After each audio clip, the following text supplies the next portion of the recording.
Hello guys and welcome back to a new stream.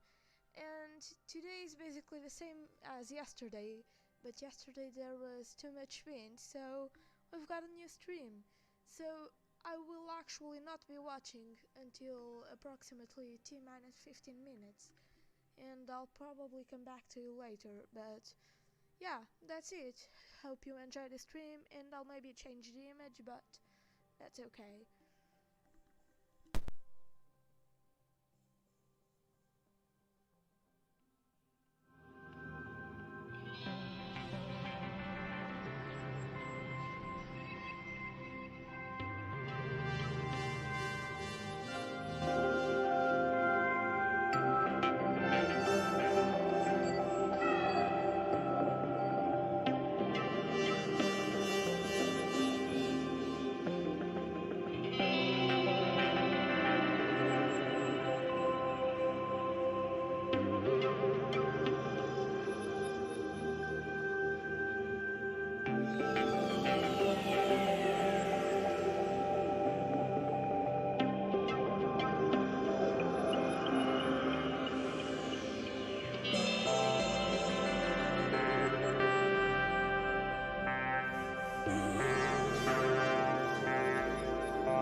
morning. Welcome aboard.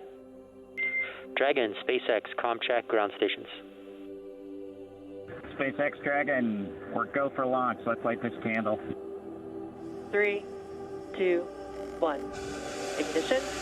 Liftoff of the Falcon 9 and Crew Dragon. Go NASA, go SpaceX, Godspeed, bottom dog.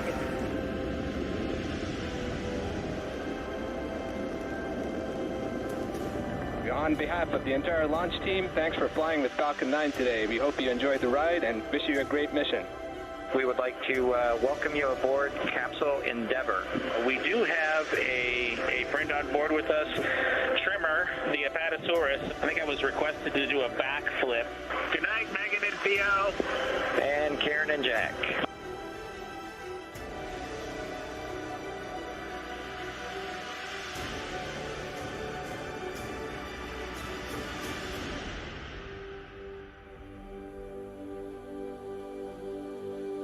MD, Houston flight. Houston is go for undocking and departure. Dragon is committed to undock. SpaceX Dragon on Dragon to ground. We are ready for the systems brief. Copy. As stated, Dragon's in a healthy state. We are proceeding toward the primary landing site, and your timeline is current.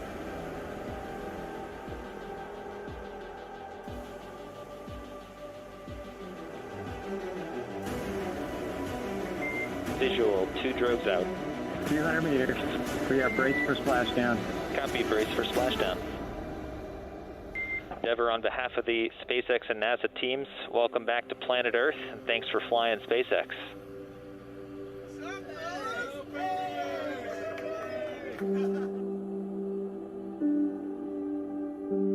It's a humbling experience to be a part of what was accomplished. It's great to see how excited everybody was. We hope it brings a little bit of brightness to a pretty tough 2020.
Crew Dragon spacecraft and Falcon 9 rocket set to carry 3 American astronauts and 1 Japanese astronaut to the International Space Station in just a few hours. Today begins the first full-duration science mission of NASA's Commercial Crew program. Good afternoon and welcome to Kennedy Space Center in Florida. I'm Marie Lewis with NASA Public Affairs. And I'm Kate Tice, Senior Certification Engineer at SpaceX. Joining us today is someone very familiar with historic Launch Pad 39A, retired NASA astronaut Nicole Stott. Welcome, Nicole. Good afternoon, ladies. It is wonderful to be here with you at the Kennedy Space Center. Absolutely one of my favorite places on the planet. And ours too. Absolutely. At 7:27 p.m. Eastern Time this evening, NASA astronauts Mike Hopkins, Victor Glover, Shannon Walker, and Japan Aerospace Exploration Agency astronaut Soichi Noguchi will lift off from this historic launch complex 39A at NASA's Kennedy Space Center and begin their 6-month journey in orbit. This mission, known as Crew-1, will be the first American-launched mission with astronauts aboard since the Demo 2 test flight this past summer.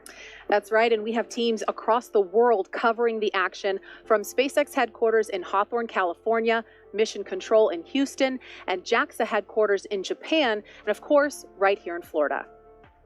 In just a few minutes, at T-minus 4 hours and 5 minutes, NASA will turn the crew over to the SpaceX team. And once that happens, there are a series of key milestones to complete as we count down to T0. The first one is Suit Up. The Suit Up room is located in NASA's Neil Armstrong Operations and Checkout Building, or the O&C. Here, the SpaceX team will help the astronauts put on their suits and perform some key suit checkouts. After Suit Up, we'll see Crew Walkout. The astronauts will leave the O&C building for final goodbyes with friends and family gathered outside the facility before they head out to the launch pad. And following goodbyes, the crew will get in a pair of Teslas and begin the roughly 20-minute drive to Pad 39A. Once at the pad, the crew will ascend the fixed service structure in an elevator up to the 255-foot level. Then they take the stairs for the last 10 feet or so up to the crew access arm and white room. The white room is their last stop before climbing inside the spacecraft, a process called crew ingress. During ingress, the SpaceX team will run a series of checks to ensure the suits, seats, and vehicle interactions are all functioning properly. And after all the vehicle and crew checkouts are completed, the SpaceX closeout team will close Dragon's side hatch with the crew safely inside. At T-minus 40 minutes, the crew access arm, which is the long suspended walkway that the astronauts use to board Dragon, will retract away, followed by arming of the launch escape system. And once the arm is retracted and the launch escape system is armed, that's when propellant loading on Falcon 9 will begin. At T-minus 5 minutes, Dragon will be configured for what we call terminal count. This is when Dragon's onboard computers take control of the spacecraft. And finally, at T0, Crew Dragon and Falcon 9 will lift off from Pad 39A. Roughly 12 minutes after liftoff, Crew Dragon will separate from Falcon 9's second stage, enter its activation phase, and begin using its own onboard propulsion system to carry the crew to their destination, the International Space Station. So with Crew Suit Up about 7 minutes or so away, we want to introduce our team at SpaceX headquarters in California to show us what's happening on the opposite coast. Leah? Hi, Marie, and hello from SpaceX headquarters in Hawthorne, California. I'm NASA's Leah Cheshire, and we are beyond excited you're joining us live for the first crew rotation flight of the SpaceX Crew Dragon spacecraft on a Falcon 9 rocket to the International Space Station. I'm Jesse Anderson, a lead manufacturing engineer here at SpaceX. Right next to us is Mission Control Hawthorne, where our teams are monitoring the vehicle, checking in on all of its systems, and the capsule is currently go for launch. Once the crew lifts off, it will take them about 27.5 hours to reach their destination, the space station, with Dragon flying autonomously the entire way.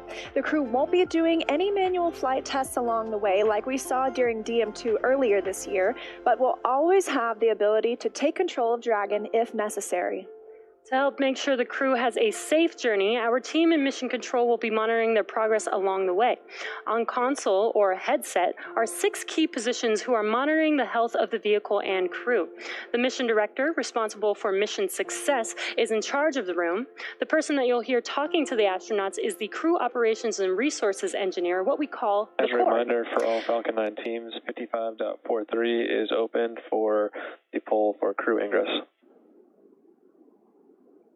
The other positions are focused on things like navigation and control of the vehicle, avionics software, propulsion, life support systems, and communications with ground segments.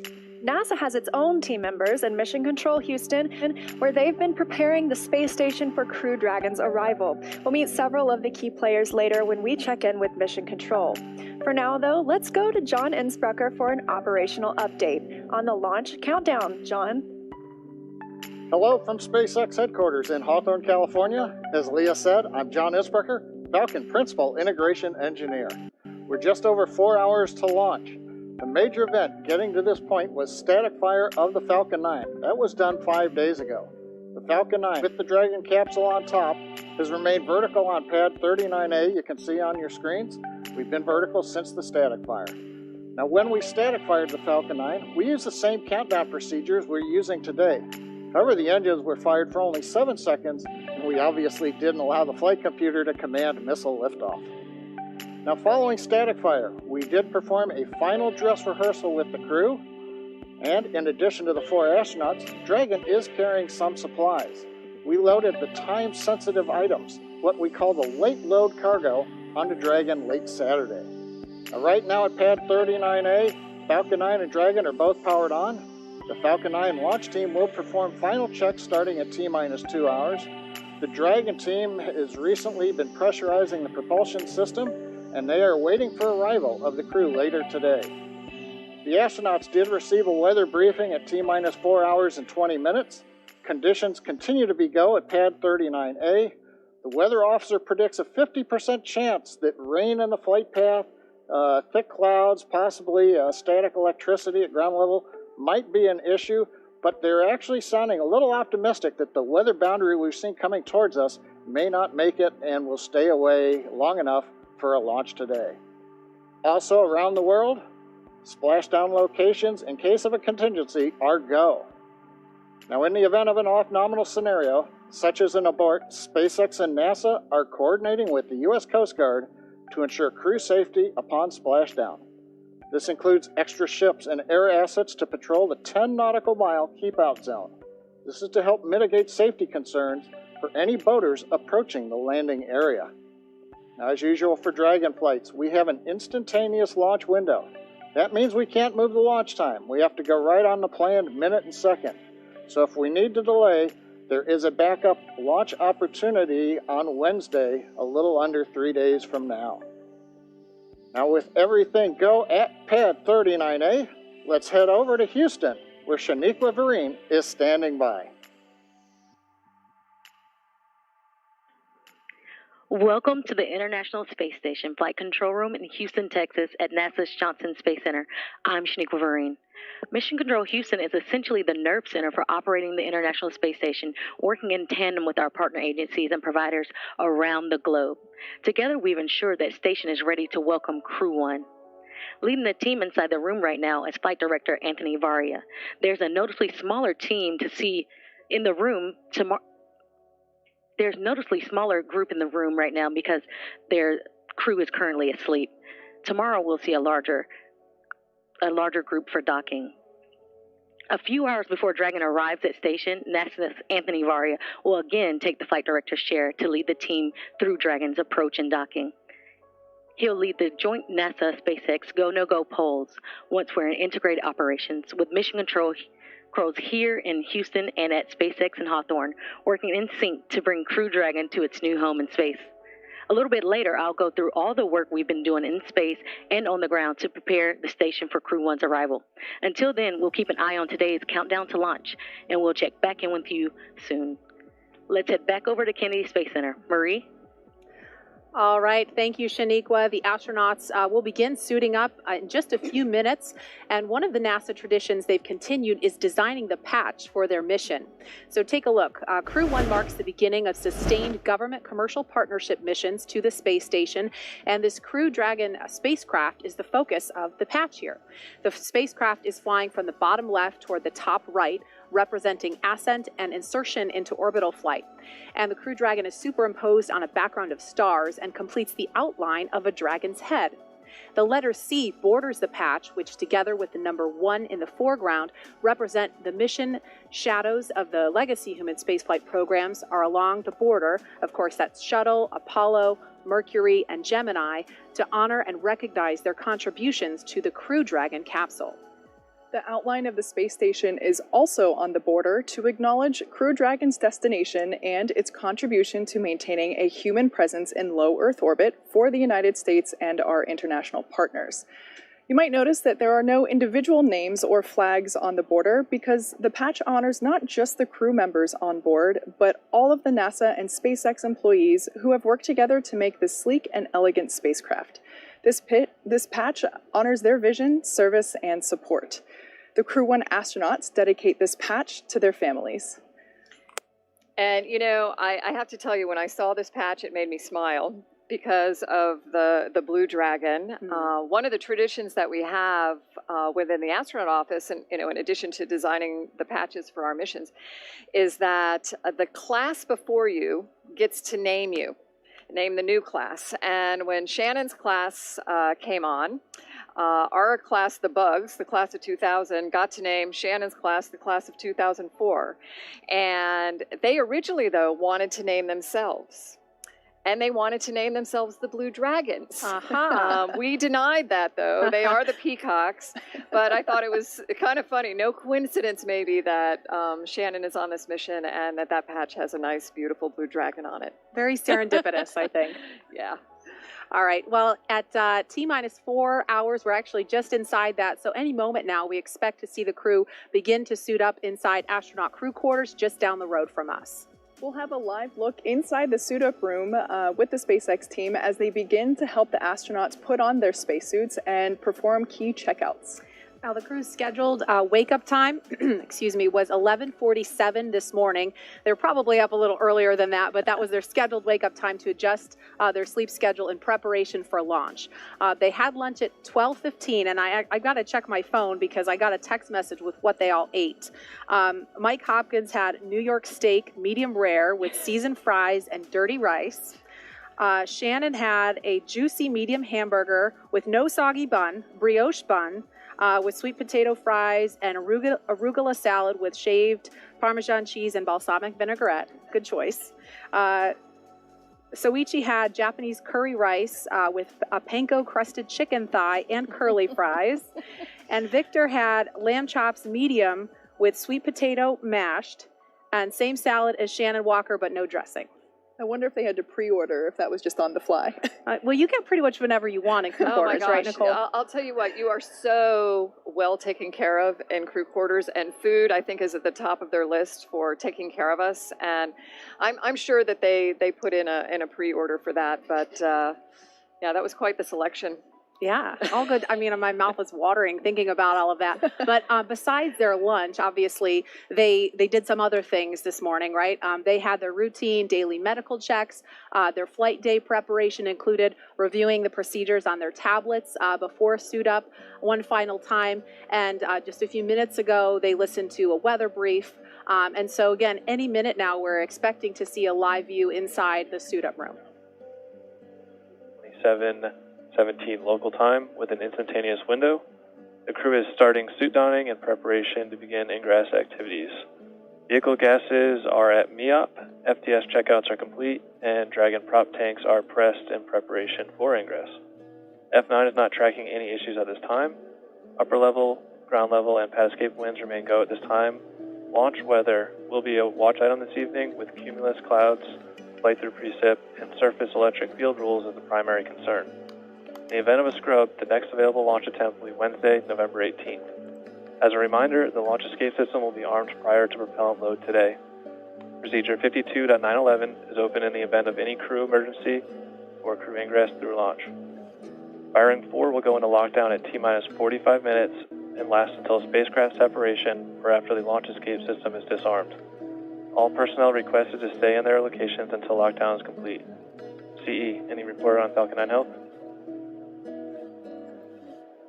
Falcon 9 is healthy and good to go. Copy. CE, MD, any comments? Dragon's looking good today. We had a successful vehicle integrity test overnight. Dragon prop press just a bit earlier, as you mentioned, and we're not tracking any issues. We're ready for crew ingress. Copy all. Unless there's any other questions, this will conclude the T-minus 4-hour situational brief.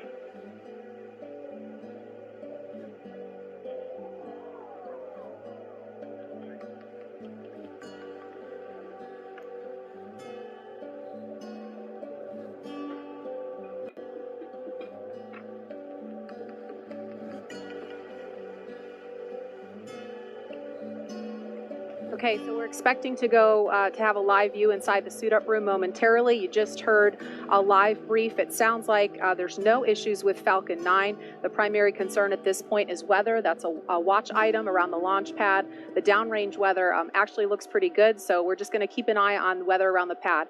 And here's our first live look inside the suit-up room. Wow, it is so exciting to see this, isn't it? All 4 of them. Yeah, it's just, okay, so there's a look at Commander, that looks like Mike Hopkins. Yeah. So Kate, walk us through what are they doing in these seats? And obviously they're getting some checkouts, making sure the fit is good. Walk us through what is happening, the mechanics of what's going on in the room. Yeah, so each astronaut has an assigned crew team member to make sure they're part of our suit-up team. And that suit-up lead or assigned crew member is essentially responsible for communicating any feedback, making sure that we're getting thumbs up, verbal goes, that everything is fitting well and is comfortable. So these suit techs, like I said, they're all assigned to each astronaut, and it's to make sure that each astronaut is undergoing the same defined, basically checkout list to make sure that we can proceed into the next steps. And they're also doing stuff, this would have happened before the suits came on, but those the suit-up technicians were also doing maybe things that we might consider smaller in detail, but they were also checking to make sure that the astronauts weren't wearing any uncleared personal items, so making sure that they didn't have any jewelry, rings, earrings. The only thing that they're really allowed to wear is the NASA-provided watch, if they choose to wear one. So making sure that those smaller things are off before the suit gets put on. Okay, we can see Shannon in the seat now, and tell us about these seats that they're sitting in. Nicole, they're not like the recliners that you sat in during shuttle, no.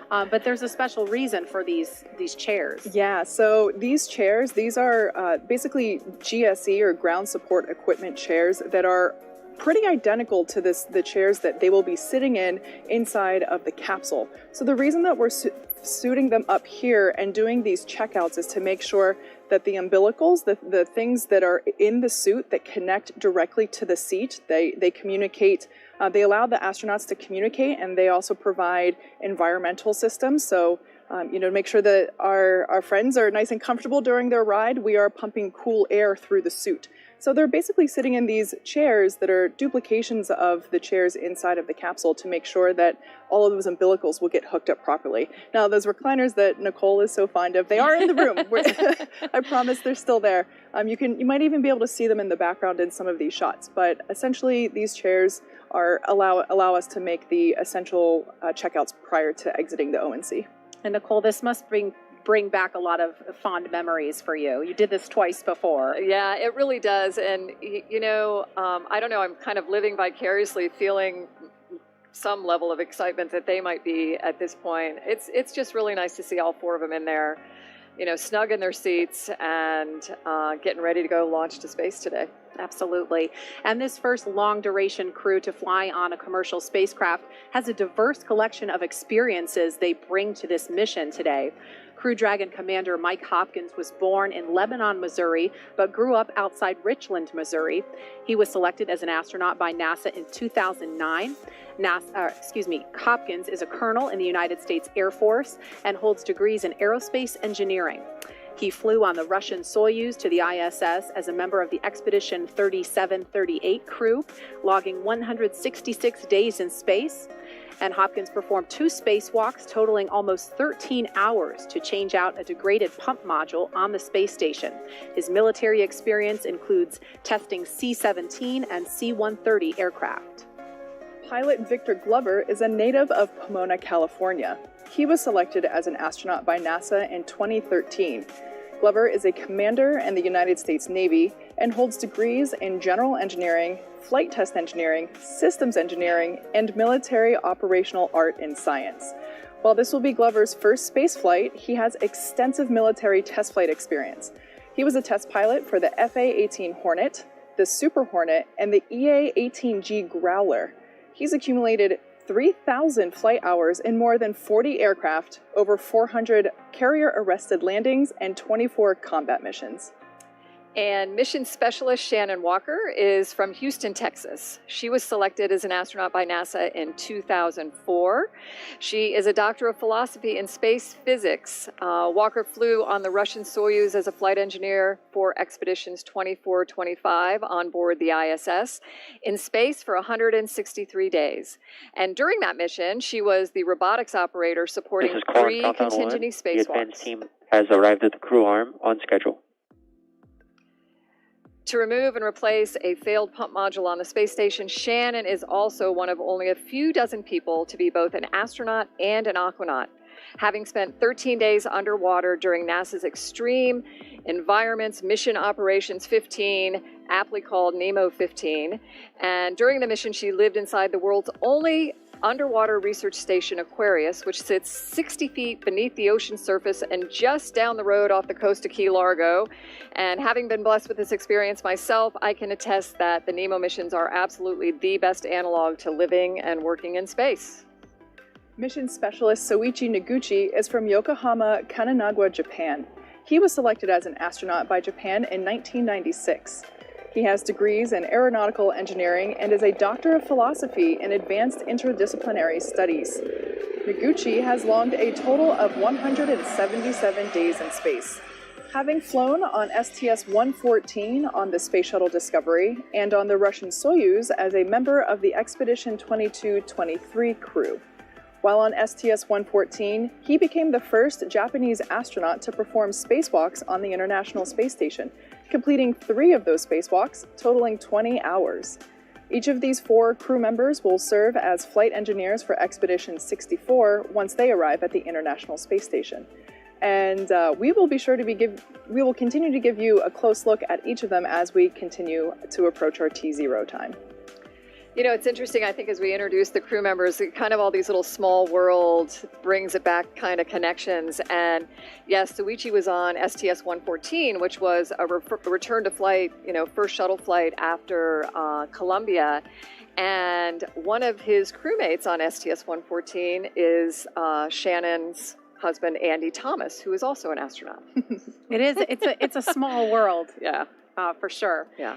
And, we heard a lot about their individual experiences. Nicole, how important is it to have a group of astronauts on a mission together that do have, who have been through so many different things? And of course, this will be Victor's first space flight. Yeah. I mean, what's your perspective on that? Well, I think just in general, we've seen across many different industries, but certainly NASA, I think, kind of exemplifies this fact that when we bring different backgrounds together, we have a more successful mission, and we can look at solving problems in different ways. And the International Space Station program, without even looking at the crew members here today, has brought together, 15 different countries, 5 international space agencies, all working peacefully, successfully for this last 20 years. I think it's a perfect example of how when we bring these different experiences together, we have real success. Yeah, continued proof. It's also worth noting that even though this is the second crew to suit up for a Crew Dragon spaceflight, they will accomplish several firsts. This will be the first 4-person crew ever on any capsule and on a commercial spacecraft at that. Walker will be the first woman on a commercial orbital spaceflight. Noguchi is the first international partner crew member on Crew Dragon. He will also be the first international partner astronaut to fly aboard 3 different types of orbital spacecraft, those being the U.S. Space Shuttle, the Russian Soyuz, and now third, the SpaceX Crew Dragon. Glover will be the first black astronaut to fly on a commercial spacecraft and the first black long-duration crew member to live aboard the International Space Station. Hopkins will be the first flight test engineer to command an American spacecraft. So making history on many fronts today. Yeah, so just checking back in with the crew there, we see them lifting the visor. What they were doing just before, they were actually pressurizing the suit to make sure that everything was fitting properly, making sure all the seals were in place, making sure, so the spacesuits are custom fitted for each astronaut. They are specially designed to fit their specific bodies. So there's absolutely no chance that you can put someone else's on and you can't mix them up. The same goes for their seat assignments inside the capsule as well. Those are also assigned. But these suits utilize zippers in certain places to help make sure. And so some of what we saw before was making sure the zippers are fully closed in place and making sure that we can apply pressure within the suit for, again, environmental controls. And it also allows us to maintain environment in the unlikely event of cabin depressurization. So it's safe to say that this mission certainly represents a lot that has been accomplished this year. It's kind of crazy to think that Demo 2 lifted off and splashed down just earlier. Years of cooperation with the cargo program, the cargo resupply program with NASA going to the International Space Station, then developing this crew system that we see here. We had 22 trips to station so far to date, and 9 of those have actually been completed on a reused Dragon, so that's pretty exciting. Like I mentioned, we've had a lot of progress this year. The in-flight abort test was completed in January, and then, like I said, Demo 2 back in May, lifted off in May and splashed down in August. And Nicole, were you able to follow along with that? Yeah, absolutely. I think, just because you retire from the astronaut office doesn't mean you completely separate yourself, Sure. And I made a point of following along, a lot of living vicariously through Bob and Doug for sure.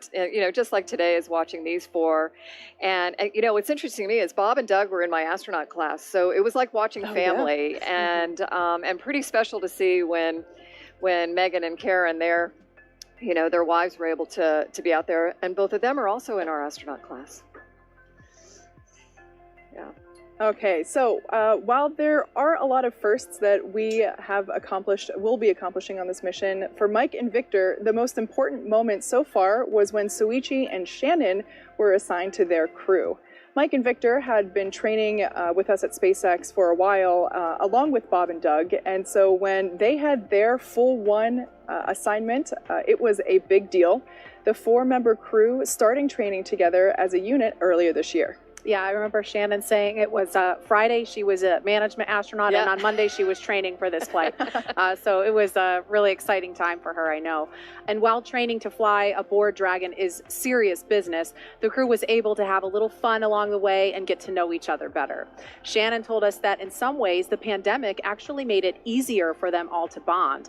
Once COVID hit, NASA and SpaceX had to find ways to make it safe for the crew to travel. And you can hear the helo flying above us as they get ready to depart the building and ride out to the pad. The crew ended up traveling as a unit and even lived together in a house while they were in Hawthorne instead of staying in a hotel. And at the end of each day, they'd all have dinner together. So spending so much time in each other's company, as you can imagine, allowed them to warm up to each other much faster and obviously get to know each other better than if it were under normal circumstances. The crew also told us that the emergency trainings that they underwent also brought them closer together. Training for emergency scenarios is typically very stressful, and the crew has to approach each exercise with an exceptional amount of teamwork. At the end of these training days, everyone was always a bit sweaty, but mostly smiles as they ate and debriefed around a conference room table. For Mike, he said that those were some of his favorite moments, sitting around the table, sharing stories and laughs with each other. Yeah, and I know they've each talked about how it doesn't feel like work. It's like fun, and I don't want to call it play because it's serious business, but they're having a blast with this. It's clear that this crew has enjoyed the journey with each other so far, and it's going to be so exciting to see them lift off from Launch Pad 39A in just under 4 hours. We are at T-minus 3 hours, 41 minutes and counting. And Nicole, as you see the four of them there, it looks like they're nearing the end of the suit-up process, not ready to leave the room quite yet, but what's their headspace like right now? Well, I think it's probably, a little bit of a balance between, holy moly, I'm really here, about to go, walk to a launch pad to go to space today, and then thinking about what they... are complete on schedule. And then thinking about what they need to do as they get strapped into the spacecraft. But Victor, with his first flight, I imagine there's a little bit of a hypersensitivity too. You come into this room. This is a historic room itself, the suit up room. There's like an aura. There's this awe about it, and I imagine he's trying to take everything he possibly can in, and to remember it. He'll be thankful for the pictures and videos, like we all are. Oh, for sure. But yeah, and the people that they're there with, like Kate mentioned, this suit up team, you get to know these people. I mean, they're along with you for the journey in general, training, and then all the way out to the pad, and so you feel like you're there with family as well, and you want them to feel like they're part of the experience, the excitement that you're having too about it. Sure. Thanks, Nicole. We've got about 15 minutes approximately until the crew leaves this suit-up room. So let's check in with John Innsbrucker for another operation update. John? Thanks, Marie. We're coming up on T-minus 3 hours and 40 minutes, and all continues to go well for tonight's launch as we wait for the crew to walk out of the building. Now, the area around Pad 39A was cleared of personnel at T-minus 8 hours. The only people remaining on the pad right now are the ones needed for ingress of the astronauts. Now we'll be covering crew arrival at the pad and entry into the spacecraft. Now on the launch pad, as you can see, Falcon 9 is powered on. Engine and stage checkouts were performed several hours ago. We're currently monitoring telemetry and pressurizing gas storage vessels. The good news is the launch director and the chief engineer reported in the T-minus 4 hour briefing there's nothing significant to report on the rocket. Now on top of the Falcon 9 in your picture, at the very top, the Dragon spacecraft. That capsule is ready for the crew. Functional checkouts were performed in preparation for the crew's arrival. Most recently, the Dragon propellant system was pressurized to final flight pressure about 40 minutes ago. And also, as the mission director reported, all spacecraft systems are go. Good news is the launch range is ready to support. They're green and go, working no issues at this time. And finally, on the weather, we're getting ready to release the first of several weather balloons in the last 3.5 hours of the countdown. So while we're waiting for those results to give us a better idea on the upper altitude winds, we are still anticipating acceptable weather for launch. So things are looking good with both Falcon and Dragon, and the weather is cooperating right now as we count down to liftoff. As we get ready for the crew to walk out, let's go back to our team at Kennedy Space Center. All right, thank you, John. Looking back live inside the room, again, helos flying overhead. Everybody is getting ready for this crew to make their way just behind us on their way out to the launch pad. It is now T-minus 3 hours and 38 minutes here at Kennedy Space Center in Florida. The crew ate lunch at about 12:15 and listened to a weather brief. Again, the main watch item right now is weather around the launch pad. We just watched the suit techs from SpaceX fit each crew member into their own custom spacesuit inside the crew quarters. And in just a few minutes, at T-minus 3 hours and 25 minutes, give or take, the crew will be making their way out of this famed suit-up room, down the hallway, into an elevator, down to the first floor, and then finally they will make that famous walk outside to see their families and a small group of well-wishers before they head out to the launch pad.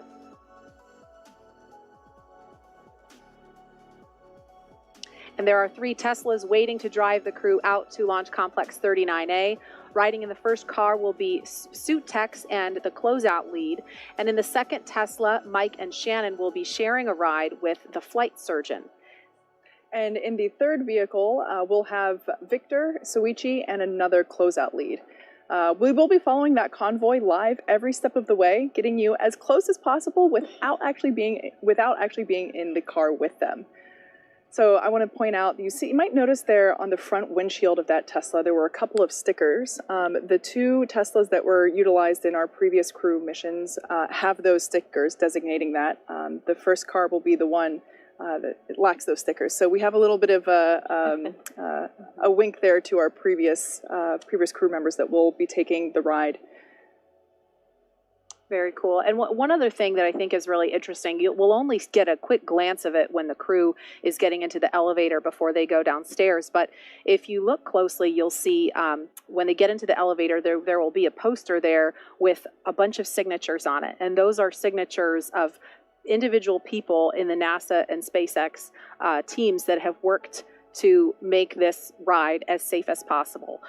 These folks take it very seriously that the crew's lives are in their hands, and so it's really special for the crew to see their signatures on the elevator when they step in those doors. And we do pay attention. There was something similar to that for shuttle, and I hope everyone that signs those murals understands that the crew really takes that seriously and is looking for it as well. That's really special. We also happen to be celebrating 20 years of continuous human presence on the International Space Station. The very first expedition mission launched in October 2000, delivering American astronaut Bill Shepard and Russian cosmonauts Sergei Krikalev and Yuri Gidzenko to the International Space Station 20 Novembers ago. A NASA contingent was at the launch site in Baikonur and at the Russian Mission Control Center in Korolev, just outside Moscow, including one of our own broadcasting the launch on that historic day.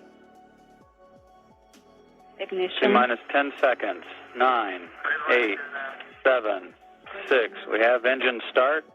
4, 3, 2, 1.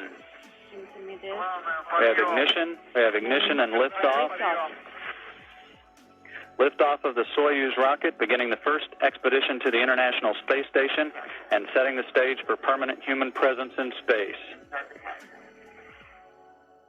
We want to introduce you now to Kyle Herring, the NASA Public Affairs Officer whose voice you just heard.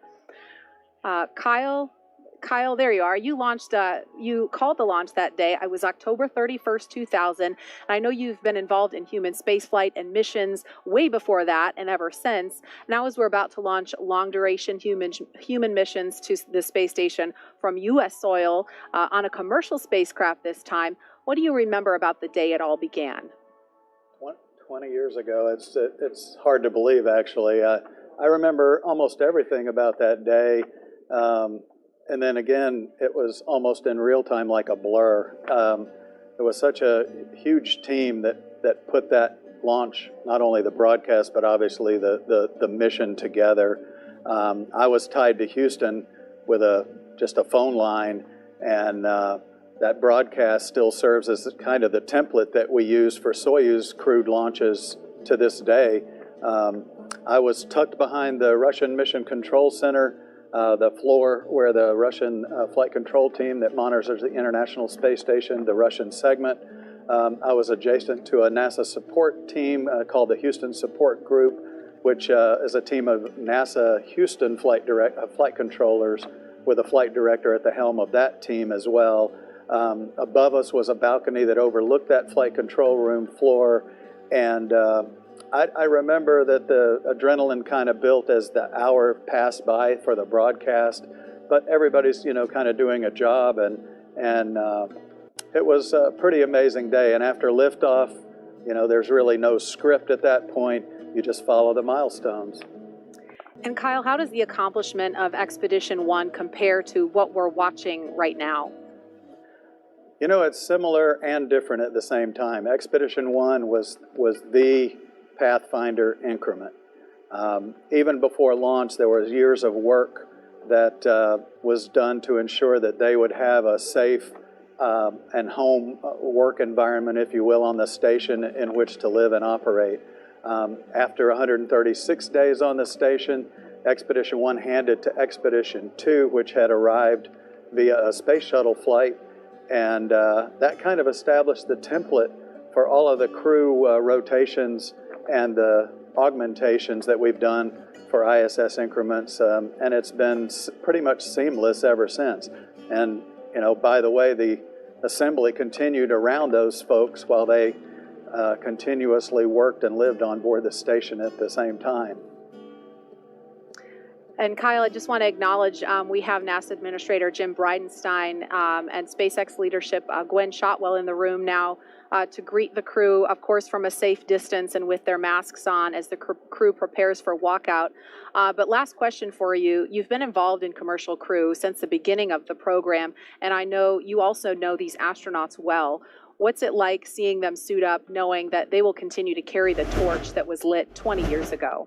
Yeah, these four astronauts are very familiar to me. I've been at the Johnson Space Center with NASA for more than 33 years now. It's really rewarding to see their training and their hard work come to fruition. Everything that they have trained for makes today probably seem like another training day to them. I know that their adrenaline and their excitement builds the closer they get to the reality of heading out to that launch pad in just a short while. You know, the commercial crew program was established for this moment. This flight puts the human aspect of the commercial spaceflight industry on display continuously, you know, for the next 6 months while they're up there and even after that. Tonight, engineers that are here on the ground who made this day possible, they're going to pause and enjoy this moment, and then they're going to put their heads back down and start continually working toward the next flights. So, you know, it's just going to keep building and building as we continue to rotate and augment these expeditions. You know, NASA enjoys and recognizes its history. The station's been built and sustained by what I kind of referred to as stepping stones and bridges. All the missions before and those since and those that are going to come will enable the research that's going to continue seamlessly on the International Space Station as NASA moves forward beyond low Earth orbit. All right, Kyle Herring, thank you so much for joining us. We appreciate your perspective. Thanks. We're going to turn our attention back to the room. We could see the NASA administrator and Gwen Shotwell of SpaceX are taking selfies with the crew in there.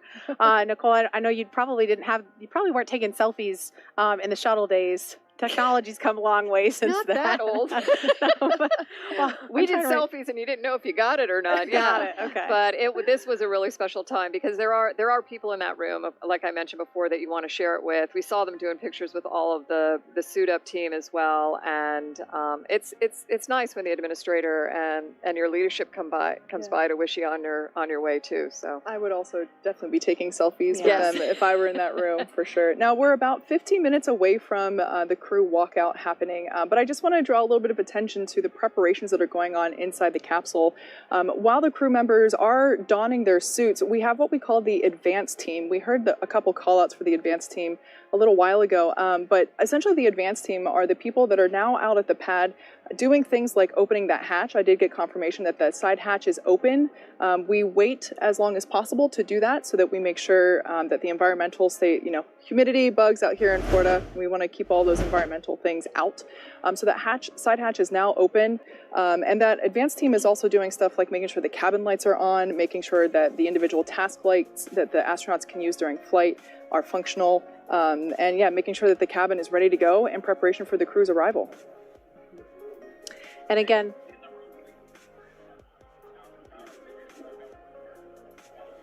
so like I mentioned, yeah, there's a shot of Falcon 9 live from the pad at 39A now. Like I said, that side hatch is open. The advanced team is making the final preparations inside the cabin, getting ready for the crew to begin their journey out to the pad. And launch weather today is 50% go. That was the weather at last check. It's actually looking really good downrange, so things look a little iffy around the pad as we get closer to T0 of 727 this evening. But if we can make it past the immediate area, it looks very good for abort conditions. Yeah. And I heard earlier that the forecast for Wednesday, which is obviously the backup day, if we don't make it today, the weather in the immediate area looks really good, but the downrange weather is problematic. So we had 50-50 odds, I think, on Demo 2 launch day. So hopefully the odds will tip in our favor at just the right moment, because this is an instantaneous launch window. I just received the most recent weather briefing a few minutes ago, and we're still at 50-50, so not better, but not worse. Okay. And again, it should be just a couple of minutes before the crew departs that room, and I think we're going to get another look inside there. Again, we do have, if we could, I don't know if we could take a look outside of the operations and checkout building, but we have a convoy stationed out there ready to take the crew. There is a look. And again, there are 3 Teslas. The crew will be split up 2 and 2 in the second and third Tesla. Is that right, Kate? Exactly. Yeah, that first Tesla will have one of our closeout leads as well as 2 suit technicians. So we ensure that the whole suit-up crew also transports out to the pad along with our astronauts.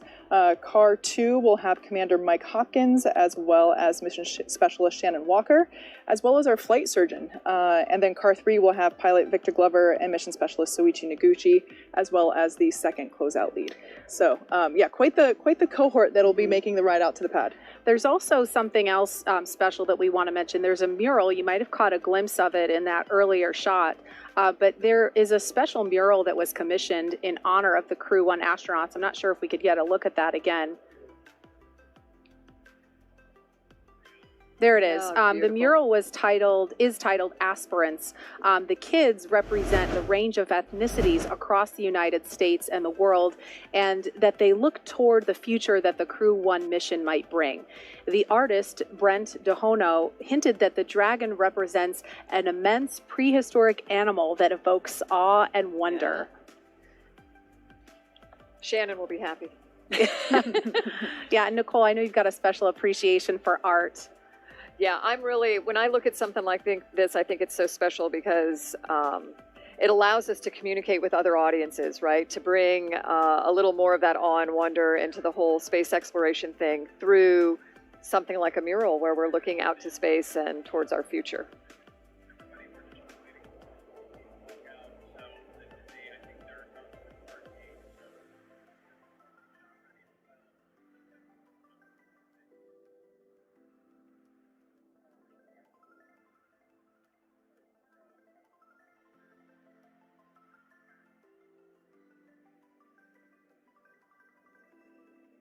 Okay, so again, we're standing by outside the Neil Armstrong Operations and Checkout Building.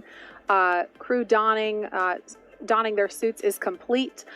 They should be making their way out of the room momentarily. They probably just a few moments ago finished up playing the mysterious card game.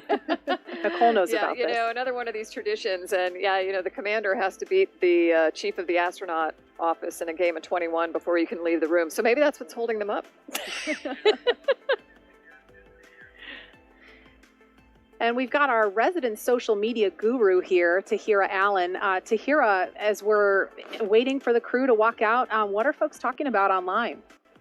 Thanks, Marie. So before I get into the conversation, I want to note there are already over 200,000 people tuning into this show right now across all of our social platforms. And I've been monitoring the conversation all week, looking at our hashtag Launch America, and that alone is up to 38,000 mentions. And here they come, walking down the hall. Everyone's looking quite peppy there. Yeah, so cool. They're looking for people. They're looking for the people that have helped them all along the way, too, and wanting to make eye contact. Yep.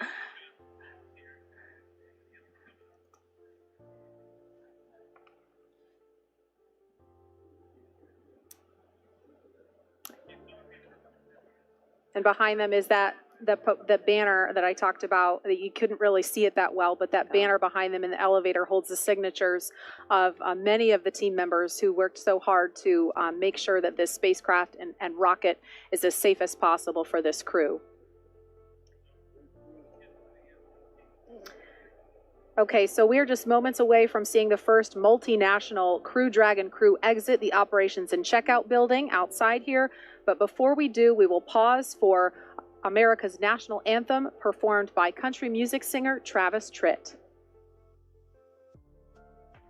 Oh, say, can you see by the dawn's early light, what so proudly we hailed at the twilight's last gleaming, whose broad stripes and bright stars through the perilous fight o'er the ramparts we watched were so gallantly streaming, and the rocket's ragged glare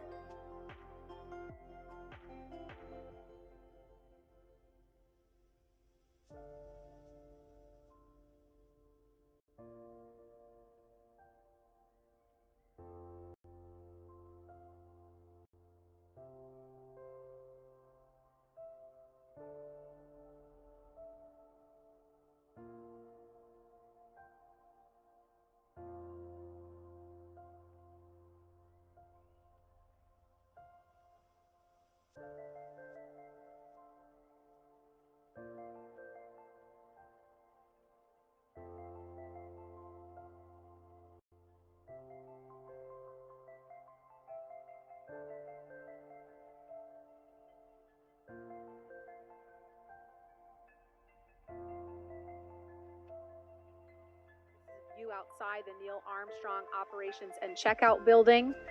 Inside here is the historic astronaut crew quarters and suit-up room. There's a look at the doors that the crew will be walking out of any moment now. And you'll see stickers around that door. I think the crew actually did put their mission sticker up They over did. the NASA patch over the door the other day.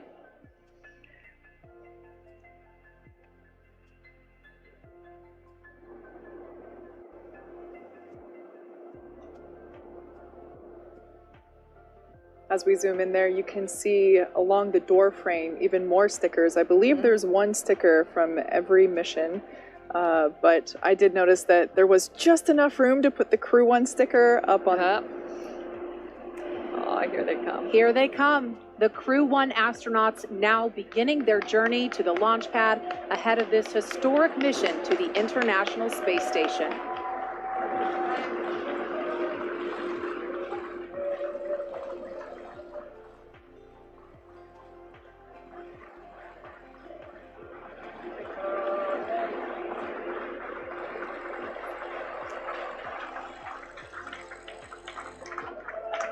Outside the ONC building, we have friends and family gathered there for final goodbyes prior to liftoff with our astronauts.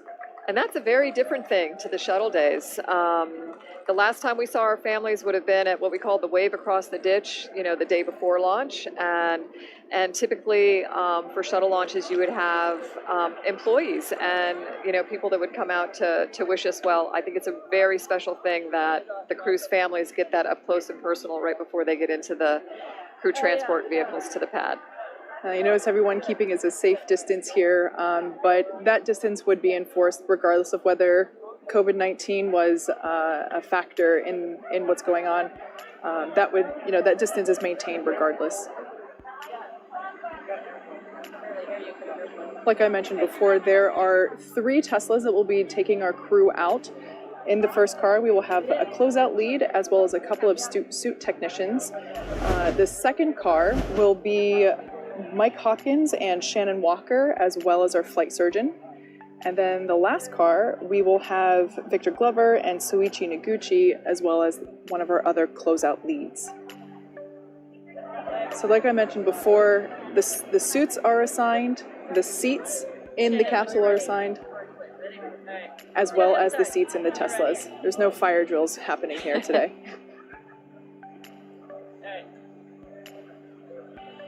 Soichi. You can hear just some ambient conversations between the crew and their immediate families.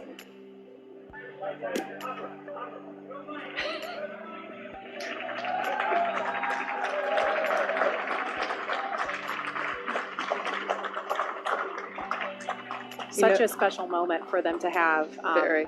This crew has said a couple of times that Soichi is the funniest one of them all, and that comes out here. Yeah, you can definitely see absolutely. that. You know, this is all very carefully choreographed.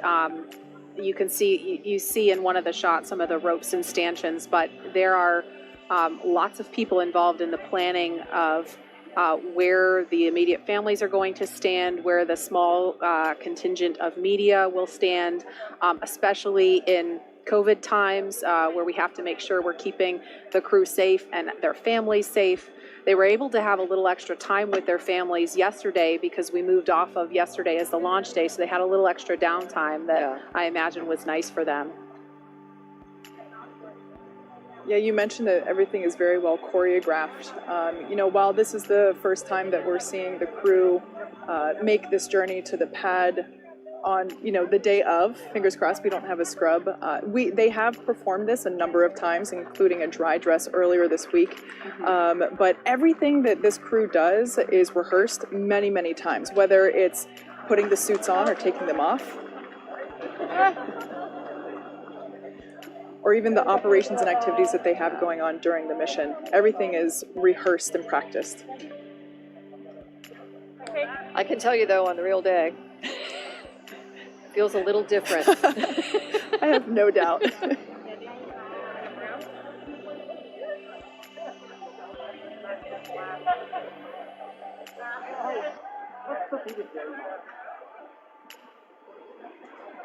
Immediate family members getting a chance to have another moment with the crew before they leave. And then you'll see some of the folks there in the blue flight suits. Those are astronauts from the astronaut office active that are working as crew support astronauts for the families and the crew members.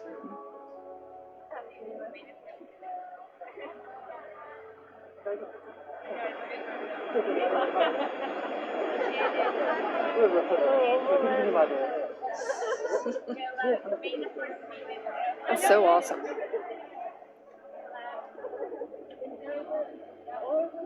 So I mentioned earlier that the Teslas that we utilized in our last crew mission, Demo 2, you can tell which Teslas those are because of the sticker in the lower passenger side front window.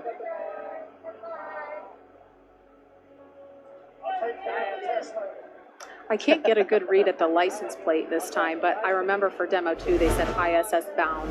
Yeah, that's good. I think another one might say later Earth. This is Core on countdown 1 for timeline. The crew is departing for the pad on schedule. All right, so we just heard the call out from the Corps that the crew is departing for the pad, and they are right on schedule. Again, they are leaving the Neil Armstrong Operations and Checkout Building, now beginning a 20-minute ride, 20 minutes or so across NASA's Kennedy Space Center. They're going to drive right behind where we're sitting. We can't wait for that. And out to Launch Pad 39A. Now, there are scores of people around the world watching and cheering on these four souls, including many team members who helped get the crew here today. Take a look.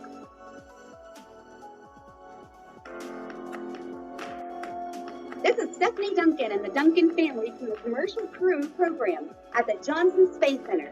NASA, SpaceX, Shannon, Victor, Mike, and our Nemo man, Soichi, you're all an inspiration to us adults and kids around the globe. From Texas to you, Godspeed, and let's launch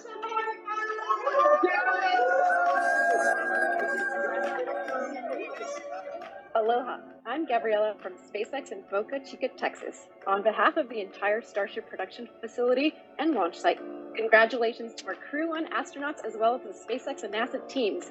Shannon, Victor, Mike, and Soichi, safe travels and best of luck. We hope you enjoy the journey to the International Space Station.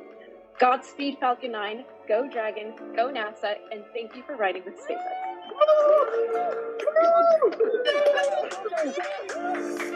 いつも一番難しいミッションが回ってきて挑戦をやめない野口さん、頑張ってください。日本中が応援してます。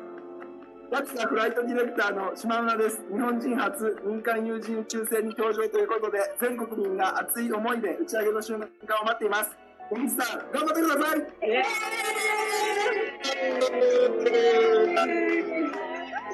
From the entire Commercial Crew program team, Mike, Victor, Shannon, and Suichi-san, we're looking forward to your flight. Godspeed, resilience, and go Crew-1! This is Mark Welch from the Commercial Crew Program in Houston. Go Mike, Victor, Shannon, Suichi. Have a great flight to ISS. Go Crew-1. Yeah! Woo! Yeah! This is Micah here from the Dragon team at SpaceX. We've all worked tirelessly to build a reliable vehicle for the crew, and now it's time to fly. We hope that they enjoy a totally rad rocket ride aboard Resilience. Go Dragon! Hey Mike, Shannon, Victor, and Soichi. This is Amber Jacobson from NASA's Space Communications and Navigation Program, better known as SCAN. We're all so excited for your launch, and we'll be working hard down here, making sure you stay connected with Earth. Stay safe, and let's launch America. Hi, I'm Arden Robertson from NASA's Johnson Space Center in Houston, Texas. Congratulations on the first commercial crew rotation mission to the International Space Station. Godspeed and good luck to Mike, Victor, Shannon, and Soichi. Go Crew-1!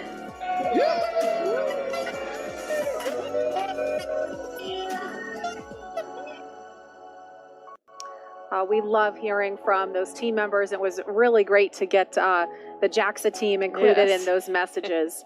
Again, we are following the convoy out to launch pad 39A. And we understand that the crew has a ride-out playlist. We tried and tried, could not find out what that playlist was, so I think that's top secret. But we had some conversation amongst ourselves about what they might be listening to. My personal pick would be something from Queen. And I told you I'm going to steal that because we need to have Don't Stop Me Now going right here. Yes, that is the perfect going to space song. Mine would definitely be something by Daft Punk, you know, with the spacesuits looking like futuristic robot aliens. Yeah, I just have to go with Daft Punk for sure. And as we're watching the crew, this is from we're calling it our chase car. The road is shut down in either direction for the convoy, so we are on the opposite side of the road with a camera, literally, so you can be along with the crew every step of the way. Tahira, I know we had to cut things short earlier, but I imagine there's been a lot of reaction to the things folks are seeing, and I'm sure you've got some thoughts on a playlist as well. Yeah, oh my goodness. So, I mean, the top sentiments that we're seeing online are just a lot of patriotism and well wishes for the crew. And that ride-out playlist question is so fun. I think if I'm awesome enough to be an astronaut, I would definitely be playing Feeling Myself. But I think that's something that we should even pose to the public. So for those of you watching right now, head on over to NASA's Twitter, and we're going to get a question out to ask what's one song you would absolutely have to have on your ride-out playlist to the launch pad. Ladies, I'm very excited to see what comes in, so I'll keep you updated. So just real quick on that note, I just got notification of the playlist. Okay, we're all dying to know. What are they listening to right now? Great music. So, like we mentioned before, they are in two different vehicles. They're on one playlist. We have songs like Alicia Keys, How It Feels to Fly, Phil Collins, In the Air Tonight, Eminem, Till I Collapse, Van Halen, Right Now. So like a pretty big that's mix. One of my favorites. Yes. And then in the other vehicle, Fly Away by Lenny Kravitz, Jump also by Van Halen, Uptown Funk from Bruno Mars. That's a good one. That's a good one. Yes. Those are all really good ones. I feel like folks are gonna, I don't know, can we make those the choices, Tahira? I'll let y'all know what comes in.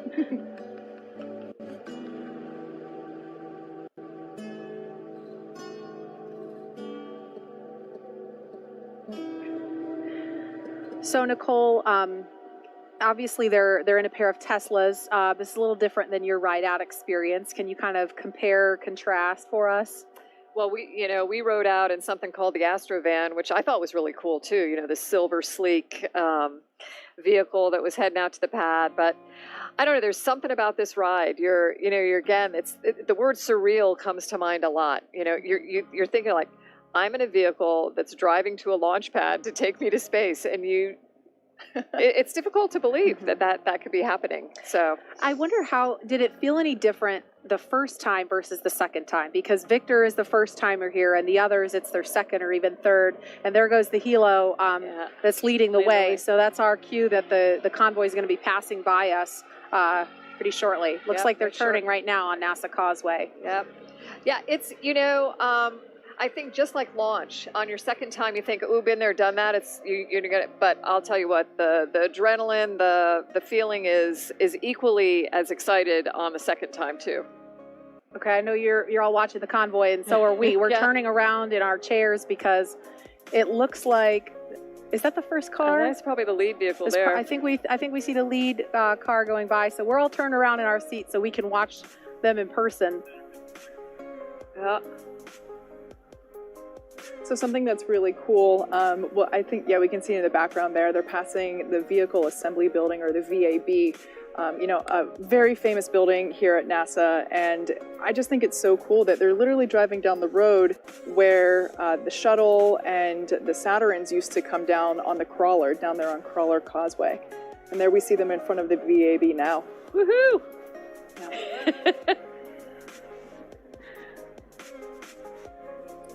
So awesome. All right, so as we're getting an awesome look right behind us of the crew passing by the press site here at Kennedy Space Center, among those of you following along on NASA TV and online are a very special group of folks, some who the crew might even recognize. Take a look. Hello, we are aerospace engineers from the University of Illinois, Mike Hopkins' alma mater. The University of Illinois family would like to wish Mike the very best on his launch and mission to the International Space Station. You're a huge inspiration to all of us. ILL!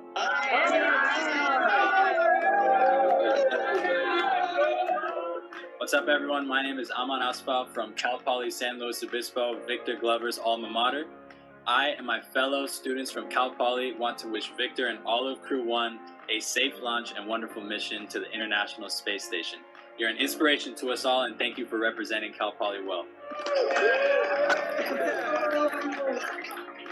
Hi, I'm Brian Udell from Rice University Students for the Exploration and Development of Space. And I am Fanny Pandiao with Rice's Society of Women in Space Exploration. All Rice Owls wish Shannon Walker and her crewmates a safe launch. And a successful mission to the International Space Station. Fly high, Shannon!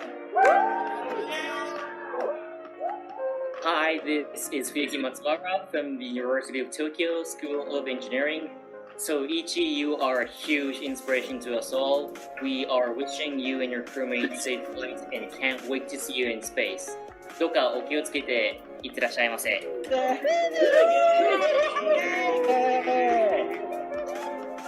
Hey guys, it's me Ryan from Philadelphia, and today I'm gonna say on a safe trip. Go NASA, go SpaceX, go Crew-1.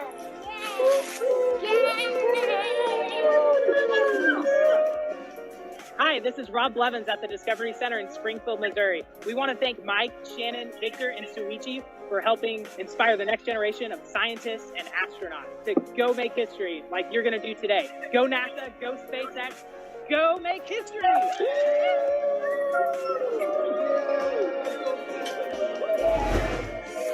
Hi, everybody. I'm NASA astronaut Drew Feustel, and I'm here with my fellow astronauts to wish Crew-1 a successful and exciting ride to the International Space Station on the SpaceX Dragon. We're excited to see you launch in space. Congratulations to Mike Hopkins, Victor Glover, Shannon Walker, and Suichi Noguchi on this historic flight. We can't wait to see you in space. Go Crew-1! Yeah! Go Crew-1! All right, the crew is continuing to make their way to Launch Pad 39A. We're at T-minus 3 hours and 3 minutes. So in about 8 minutes or so, we should hear the announcement of the crew arriving at the pad. Loved hearing those shout outs from those folks. I think that little girl was my favorite. But Nicole, I know the first time you saw that video, you got to see a lot of familiar faces from the astronaut corps. Yeah, it's fun, you know. Like the other words I'll use a lot today are living vicariously. I can tell you every single one of the people in that picture it's pretty cool. And now with the eyes of so many around the world watching, the crew is nearing their next milestone. At this point, the convoy is approaching Pad 39A and entering what is known as the BDA, or blast danger area. Before any pad technicians, engineers, or astronauts enter this area around the launch pad, the SpaceX and NASA teams have to do internal go, no-go polls to make sure everything is clear and it's safe to approach. This view that we have now, I just love it. This is the pad where humans went to the moon. This is pad 39A, and originally built in the 1960s to support the Saturn V for the Apollo program. It was then upgraded to support the shuttle program. SpaceX signed the lease for it in 2014, made some upgrades ourselves. It might look a little different. We did remove the rotating service structure, but the heart, the bones of the fixed service structure from the shuttle days is still there. We made some modifications and safety improvements. You know, the salty air here can be quite corrosive, but sure. As you know, something that is also a little different, the hangar that is built there allows us to do the integration much closer to the pad itself than in the shuttle and the shuttle and the Saturn V Apollo days. So it's really neat to see them. They're approaching now, driving up onto the pad, and I just love thinking about everything that has happened here and appreciate that we have the opportunity to continue human spaceflight from such a historic location. Yeah, it really strikes me that the last time we saw this happening was, you know, back in the spring with Bob Behnken and Doug Hurley making this approach onto the pad, and we saw them kind of lean back after they got out of the cars, looking up to try to just take in the height and the grandeur of the pad, knowing that they were about to get on a rocket that was going to come to life.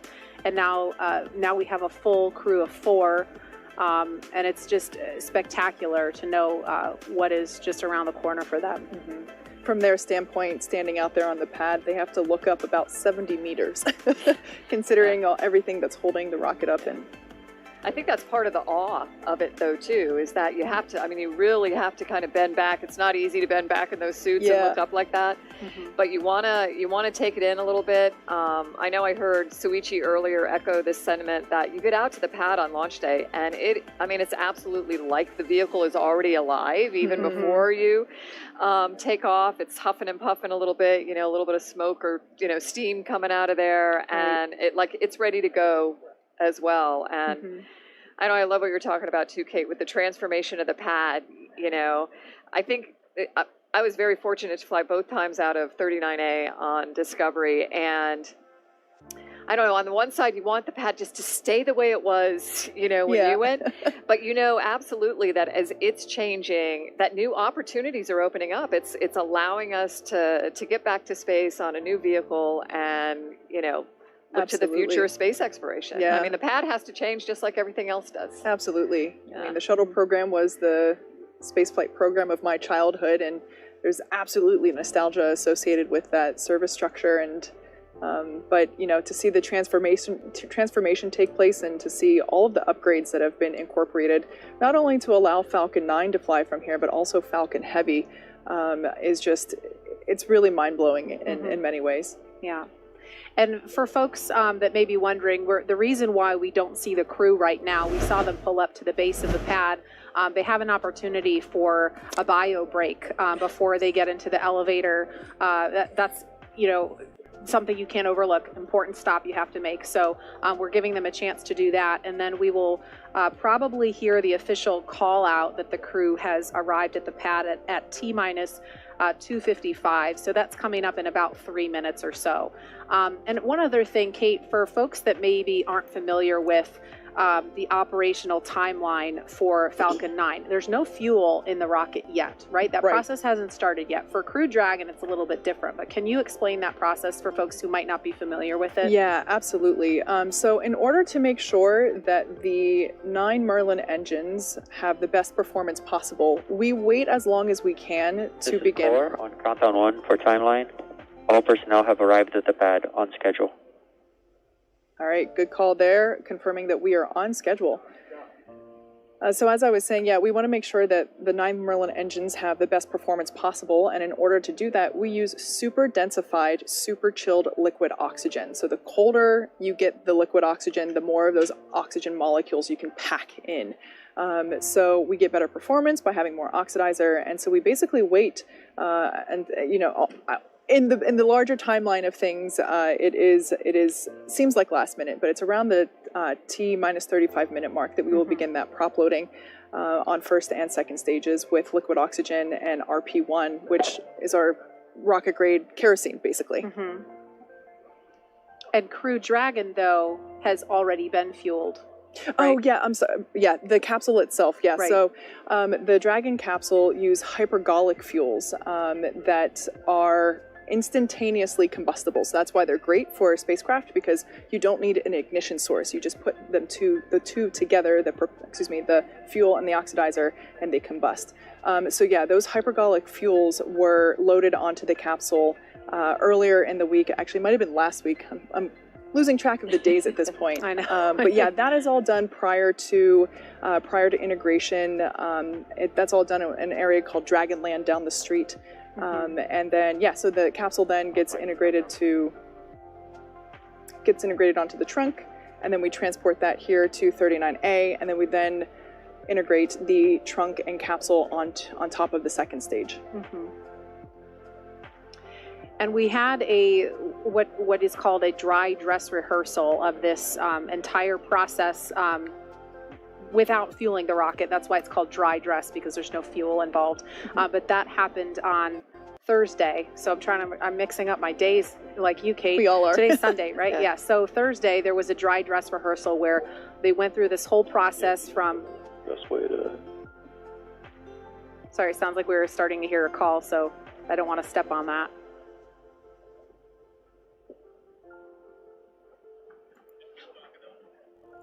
Okay, so to recap, we had a dry dress rehearsal on Thursday where the teams went through the entire process, starting in the suit up room of suit up right up to the pad.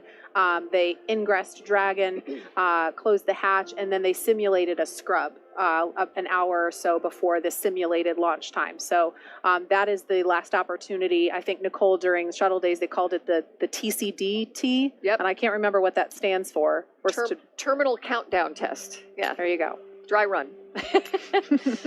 And how important is that final opportunity to do that before the real thing? I think it's really important, and over time we found it was so that we are continuing it now, right? There's something about having the team in that, really in that launch mode. Real vehicle at the pad, shortly before the actual time is going to come to run through these things, and to give the crew an opportunity, like you said, at about an hour before, to run through what it would be like if they needed to scrub, and kind of that final countdown and get to their escape baskets or down to the base of the pad and out of harm's way. So just get your head kind of in the right place. Yep. And we actually had a scrub with Bob Benkin and Doug Hurley. The first launch attempt for Demo 2 was May 27th. We ended up not going until May 30th, but that first day, scrub happened at all the way down to, it was like T minus 17 minutes. Yeah. And so Falcon 9 was still, was well into the fueling process, and the crew can't egress from the capsule until the vehicle is offloaded. Right. Got to offload all that fuel. So hopefully we won't be in a situation like that today, 50-50. We'll see. But here they are. The astronauts begun to emerge from their bio break. And I'm not sure which pair this is. I think that might be Victor and Soichi. You have better eyes than I do, Kate. I think that might be Shannon. Yeah, I think that's Shannon. I'm sorry, on the right. Shannon, yeah. Okay, Victor and Shannon. So they are getting inside the elevator. Oh. This is the same elevator Nicole's on. Yes, it is. So I mentioned before that we have something called the advanced team. And when I learned about this... Okay, that's Mike and Shannon. When I learned about the advanced team, they are responsible for, like I said before, making sure the hatch is open, the cabin has communications and lights. They're also responsible for making sure that someone has the elevator keys. Yeah. Yeah, you can't just get in there. Yeah. The devil's in the details. For sure. Now, when the astronauts ascend here, just as in the olden days, the levels of the tower are not marked 1, 2, 3, 4, and so on. They are marked by foot height. So they press the 255-foot button and ride to the top. Okay, and here's our first look at that level. where they come out of the elevator. Now they're going to make their way around because they have a handful of stairs to climb to get up to the level where the crew access arm is. That's that long suspended walkway. So here they go up the steps. Got to work for it. Yeah, right. Well, they've made it this far. What's a couple more steps? Oh, look how beautiful. It's been a long time since I've had the privilege of being up there and seeing that view up in person, but it is just, words don't do it justice. Yeah. Okay, so here's a view. You can see the NASA worm, and on the far end, that is where the phone is. Nicole, can you talk about the significance of the phone there? Yeah, and I think they've maintained the same original phone, like Yes. the big handset, and it was one last opportunity to, call your family before loading up into the vehicle. And I don't know, I love that NASA and now NASA and SpaceX have maintained these personal touches to the humans that are part of human spaceflight. I think it's really, really important that we do those kinds of things. And the one other thing that you'll notice are the white arrows pointing towards us on the camera, and that's not just for design. That there's a very Although it does those look are very cool. it does look cool, but that they're very intentional. Okay, and so this will be Victor and Soichi. Yeah. Now approaching the pad. So Mike and Shannon got a head start. Victor and Soichi are making their way to the elevator now. I wonder if they're going to stop and they gotta strain, or maybe they've already done that to get a look up. Here they go. It's kind of like the pre-flight, right? The walk around your vehicle before you get in and fly. Yeah, I feel like this one carries a little more weight. Yeah, yeah. Incredible. I really want to come up with a name for the move that they have to do when they turn and bend and look back. Yeah. It's the don't fall backwards move. Yeah. Yeah. Yeah.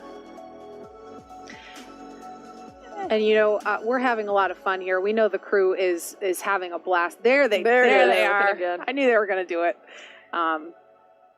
But this is they must have so much adrenaline pumping through them, because when you are getting on top of a rocket, your life is at stake. And that's not something that any of the people involved in this mission from start to finish take for granted or take lightly.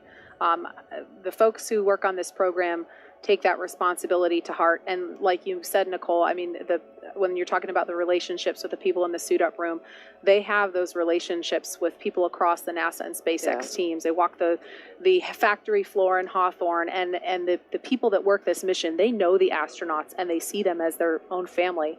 Here's a look inside the crew access arm from the inside. I love this shot. Yeah. When this was being designed, it was definitely a forward-thinking design that we went with. We really wanted it to encapsulate the experience of the next era of spaceflight, really wanting to make it look futuristic, as with the suits and the capsule itself. Very sleek and elegant. Okay, so here's Victor and Soichi. The last shot inside the access arm was Mike and Shannon.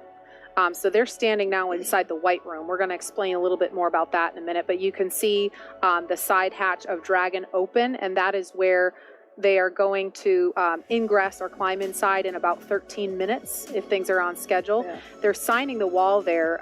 Kate, can you explain what they're doing there with the signatures? So we just saw Mike's... The crew has arrived at the white room on schedule. All right, good core call there. Just notifying everyone that the crew has arrived on time. We now see Shannon adding her signature to the wall. So in keeping with tradition, we painted this room white, and the advanced team, once again, I'll talk about them. Part of their responsibility, also making sure that there's a Sharpie on hand so that crew members can add their names to our signature wall. Bob and Doug did this prior to their flight, and I love that this is really the last thing you do before you get in our spaceship. I just love that there's an opportunity, and I'm really looking forward to seeing the list of names grow over time. It's going to be spectacular to see. Well, you know, if everything goes as planned, we'll have the next group of 4 signing their names there in the spring with Crew 2. Mm-hmm.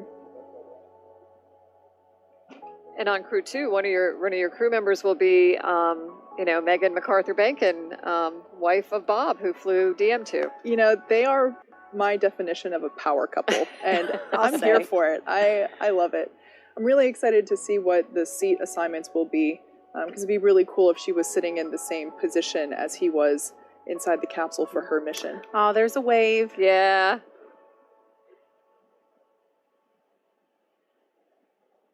This is so exciting for Soichi, and I know he has some extended family who couldn't be here in Florida for the launch, but hopefully they're getting the opportunity to watch from Japan. And I'm trying to think of what time it is there now. It's early Monday morning, so if they set their alarm clocks early enough, they'll have a chance to. Oh, I'm sure they are. Yeah. So I think at this point in time, Victor is making that last family phone call.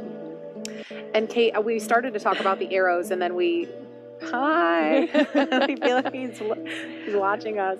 Well, you know, that's so awesome that he's doing that, because I think we had talked about this once before, where in the White Room before, because with Shuttle, we didn't have that like last meet and greet kind of thing at the O&C before getting in the vehicles.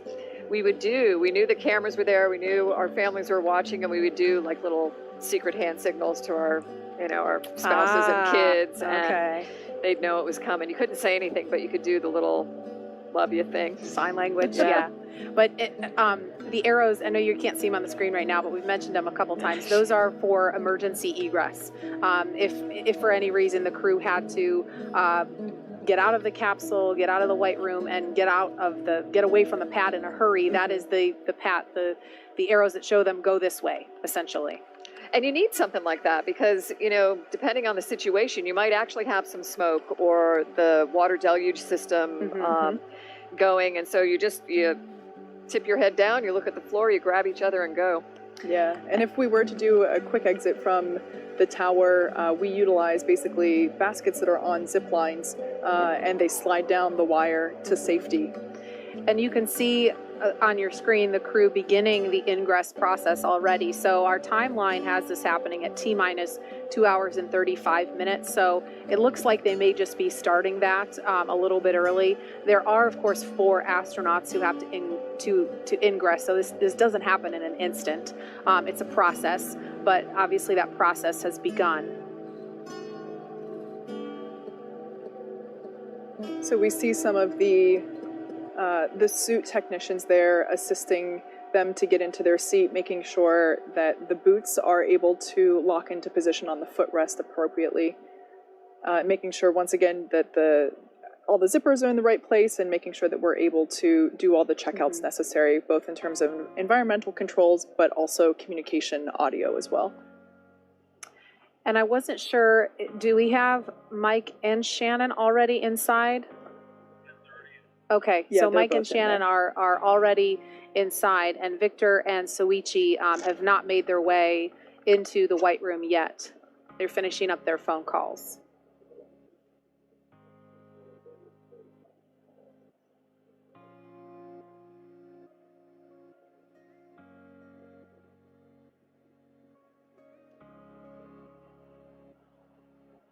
And so again, crew ingress is just a space-like term for getting inside the spacecraft. So Mike Hopkins and Shannon Walker have ingressed Crew Dragon.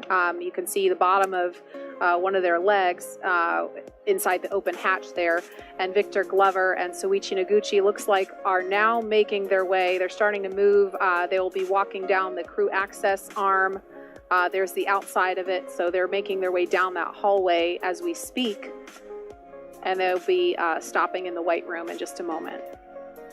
You know, it's hard to see in that shot, but I'm very happy to say that we got blue skies and a couple of puffy white clouds working with us. So while it might look a little overcast on the screen, we're pretty happy with what we've got at the moment. And you can see the little shadows of them moving along through the windows into the White Room. Mm-hmm. Almost there.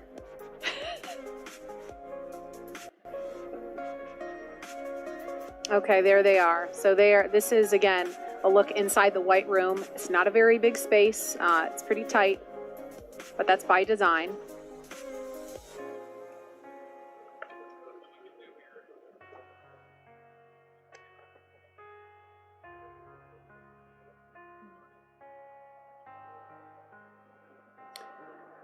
Okay, so while Victor and Soichi are getting a chance to sign their names to the inside of the White Room, we want to recap just a little bit. If you're just joining us, you're watching live coverage of NASA's SpaceX Crew-1 mission, today sending 4 astronauts into orbit on a mission to the International Space Station. NASA astronauts Victor Glover, Mike Hopkins, Shannon Walker, and Soichi Noguchi are flying on a 6-month mission to the International Space Station. Good afternoon and welcome to Kennedy Space Center in Florida. I'm Marie Lewis, Public Affairs Officer for NASA. And I'm Kate Tice, Senior Certification Engineer at SpaceX. Happy to be bringing you live coverage of the Crew-1 mission from Kennedy Space Center. Joining us is retired NASA astronaut Nicole Stott, who has flown twice on the shuttle, so pretty exciting to have you here with us. Thank you. Yeah, absolutely. Very nice to be here today with you ladies. And again, the crew has already arrived at Pad 39A, where a Falcon 9 will lift off from 7:27 p.m. Eastern, and Victor Glover and Soichi Noguchi are standing inside the White Room. Mike Hopkins and Shannon Walker are already inside Crew Dragon. Yeah, so it looks like we're fitting up the earpieces now and just doing a couple final checks. They have ascended the tall structure next to the rocket, known as the fixed service structure, and they've walked down that futuristic-looking corridor known as the crew access arm. And so now they are about halfway through the process of boarding Dragon, so it looks like possibly a little bit ahead of schedule. Our crew members, they're making their final stop. Again, this is the White Room, and the White Room is this small space at the end of the crew access arm that provides entry into Crew Dragon. And as Kate mentioned earlier, this is the last place the crew will be on Earth before stepping into the spacecraft for their ride to the International Space Station. Yeah, like I mentioned before, the term White Room it has a little bit of history. It was first used during the NASA Gemini missions, where the room right before entering into the spacecraft was painted white. So we love traditions when we've continued this one by painting ours white as well. Like Marie said, it is a pretty small area, and it has just enough room for the crew and a couple of ground support members to allow them to complete late cargo load at T-minus 24 hours. And then, of course, what we were just witnessing, crew ingress, running a little bit ahead of schedule at T-minus 39 minutes, 2 hours and 39 minutes. And ingress is how we refer to boarding up on top of Crew Dragon.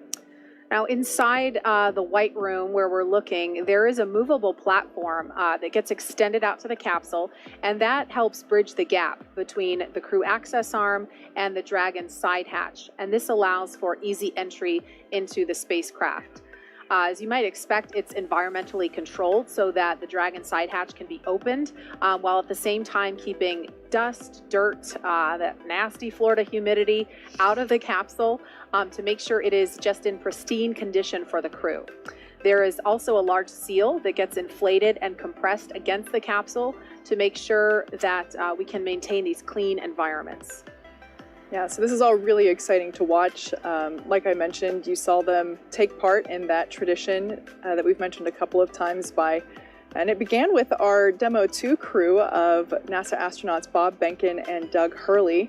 They signed the wall of the room to mark that they are now part of the select few who will have launched after leaving this room.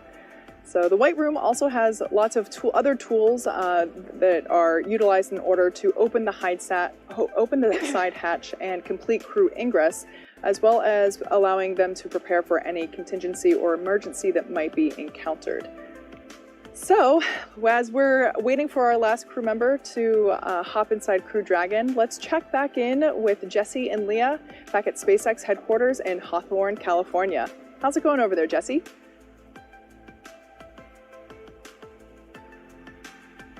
Everything is going good. We are so excited watching Ingress right now. Yeah, so as Jesse just mentioned, this is Ingress. That means the astronauts are entering the Dragon capsule. That's a spaceflight term, and you'll hear a lot of these space terms in the coming hours and days. Ingress is what we use when crew members are getting into a spacecraft or airlock, and egress means the opposite. They're exiting. But before climbing into the capsule today, the crew completed a foreign object debris check, also known as FOD check. That means they themselves have to be inspected for any substance or debris that isn't supposed to be on them or their suits, which could potentially cause damage to Dragon. To help protect against debris, the crew has covers on their boots as well as their umbilical port on their suits that need to be removed before they ingress. So they've been doing that. Victor is up next or last, completing that FOD check. And once the FOD check is complete, Mike Hopkins, our commander, first ingressed, and then Shannon Walker, Soichi Noguchi, and now we are waiting for Victor Glover, actually watching him enter the vehicle right now.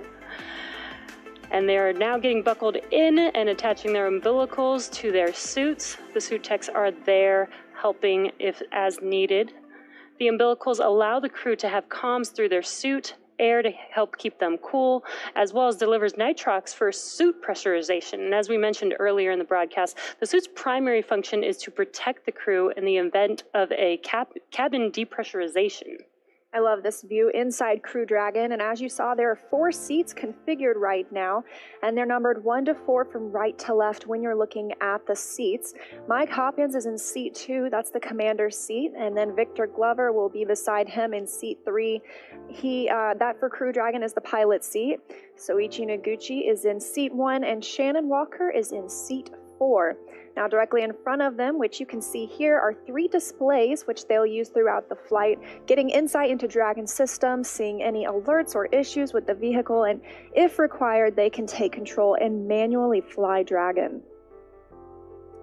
And coming up, the crew will do a comm check to make sure that they can hear mission control, and then their seats will be rotated into position for launch. But right now, they are finishing getting buckled in and getting their suits connected to those custom seats. Some of those things to listen for when we're doing those comm checks. They'll be doing comm checks through multiple paths to Dragon. They'll do some through TDRS, that's our tracking data and relay satellite system. We also use that for communications with the International Space Station. And then you'll hear ground. That refers to several ground stations around the globe that SpaceX had. And upon liftoff, those ground stations will be able to provide telemetry from Falcon 9 and Crew Dragon. There's also about a half a dozen checks to ensure everybody's ready in here. You can see those suit-up crew. I've heard people call them the ninjas before. I think it's a pretty apt name. But they are checking to make sure the suits are ready. They're helping them connect the umbilicals. They're buckling them in. They're also assisting with those leak and comm checks. So they each have a very individual and specific role. And we just stepped through this a couple of days ago for the dry dress. Every single detail, we stepped through it, from buckling up to connecting the umbilicals, even the comm checks. So it's kind of like run 2, right? But really day 1. Little deja vu, but it's all very, very organized. Doing the practice runs helps make sure. This helps make sure that everything goes smoothly. On the day of launch, like today.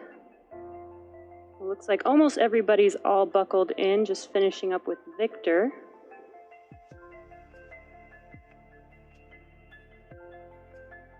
Comm check should occur once everybody's already buckled in, so.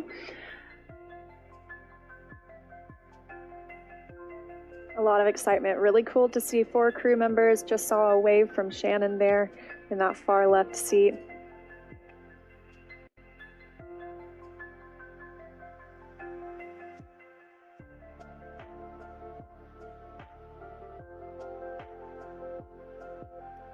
All right, well, let's check in with John Innsbrucker for the latest with the health of both vehicles.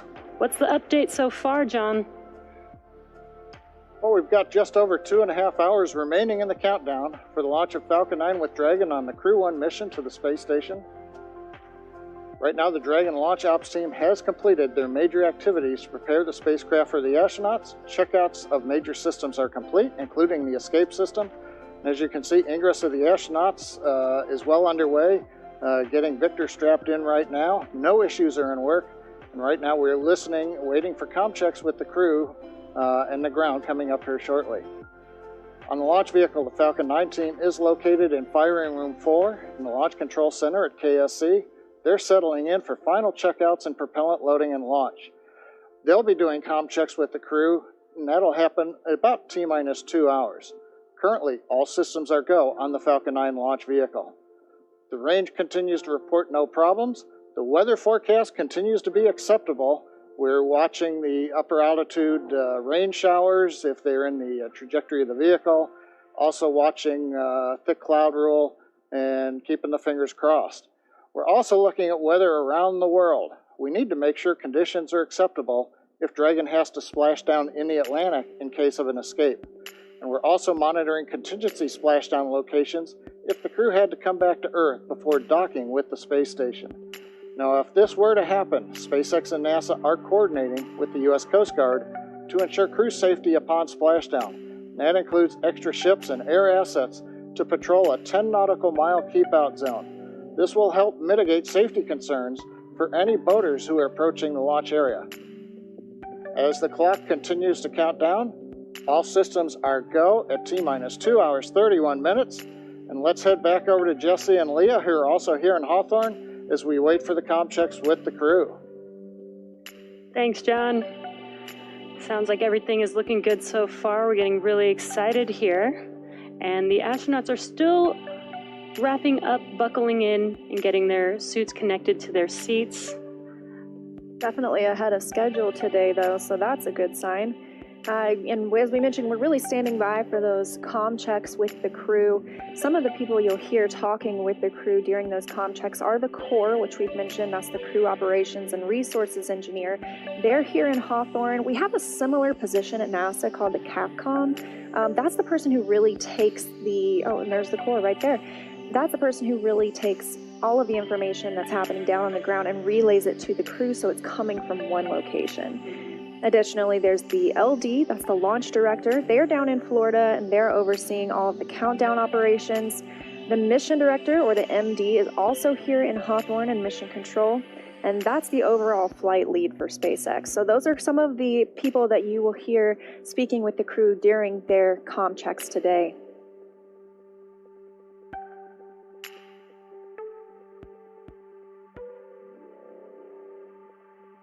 Once they're all finished getting buckled in, those seats will also rotate into launch position. Right now, it does look like they're a little further away from those display panels, but once they rotate backwards, those display panels will be right in front of them and easy to access. Just under 2.5 hours now, too, before we launch today. As John and I mentioned, weather is still looking good.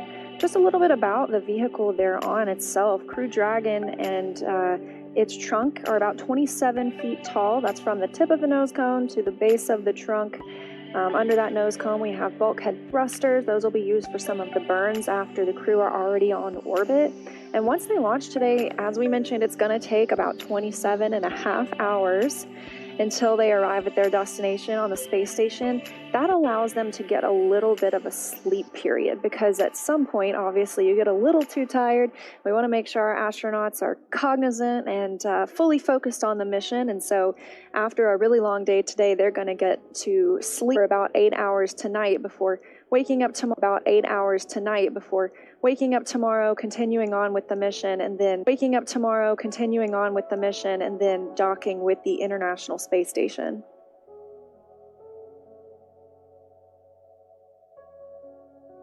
And again, we are standing by for those comm checks. This is just to make sure that their comm path does work properly before liftoff, making sure that they can hear the core here in Hawthorne. Just a high-level look at some of the other milestones that will be coming up over these next 2.5 hours. The next big milestone will be the hatch closure. We'll be looking for that around T-minus 1 hour and 55 minutes. And then at 45 minutes before launch will be the go, no-go for propellant load. So there's not any propellant on the first or second stage of Falcon 9 right now, but they'll begin loading some densified kerosene, and then the oxidizer is some liquid oxygen. That will be loaded onto the Crew Dragon up until just a few minutes before launch, or loaded onto Falcon 9, I should say.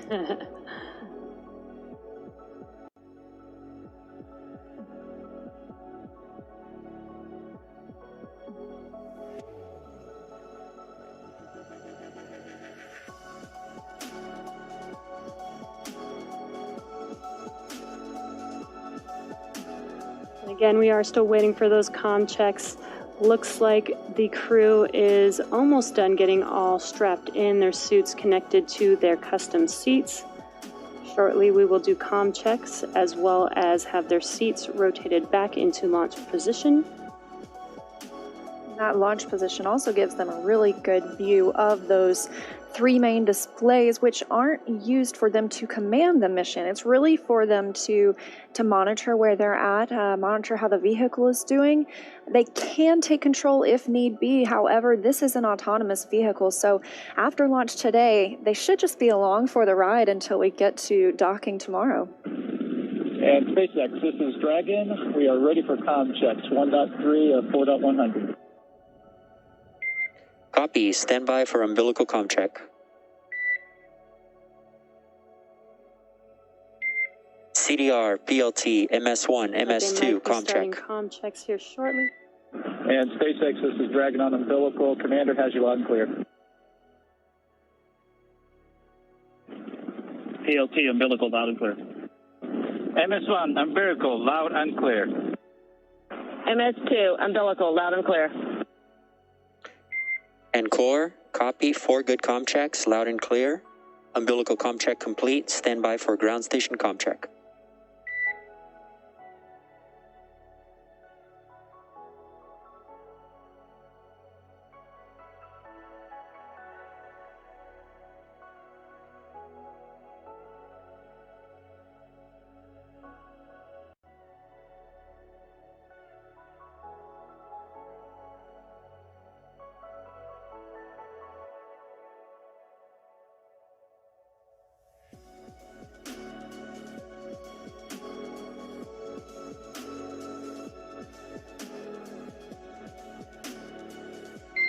Dragon, SpaceX, comm check over ground stations.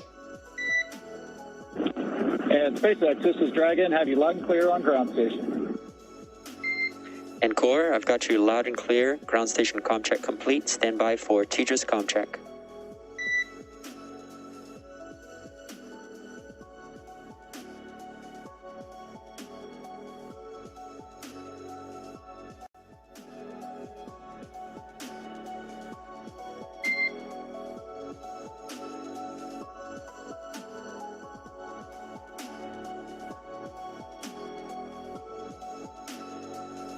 Dragon, SpaceX, comm check over Tejas.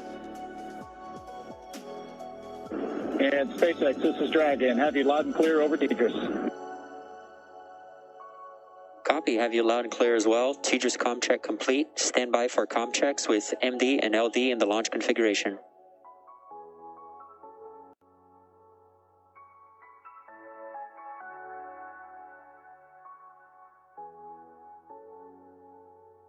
Dragon, MD on countdown 1, comm check. MD, this is Dragon on countdown 1, loud and clear.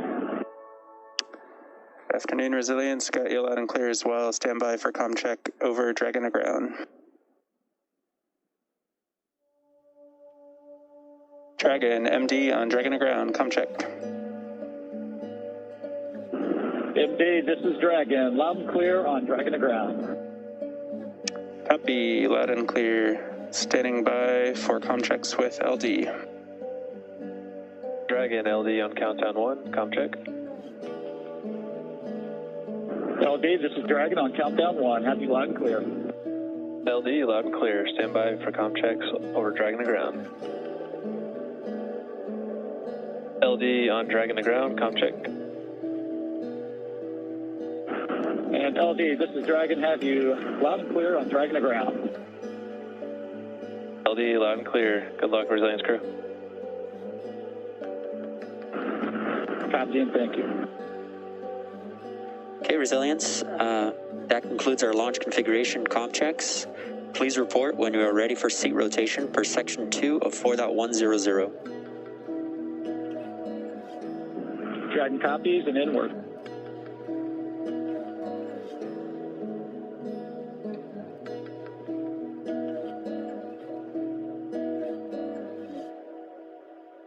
And sounds like we just completed comm checks. Sounds like everything is good to go. So we're going to head back over to KSC with Marie.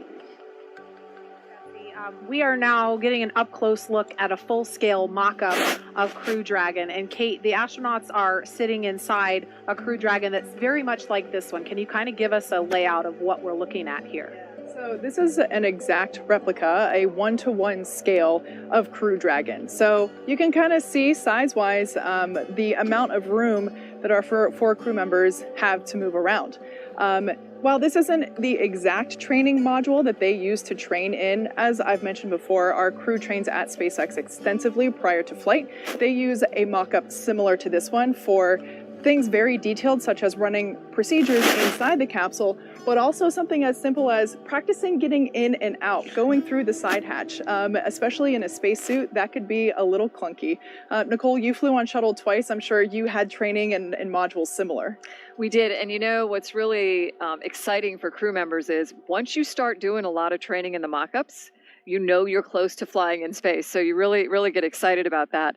I don't know, I look at this and it's really neat to me to be just up close and personal with, even with a mock-up of the spacecraft. But, you know, I look at it and there's things that are certainly familiar, like a window. Thankfully, there's windows. But what is some of the other stuff we're seeing on here? These, you know, these silver little ovals, and I know that's a hatch, but what else are we looking at here? So these are the ports for our Draco thruster system. As I've mentioned before, Dragon is capable of steering itself in space, and that onboard propulsion system is here. These are the Draco thruster ports that are utilized during in-flight and orbit maneuvers.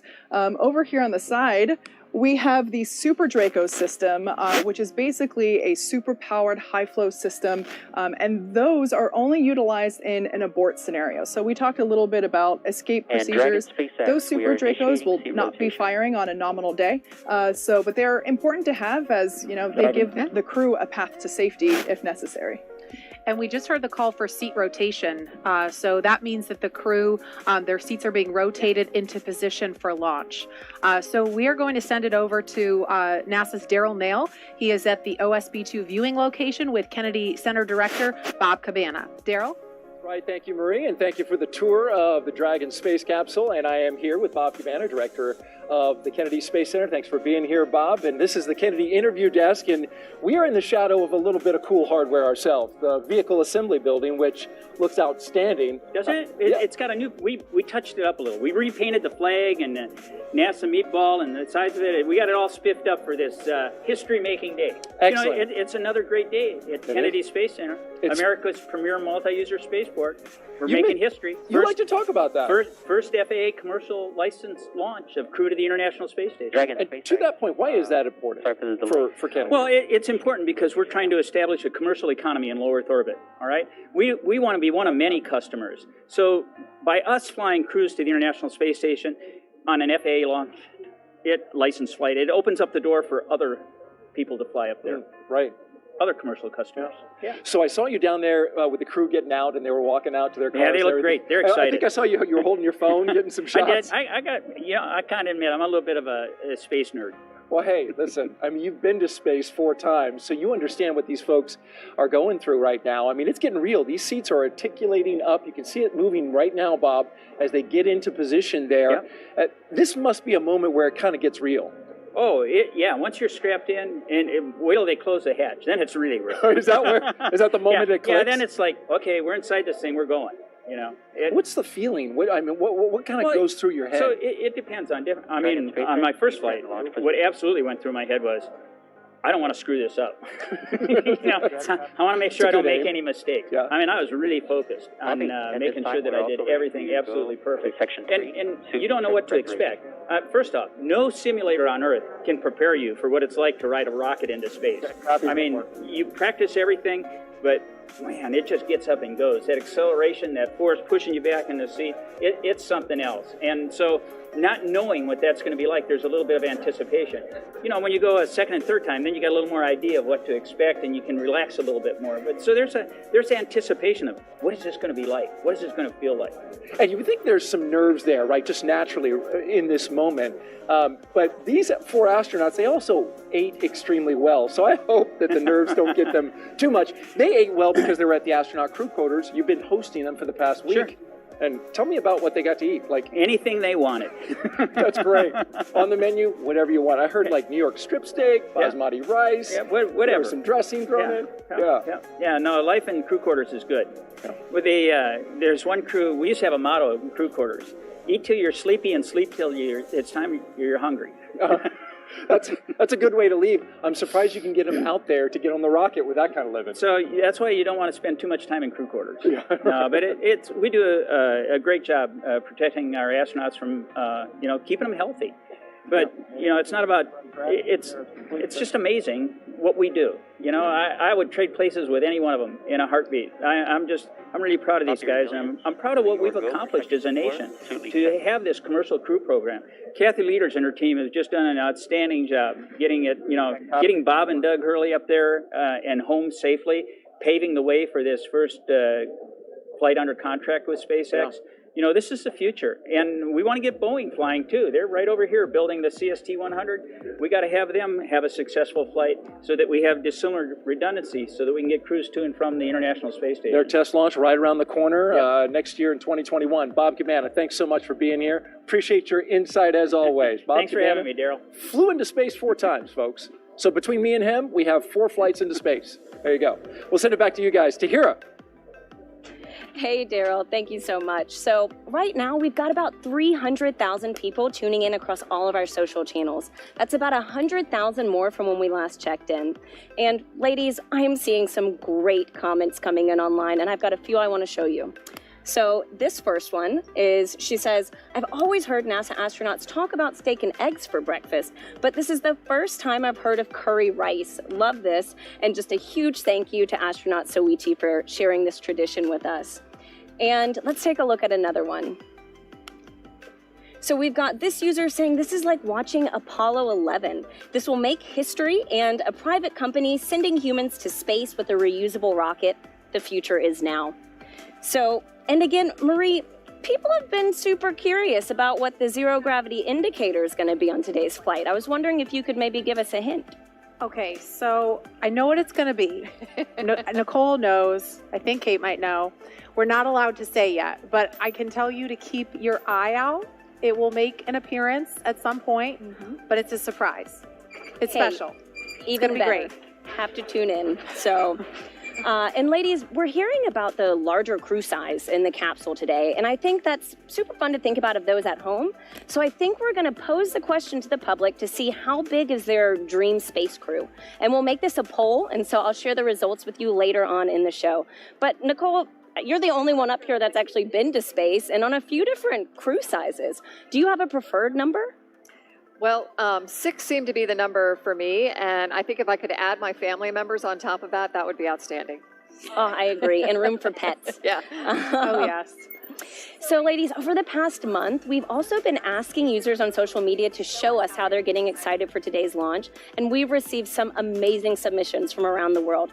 Take a look at these. 3, 2, 1, 0. Ignition. Liftoff.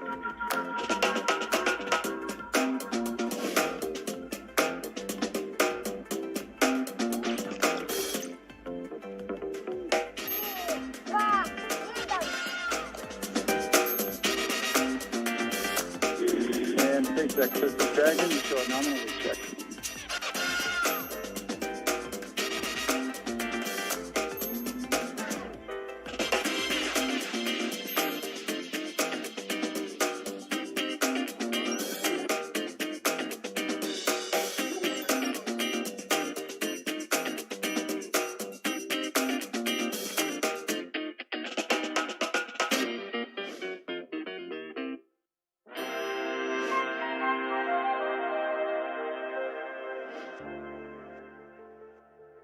I mean, there you have it. People from around the world are just engaged with this launch. All right, thanks to Hira, and thanks to all of you following along. Keep sending us your submissions, how you're watching. We love seeing those.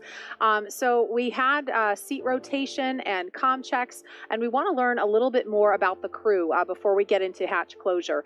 This will be the second space flight. 5.2 of 4.100. We are ready for Dragon hatch closure. Okay, so we just heard the call. Copy, ready for hatch closure, and we'll keep you posted as that progresses. Okay, so we heard the call that they're ready for hatch closure. So we're going to pause for just a moment.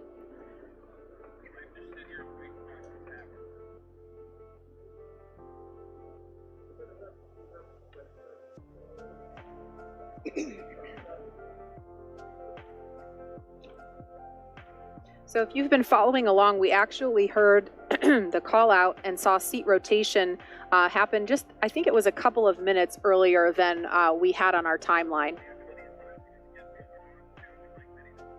Okay, so hatch closure is coming up, but in the meantime, we want to learn a little bit more about Crew Dragon Commander Mike Hopkins. He is a U.S. Air Force colonel, and here's a little bit more about the Missouri native who's already logged 166 days in space.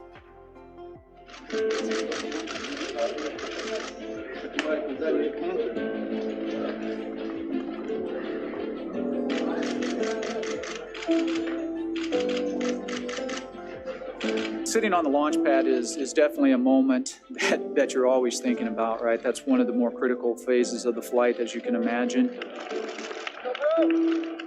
You're very focused in, right? It can be a very emotional time. You're kind of pinching yourself because it's hard to believe that you're finally there. Born in Lebanon, Missouri, he is an Air Force colonel and a flight test engineer. He was selected as an astronaut in 2009. He spent 166 days on the International Space Station, introducing NASA astronaut Mike Hopkins.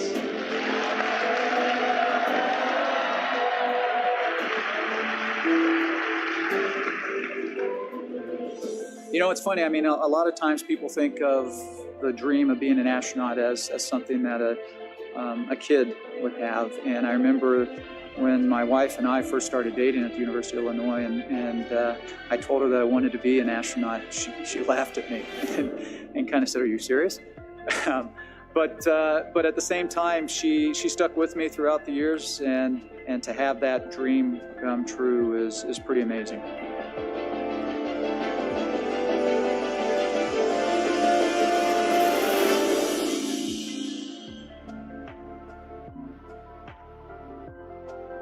My role on the Crew Dragon itself as part of Crew-1 is the commander of the vehicle. We'll be launching to the International Space Station, and we're going to be doing a long-duration mission, a standard long-duration mission. One of the nice things about being on board the International Space Station is you have a lot of connectivity, believe it or not, with your family. And so I was able to call just about every day. My family means everything to me. It is the most important part of my life.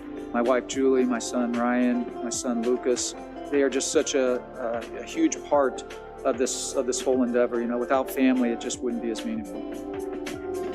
The partnership that we have right now with SpaceX, it's pretty powerful. They bring a lot to the table. NASA brings a lot to the table. We've got a ton of experience in human spaceflight. When you're out there on a day-to-day basis and you're interacting with their engineers and you're interacting with their trainers and you're interacting with the people that are actually building the rockets and building the capsule itself, you really get to establish the relationships, the personal relationships. It's not just about the astronauts that are on board, but it's about the entire team at NASA and SpaceX that it's taken to launch this Crew-1 vehicle, and we couldn't do our job without them.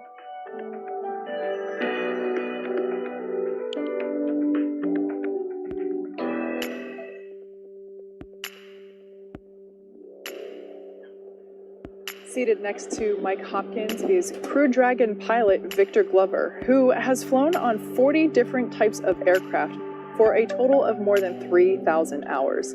Helping prepare him for this, piloting his first test flight to space. Here's more about the U.S. Navy commander and California native. I saw a shuttle launch when I was in elementary school, and I thought I really want to fly that. And that's where it began. He is a Navy commander, a naval aviator, and a test pilot. He was selected as an astronaut in 2013. This is his first space flight, introducing NASA astronaut Victor Glover.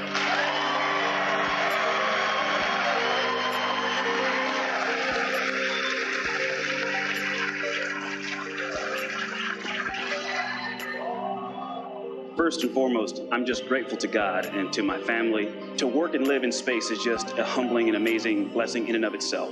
This is a test pilot's dream. Flying has been such an important part of my professional life, and I love to do it. 64,000 feet, that's the highest up I've ever been above the ground. And so to get to a point beyond that, that'll be a little special moment. I'm a rookie astronaut. I'm the pilot and going to be learning the ropes from a very experienced crew. Trying to balance that, enjoying and living in the moment, but also managing the responsibilities to make sure that we get to space safely. I'm looking forward to that juxtaposition of emotion, I think. Tell me about how you ended up here. I think for every astronaut, that's kind of a different story. Ooh, wow, that goes way back. So high school athlete, loved being a part of a small high-performing team, wrestling and football. Was fortunate to wrestle in college while pursuing my engineering education. I actually originally wanted to be a Navy SEAL. That's what started my journey in the Navy, and I wound up deciding to go into aviation and learn to fly. The love of flying and being a part of a small, very specialized, high-performing team that gets to do things in really interesting and challenging environments. The astronaut corps is the epitome of that. This is truly an exciting time for human spaceflight in our nation, and believe me, it's only going to get better as we charge off into the future. We've been working with our partner SpaceX for years. It's just been amazing to learn about the vehicle and to just spend time getting to know their flight control team and their trainers. It's creating sort of a new culture that is some kind of a balance between the two. The fact that it takes thousands of people all over the world to get us ready, it's humbling and overwhelming, and I want to do my best because I represent them. So thank you for your support and for your love, and know that you're flying with us on Crew-1.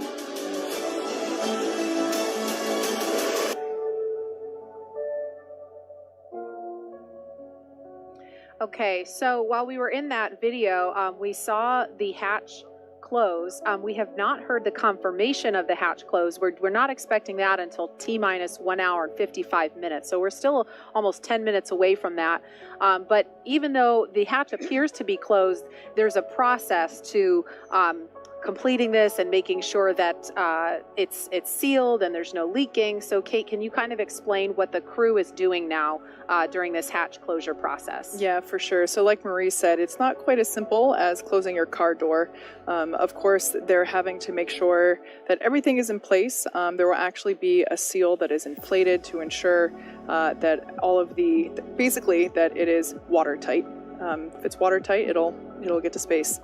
So we see the crew, the closeout techs, the suit techs, all there in their numbered uniforms, going through the steps. You can see the tablets in their hands.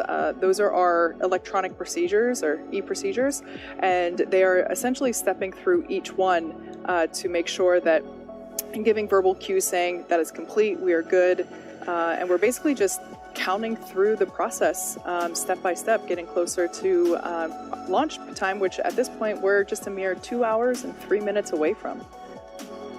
Nicole, what was it like when you were sitting inside the space shuttle when that moment when, you know, that last door to the outside closed?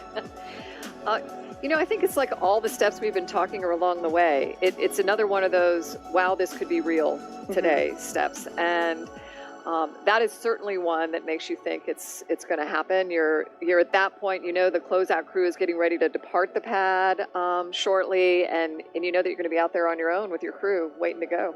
Mm-hmm.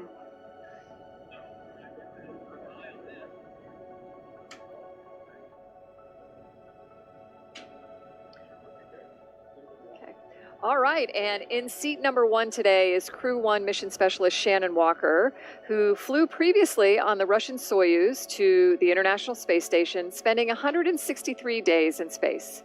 Here's more on Dr. Walker, who will be the first woman to fly on a commercial orbital spacecraft. I always wanted to be an astronaut. I just turned 4 when we first landed on the moon. And I have very distinct memory of my parents taking me and my older sister out into the backyard, and the moon was rising over our house, and they pointed up there and said, "We have people there." And even at 4, I thought that just sounded like the best idea ever.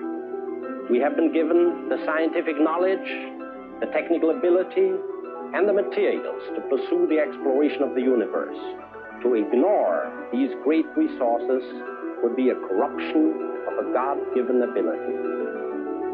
I had seen a new class of astronauts that had been hired for the space shuttle, and I was reading in the newspaper what their qualifications were, and just going through some of them, I realized I can do that, and that was a big turning point. I'm Dr. Shannon Walker, NASA astronaut, and I am getting ready to fly on the Crew-1 mission to the International Space Station. Crew-1 is the first operational mission of the Crew Dragon vehicle to the International Space Station. I was not expecting the call to be assigned, and so anytime you get a flight assignment, it's tremendously exciting.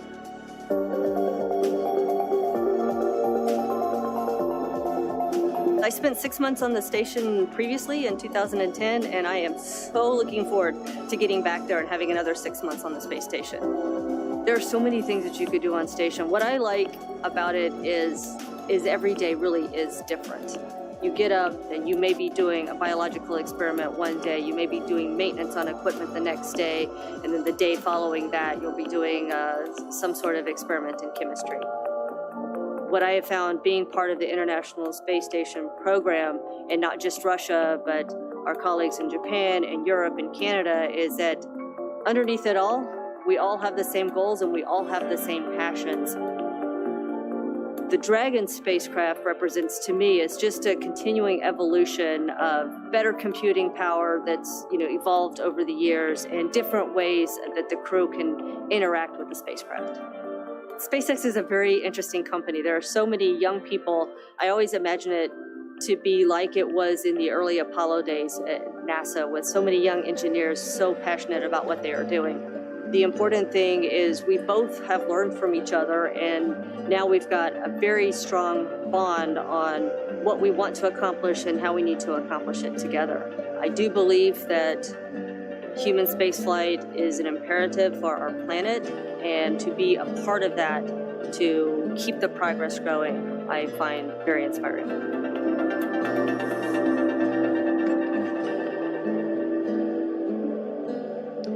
Crew-1 mission specialist Soichi Noguchi has spent 177 days in space, and this will be his third mission in an orbital spacecraft. Here's more on the first international partner to fly aboard Crew Dragon. Soichi appears to be a very quiet person, and yet he comes out with some fantastic one-liners. Soichi is probably the quietest, but he is probably the funniest as well. Earlier, I used the word dignified to describe him, but his humor is very dry and subtle, but it is extremely witty, and it just makes it that much more funny. Konnichiwa. My name is Soichi Noguchi. I am Mission Specialist 1 on Crew-1 mission to International Space Station. Well, my mission will be help support commander and pilot on Crew Dragon. And of course, once I arrive on the space station, I'll be a board engineer and do lots of science and maintenance and spacewalks, robotics, all kinds of work. I'm really fortunate enough to have a good crew member. And obviously we have a lot of different background, and the diversity definitely gives us a great rigidity to our crew. I wanted to be an astronaut for a long time. High school days, I watched the shuttle launch. I studied aerodynamics and aerospace engineering. When I turned 30, Japanese Space Agency started recruiting another astronaut class. I was fortunate enough to be selected and sent immediately to Johnson Space Center. My first flight was 2005. That was on the Space Shuttle Discovery, STS-114. And the next flight was 2009. I was on the Russian Soyuz. The vehicle is definitely like living creature. All the pipes, all the pipelines are alive. I really remember the morning of the launch day. Arrived at the pad. Hey, this vehicle is alive and waiting to go out. And liftoff of Space Shuttle Discovery, beginning America's new journey to the moon, Mars, and beyond. I'm really looking forward to go back to that launch day. The Crew-1 is the first operational spaceflight after the certification given by NASA. Important thing is this is brand new, designed from scratch, 21st century spacecraft, and this is a new design. And obviously the SpaceX did a very nice job. The spacecraft of this century is not just for America, but this is an international corporation, and all the other people around the world have a chance to ride on this Crew Dragon. So this is a new era.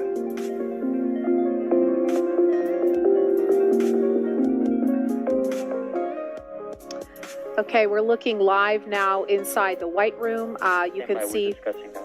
Negative. We're going to go to pad hatch reopen temporarily. Okay, so it sounds like they may be reopening the hatch.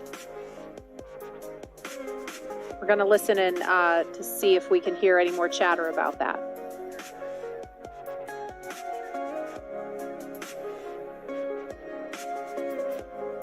Okay, so it sounds like they want to double check a leak check. So we may see that hatch reopen momentarily.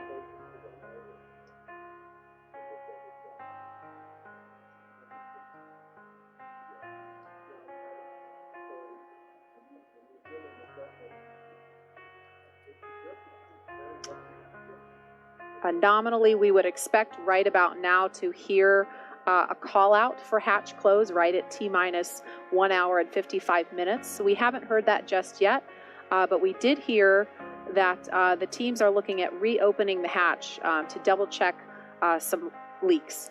So what I'm hearing is that the closeout team saw a little bit of a pressure drop during those leak checks.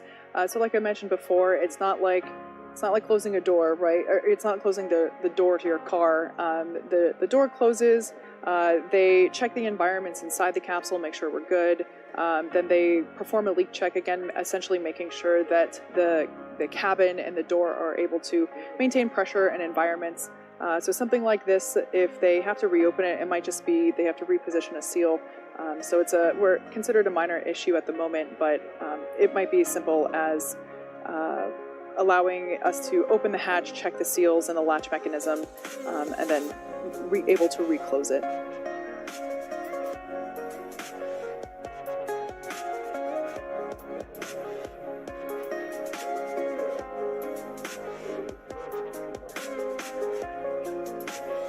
Okay, we're going to go over to John Innsbrucker in Hawthorne. He's been listening to some more details. John, can you give us an update on what's going on now? Marie, I've been listening into the Dragon nets in addition to Falcon 9. Right now you can see on the screen the crew inside Dragon. Everything is safe at the launch pad. We have not gotten into propellant load. What we were doing is our standard procedures. We did communications check that you heard a while back. They checked the environmental. Hey, the temperature was just right for the crew inside. And then we command to close the hatch. The team then locks it down. And we run a leak check just to make sure that it is leak tight. We're running that leak check and they saw a little bit of a drop in pressure. So what you're seeing on the screen right now from the outside of the capsule on the left, the SpaceX ingress team in the access arm in the White Room, they're going to open that hatch back up again. One thing they want to look at is just make sure nothing got trapped in the seal. They're going to take a look at the latch mechanism. They also are checking their equipment to make sure that it's try to make sure whether or not it's actually in the capsule or it might be in the measuring equipment that they're holding on to.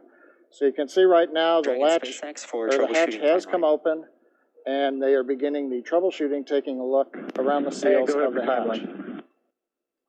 Yeah, I just wanted to let you know that we do have about 10 minutes of margin in the schedule for this troubleshooting. And 10 minutes before they need to start closing the hatch again. That is correct. Yeah, 10 minutes till hatch close, and they are taking a look at the CO at this time. Check copies. I'm only listening to program now.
Hey, Marie, this is John. Did you ask me a question? I didn't pick it up. Yeah, I wanted to first just acknowledge that we heard on the call-outs that they said that they had about 10 minutes of margin in the schedule, so not necessarily going to throw the timeline off track. But is this something, I know that people that are watching this live have got to be wondering, is this something that can cause a scrub, or how significant is this issue right now? Well, I'd say from a crew safety standpoint, which is what we're always looking out for, if we could not resolve the issue, if we thought we were actually measuring a leak, then that would be a probable scrub issue for today. However, it's premature to say that. They're doing the first round of troubleshooting. And yeah, I also heard the comment we've got about 10 minutes, but as a reminder, the SpaceX team doesn't actually leave the crew access arm until T-minus 60 minutes. So while we've got standard margin, they may be able to compress other activities since there's still 50 minutes before the crew that you see there in the black pad access uniforms actually has to get out of the area. Sure. And when we put out the mission timeline ahead of time so folks can follow along, but we understand and we try to impress upon others that these are the kinds of things that can come up, and so this timeline, while it's a guide, it is fluid. Thinking back to Demo 2, if I remember correctly, they were also running ahead of schedule in terms of when Bob and Doug got in their seats and strapped in and closed the hatch. So obviously, given an instantaneous launch window for the space station launches, if we didn't have margin, that would be a potential scrub scenario. But like we heard the call out earlier, we're about 10 minutes ahead of schedule. So glad to have that flexibility. And just to add on to what Kate was saying, looking back over my notes, when we did the first Demo 2 launch, it wasn't until about right now in the countdown that the first hatch leak check completed. So by that schedule, which we were ready to support launch right on time until the weather got us, we're still looking good, I think, in the countdown. Something I want to point out, you heard me mention earlier that the team is working off of tablets following along with the procedures. This is considered the kind of contingency procedure that is written into the procedures. So what we're seeing them go through on screen now, while they are troubleshooting live, we do have a procedure written for this type of contingency. So it's a matter of working through those side steps, essentially. Nicole, I wonder, did you have any issues that had to be worked through real time on either of your shuttle missions that might have been similar to something like this? Yeah, I think in both cases, actually, and it's really amazing how the team just comes together and works those procedures like Kate mentioned, where you know, we've tried our best to think about what could go wrong in, you know, in these different scenarios, and then put those procedures in place to work it. And as a crew inside, unless there's something that we can actively participate in, we're just following along to make sure that, you know, everything is picking back up onto the timeline, and then waiting in case there is some switch to throw or, you know, communication to have to help with the procedure.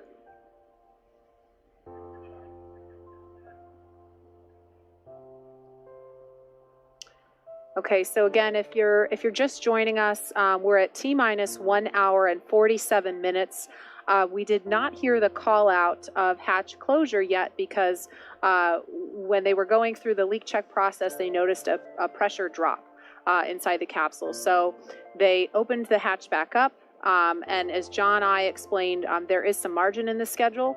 And so this is not necessarily a showstopper. It would be premature to speculate about any of that. So far, we are still on track for launch. We're just watching some troubleshooting in real time. On the right-hand side of the screen, we can see the crew sitting pretty comfortably there in their seats. Something I didn't get to mention earlier is that the seats themselves are custom sized for each astronaut. So not only is the length of the bucket, so basically the length from the tailbone to your shoulders, that is specific for each astronaut, but so is the footrest as well as the armrest. So expecting to fly people of many different heights and wanting to make sure that their positioning is not only operational but comfortable as well. And it seems like everyone's pretty comfy in there. And we can't overstate how important the job is of this pad closeout team who is doing these leak checks and making sure that that hatch is secure and behaving the way it should be before they leave the pad, because these 4 astronauts are inside a capsule that is going to be fueled in a little over an hour and head off to space. And so it's the job of these people that you see on the left of your screen, in addition to hundreds and thousands more around the country that have been working so hard for months and years to keep this crew safe. Again, this is the first operational or rotation mission of 4 people on Crew Dragon, the first of hopefully many more to come. And so the team has to keep the crew safe. So I'm now hearing that that closeout team that we saw there were able to check the seals and clean them a little bit. They found a little piece of FOD there in the seal, so that's probably what was causing the hatch to not maintain pressure. So they are about to, I can't quite tell on the screen, but they will be starting to close that. And what is FOD for people who don't know the acronym? Foreign object debris. Okay. So what's an example of what that could be? You know, it's hard to tell because it depends on the environment, but something as small as a piece of lint to, you know, something like our cell phone or an earring. So that's part of the reason why earlier in the webcast I mentioned that the the suit technician team are checking to make sure nobody's wearing unapproved earrings or jewelry. Those are all considered FOD or foreign object debris. But it looks like we're going to be closing that hatch again if it's not already, and reperforming that leak check. Like I mentioned before, we do have contingencies built into our procedures. We are running ahead of schedule, so nothing to speculate causing an abort at this time. But that being said, we will be repressurizing that hatch. And I should say that it's not like we bring it to pressure and check it and it's good. You want to bring it to pressure, allow it to sit there for a couple of minutes and watch whatever the decay is, if any. Dragon SpaceX for status. Yeah, go ahead for Dragon. Yeah, the team did find a possible root cause. They are checking cabin environment, and we're getting ready to close the hatch again. Okay, Dragon copies, and we see pad hatch closed forever. Copy.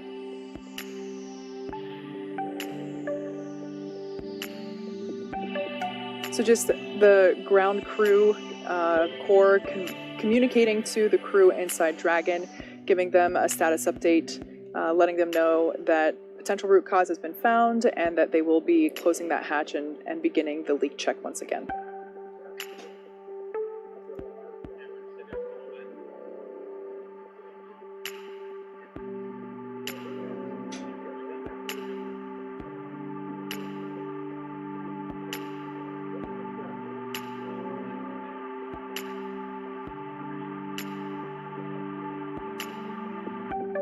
So we heard that they may have identified the root cause, but we haven't heard what that root cause is or what they suspect it is yet. So if we hear that, we will relay that to you, but that is not information that we have heard just yet.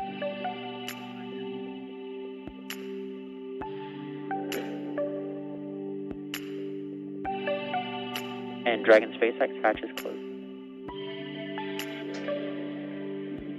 Dragon copy to the thing.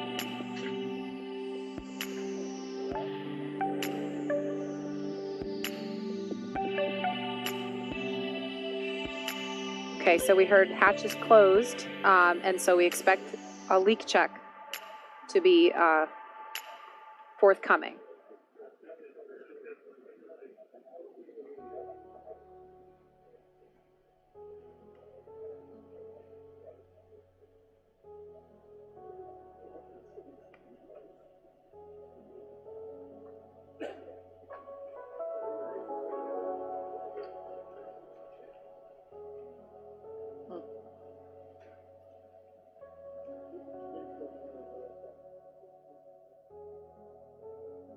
Again, we've got the pad closeout team on the left of your screen, closing the Dragon side hatch for the second time, getting ready to do another leak check.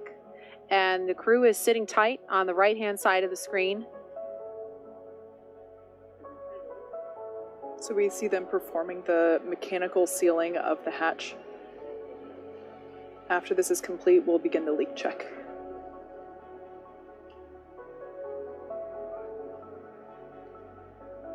We are at T minus 1 hour and 40 minutes, so with still some margin in the schedule, so this is not necessarily going to throw the rest of the launch timeline off track, but we're just standing by to see if the teams can get this issue resolved.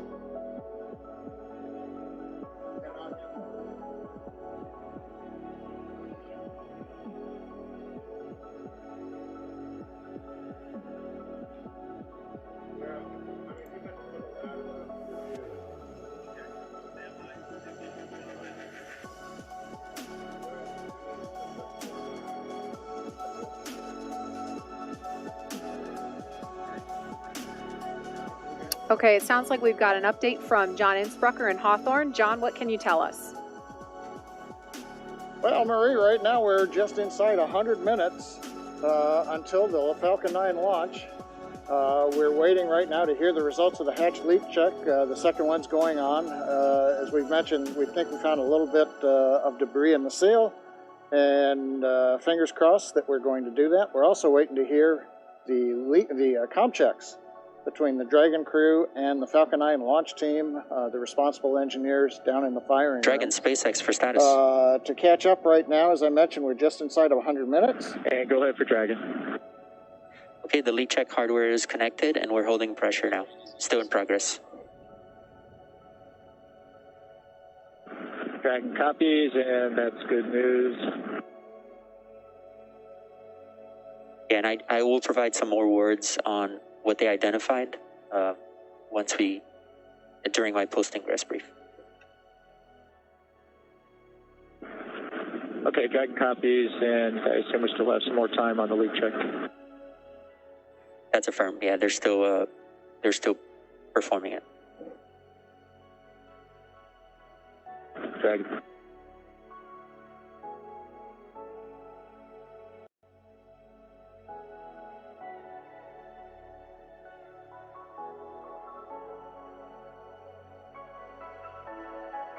Okay, we heard a little bit of chatter. I'm not sure if y'all picked it up on the webcast, but they talked briefly to the crew, gave them an update similar to one we were just presenting y'all.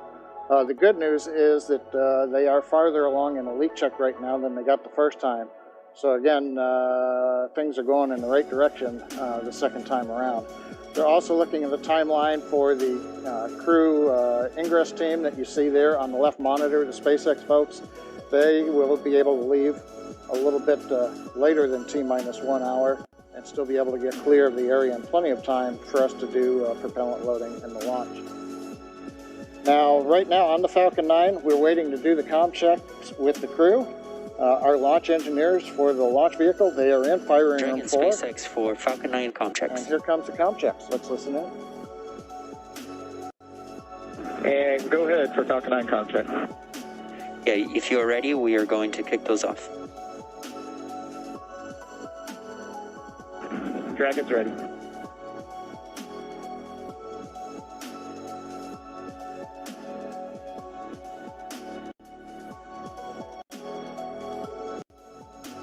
Dragon, GNC on countdown 1, comm check. And GNC, this is Dragon on countdown 1. Have you loud and clear. GNC loud and clear. Stand by for comm check by propulsion.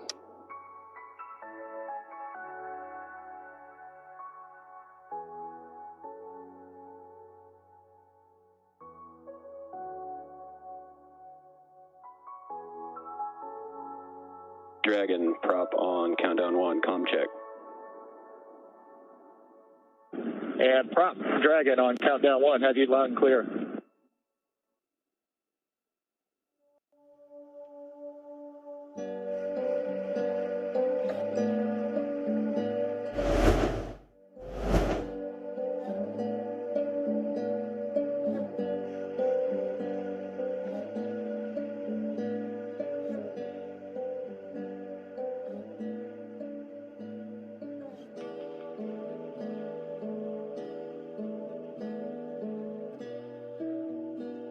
Prop loud and clear.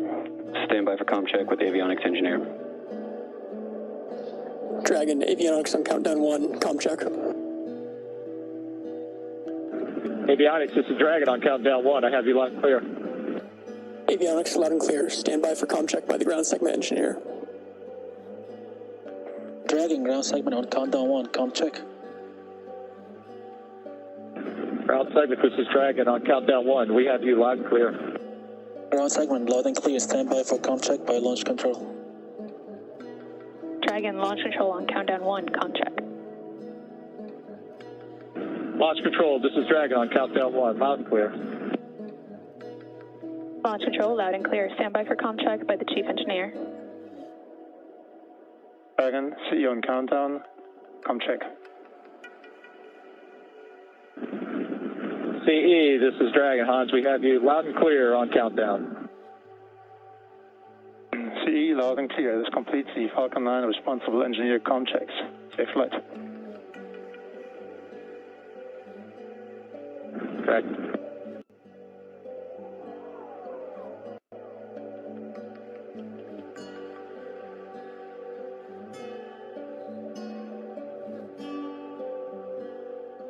Okay, the good news is we've gotten through the comm checks between the SpaceX team and the Dragon capsule. We're at T-minus 1 hour and 34 minutes. On the Falcon 9, everything continues to look SpaceX good. Big for event Pan Hatch really closed, coming up launch escape is checks. propellant loading as we get inside T-minus 35 minutes. And On go the ahead Dragon for side, Pan Hatch closed checklist. Okay, Resilience, at this time we're call going out there for to a second. commence health check for the launch escape system. You can expect a momentary flight computer state change followed by a transition back to Pan Hatch closed. Dragon copies, and we're monitoring.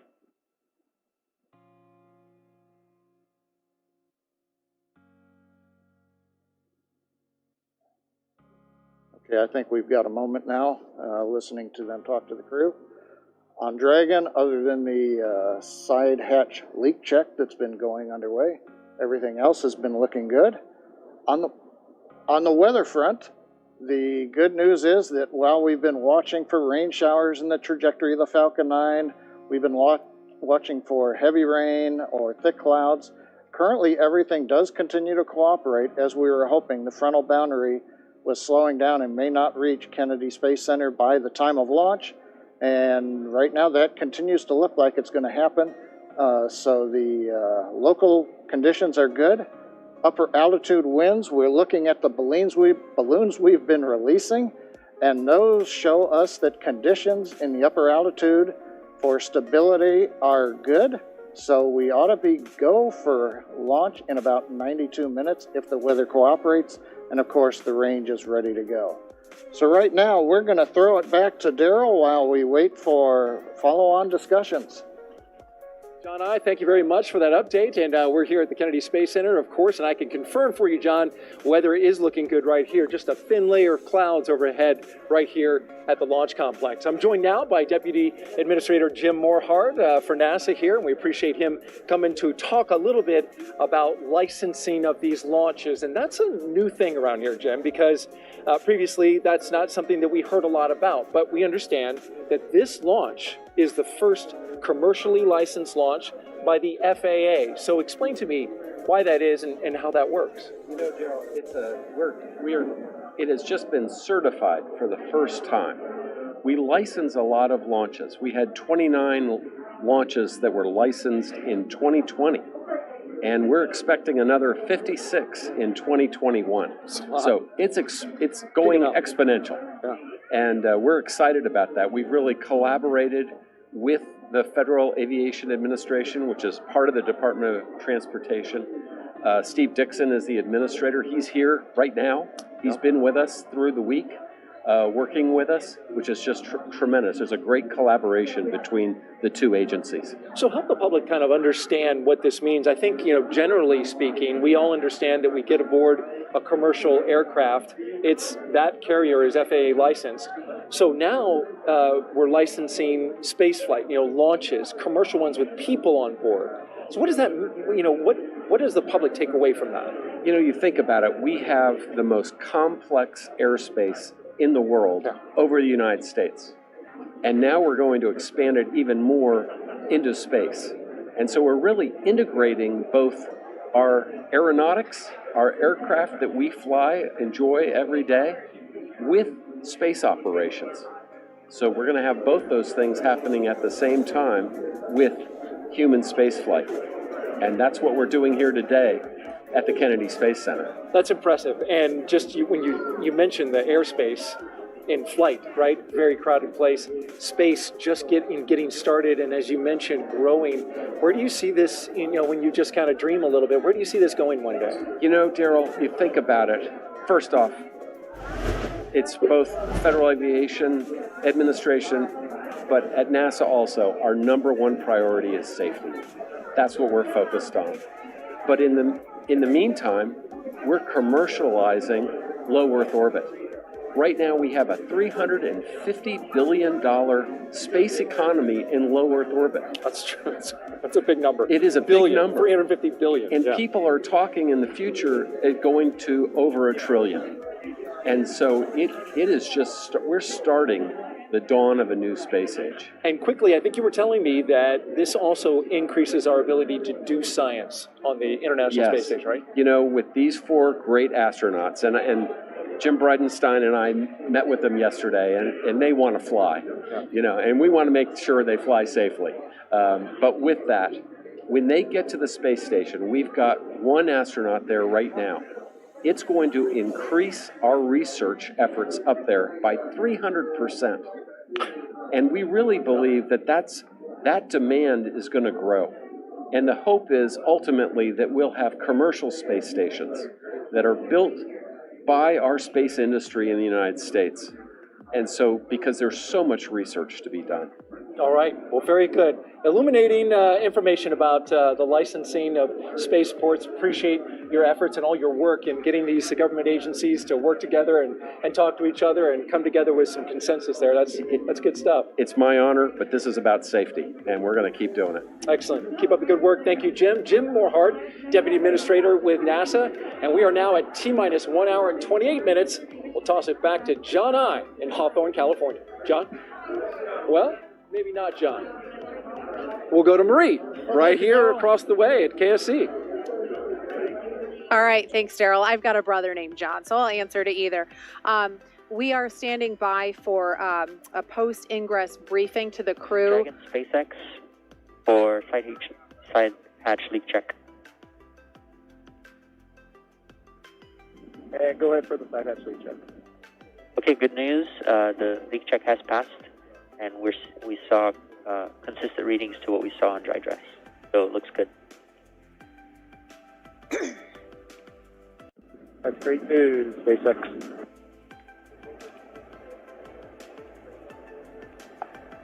So what you just heard there was the core team briefing the crew, letting them know that the leak check passed, and we're going to be moving along in the timeline here. They're now attaching the final exterior cover there on the side hatch.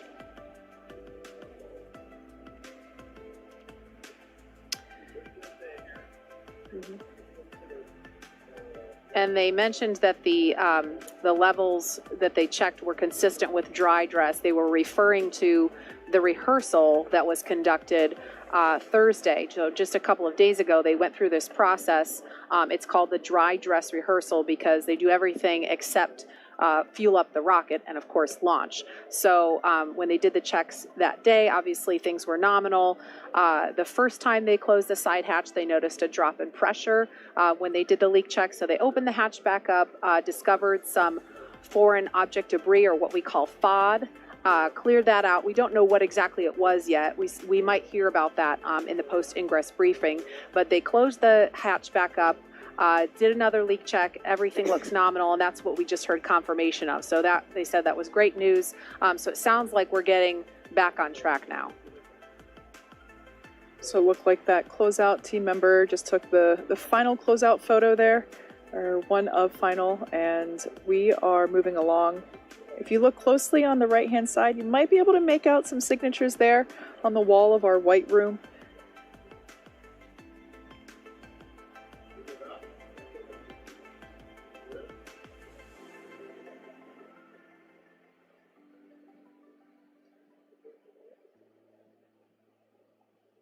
And certainly the astronauts sitting inside the Crew Dragon capsule right now appreciate the attention to detail of this pad closeout team.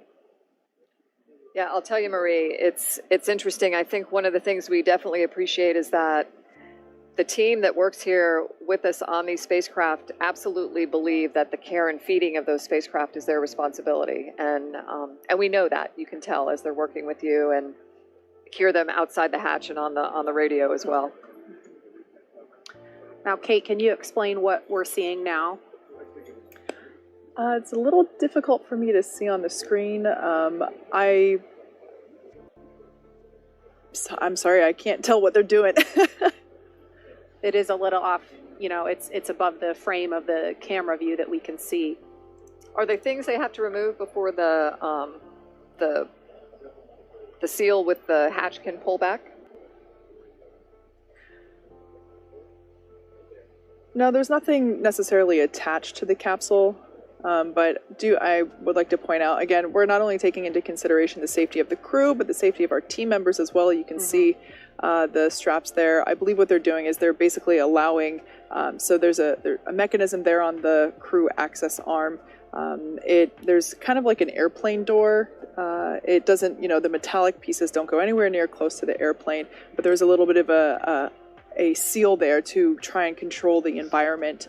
Again, dealing with humidity and rain and bugs here in Florida, trying to keep all of that out and keep the environment stable and under control there. But yeah, so they are now preparing to move all of that fixturing away, and they are leaning out over towards essentially the side of the rocket. So we have those wires in place for fall protection.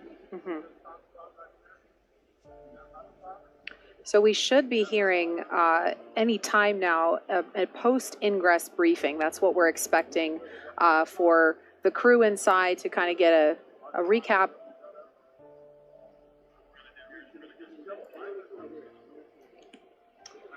Okay, so maybe a couple more minutes before we hear that briefing. So we're going to move on temporarily. We've made mention of the first crew to launch in Crew Dragon a little earlier this year, and you may remember them as the Space Dads, as they are affectionately known by the NASA and SpaceX teams who work with them. We watched them lift off from this very spot back in May, ending a 9-year gap in human spaceflight from American soil. And we want to honor the courage of NASA astronauts Bob Behnken and Doug Hurley with a look at their historic Demo 2 test flight.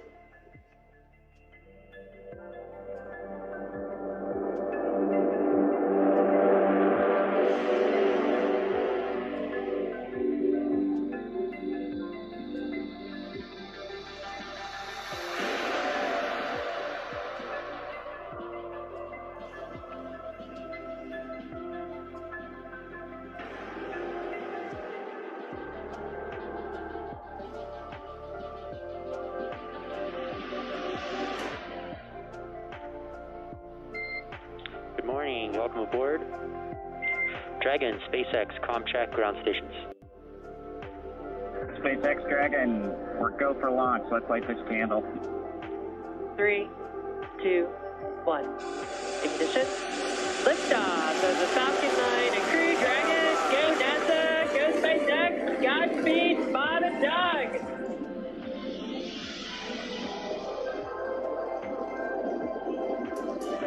On behalf of the entire launch team, thanks for flying with Falcon 9 today. We hope you enjoyed the ride and wish you a great mission. We would like to welcome you aboard Capsule Endeavour. We do have a friend on board with us, Trimmer, the Apatosaurus. I think I was requested to do a backflip. Good night, Megan and Theo. And Karen and Jack.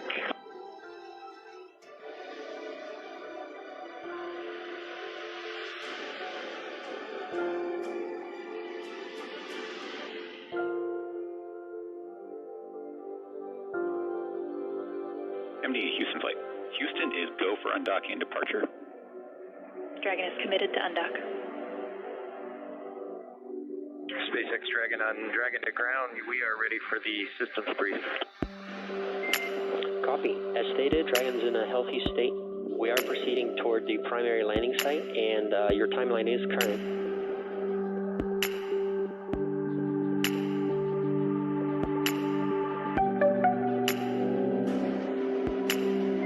Visual, 2 drones out. 300 meters. We are braced for splashdown. Copy, brace for splashdown. Endeavour, on behalf of the SpaceX and NASA teams, welcome back to planet Earth. Thanks for flying SpaceX.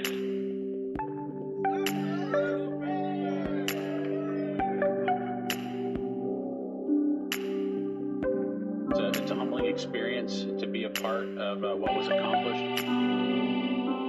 It's great to see how excited everybody was.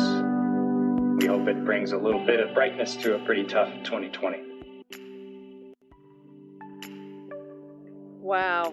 I don't know about you guys, but that gives me goosebumps watching that recap. Yeah, absolutely. My family and I made a point to drive over here to the East Coast to watch launch from just down the road in Cocoa Beach with our dear friends, the Honeycutts, a name that's familiar to the Kennedy Space Center family. And I'll tell you, it was a real joy to watch Bob and Doug in space and then to have them safely back on the planet with us. And now, special treat, we're going to hear from my dear friends and fellow bugs, AKA the Space Dads themselves. Daryl is standing by to talk with them. Daryl. That's right, Nicole. We have Bob Benkin and Doug Hurley, the Space Dads, with us live from Houston, Texas. Gentlemen, thank you so much for joining us on yet another historic day here at the Kennedy Space Center.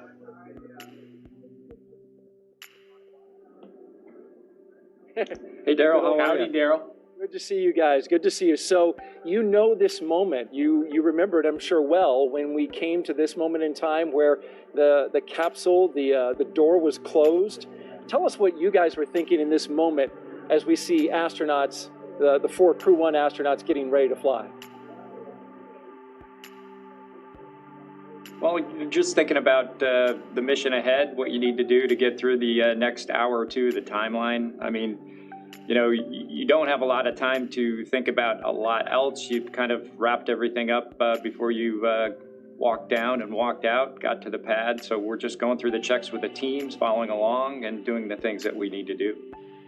You just saw that video that was put together about the whole mission that you guys did. Is there anything that, as you watch that, stands out to you as, you know, that was my favorite moment? I think for both of us, our favorite moment was after splashdown, when we were able to get the hatch open and climb out of the vehicle. As you might imagine, as you embark on a test flight, you've got to have a lot of things go very smoothly, and you got to get them all done and get to the final test point that's out there, which was the splashdown and coming home. And so I think there's a little bit of relief, but kind of a big, let our emotions come out, I think, at that point, after being really focused on, you know, the mission at hand all the way up to that point. And Doug, what are your thoughts? Well, I agree with Bob. You know, we invested 5 years with the teams.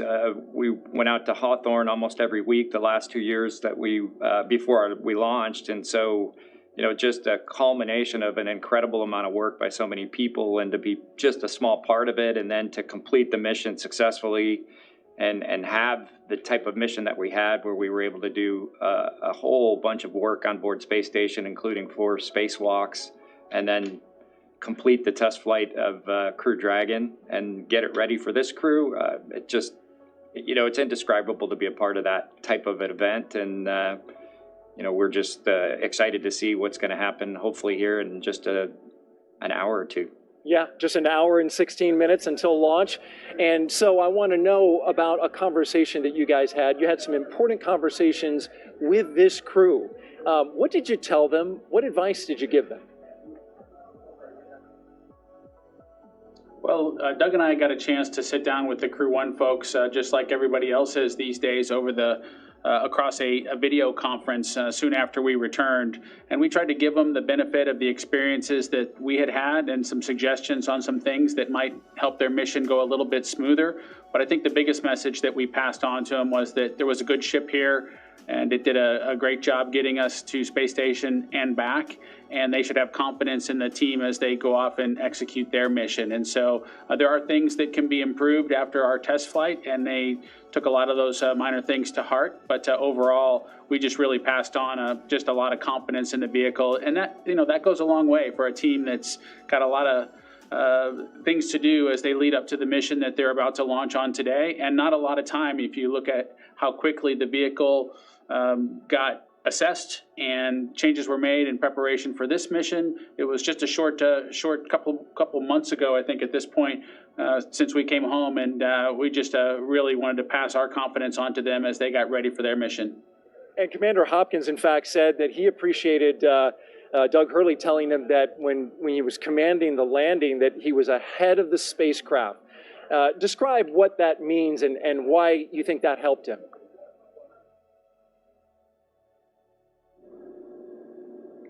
Well, it was a little bit drawn on my experience as a shuttle pilot. My first flight, I just felt like I had to work really hard to keep up with the shuttle as we were re-entering. And, it's a little bit of how you operate on orbit, and then the quickness of the events that you deal with on re-entry. Everything happens pretty fast. So just mentally knowing that was coming, I tried to enforce that with Hopper, and just say, hey, look, it's, you're going to be in orbit for a while. Your brain slows down in a sense.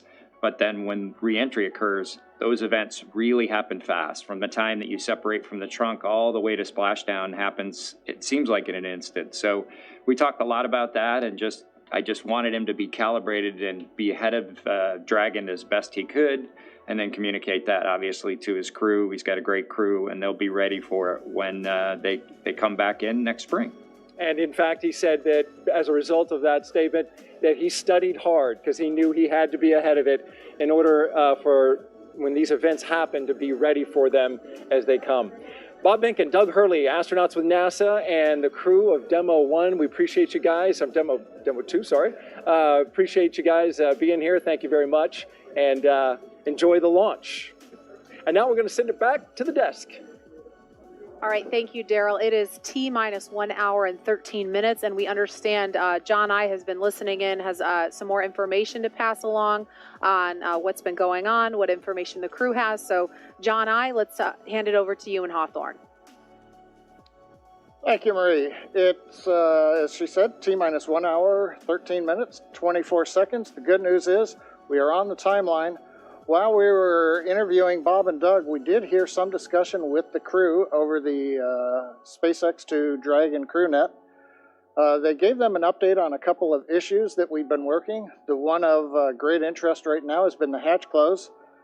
They summarized that, as you saw on the monitors, we did reopen the hatch. They found a small piece of FOD, and they also worked on the seal around the hatch. They also did add a little bit of lubricant. They closed the hatch and then reran the 5-minute leak check, and they got a good result. So the crew heard that, and they are supportive, and that issue is now resolved and behind us.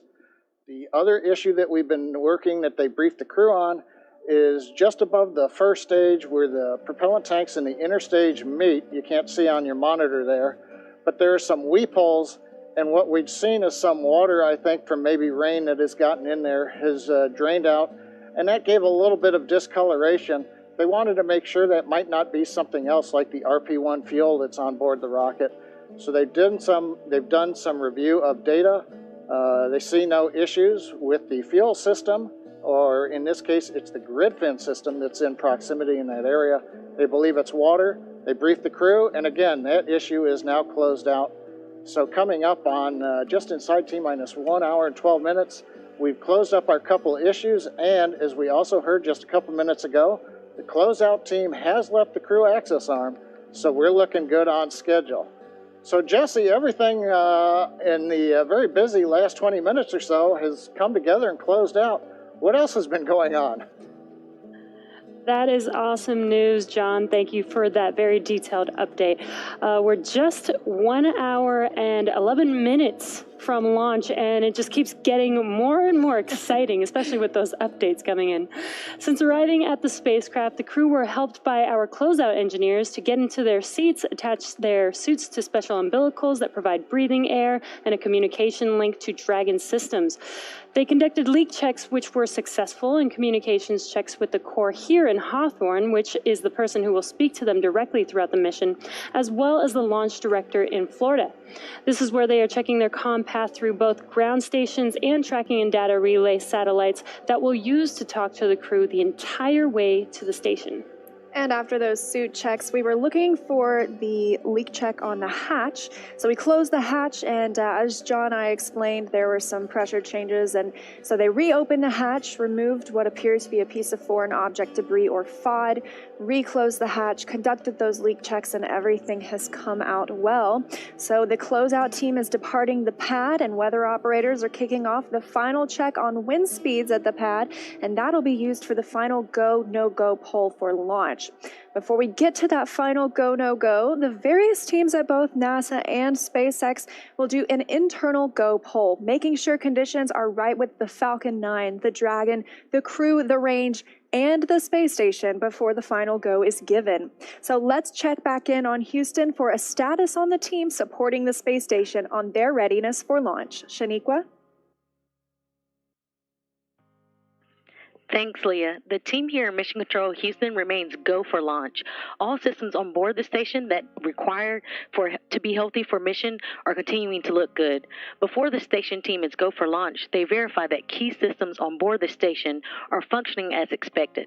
This includes life support systems like oxygen generation, carbon dioxide removal, and the water recycling system that allows us to reuse about 9% of the water we send to station. We're also ensuring that the computers that allow us to command the station's major subsystems, essentially the station's nervous system, are functioning normally. We also work with our Russian counterparts to ensure both methods of controlling the station's attitude, or the direction station is pointing, are fully functional. This includes the large U.S. gyroscopes and the thrusters found in the Russian segments. Both systems play a critical role during Dragon's docking. Mission Control Houston will be closely monitoring the crew's flight and checking off milestones for most of the journey. Lead NASA Flight Director of Crew-1, Anthony Varia, will lead flight controllers in Houston for launch, and they will all be coming back tomorrow for docking, where we join joint operations with SpaceX. So I'll send it back over to you, Marie at KSC. All right, thank you, Shaniqua. If you are just now joining us, you picked a great time, as we are now at T-minus 8 minutes and 22 seconds until launch. Welcome to coverage for the mission known as Crew-1, NASA and SpaceX's second flight with Crew to the International Space Station. Liftoff time is still holding for 7:27 p.m. Eastern Time, an instantaneous launch window, and we are tracking no issues currently with Falcon 9 or Crew Dragon. The range is green and weather is cooperating so far. The last check, it was 50% go. Over the last 3 hours, our crew of Victor Glover, Mike Hopkins, Shannon Walker, and Soichi Noguchi donned their SpaceX spacesuits in the historic crew quarters suit-up room. They walked out of that crew quarters building just as every astronaut to fly from this spaceport in Florida has done since Apollo 7. They were then transported to the pad, where our crew entered the SpaceX Crew Dragon spacecraft you see live on your screen atop the Falcon 9 rocket. Well, this is SpaceX's second time flying astronauts in Crew Dragon. It will also be the first time a private company will fly a crew of 4 people to the space station. If you remember, back in May, we launched NASA astronauts Doug Hurley and Bob Behnken to the space station in the historic Demo 2 mission and then brought them safely home in August. Over the next hour, we will conduct a series of polls to get ready for launch, have the Crew arm and the launch escape system, and we'll begin fueling Falcon 9. Launch is set for 7:27 p.m. Eastern. This will include a 12-minute flight to orbit and then a 27.5-hour flight to dock with the International Space Station, set for Monday at 11 p.m. Eastern. So, Nicole, we're coming up on T-minus 1 hour in about 6 minutes. And I know when we were listening to Daryl talk to Bob and Doug, Doug talked about how, there's not a lot of time to think about your emotions. You're focused on the operation and your procedures. Yeah, your emotions are kind of in you at this point, and you're just trying to make sure you're as best prepared for, what's about to happen. Sure. And today's flight is the first of 6 planned rotational missions NASA has contracted with SpaceX as part of the agency's Commercial Crew program. The success of the Demo 2 mission allowed for NASA to complete certification for SpaceX to fly astronauts regularly to and from the ISS, bringing back this critical capability of launching from American soil, which we haven't had the ability to do regularly since the retirement of the space shuttle in 2011. If you've been following along, you've been able to hear that we have been hearing a little bit from crew on board Dragon Resilience, currently strapped into their seats, and they've already gone through all of their communication and suit leak checks. Now, they are able to follow along with all of the action still ahead on the displays that are just above them. There are a couple of touchscreen displays, and that allows them to get insight into all of the Dragon and Falcon 9 systems as we proceed down towards launch. So we're currently at T-minus 1 hour and 5 minutes. Let's check in with John Innsbrucker for another status update on both vehicles. How's it going there, John? Yeah, Thank just a you, heads Kate. up. Just T-minus 1 hour, we're 5 waiting for minutes. the closeout team to clear the VDA. Once that's complete, we're going to cycle the tank valves to equalize the manifold pressure. This is the same thing we executed yesterday earlier this week during dry dress.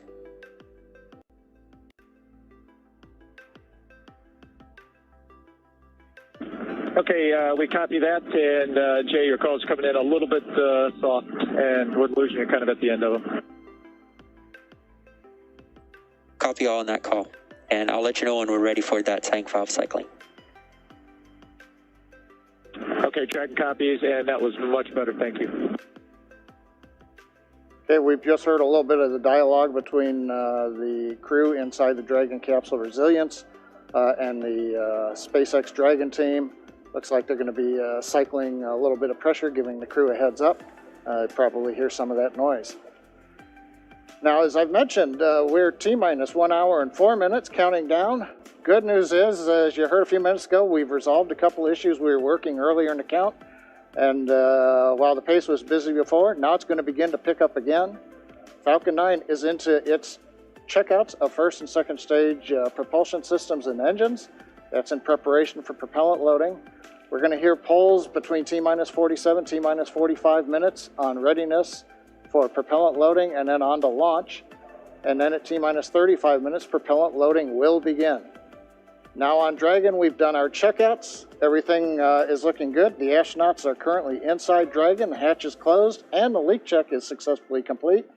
The SpaceX folks have left the access area and I believe are now clear of the blast area. So we'll have 2 major events coming up on Dragon.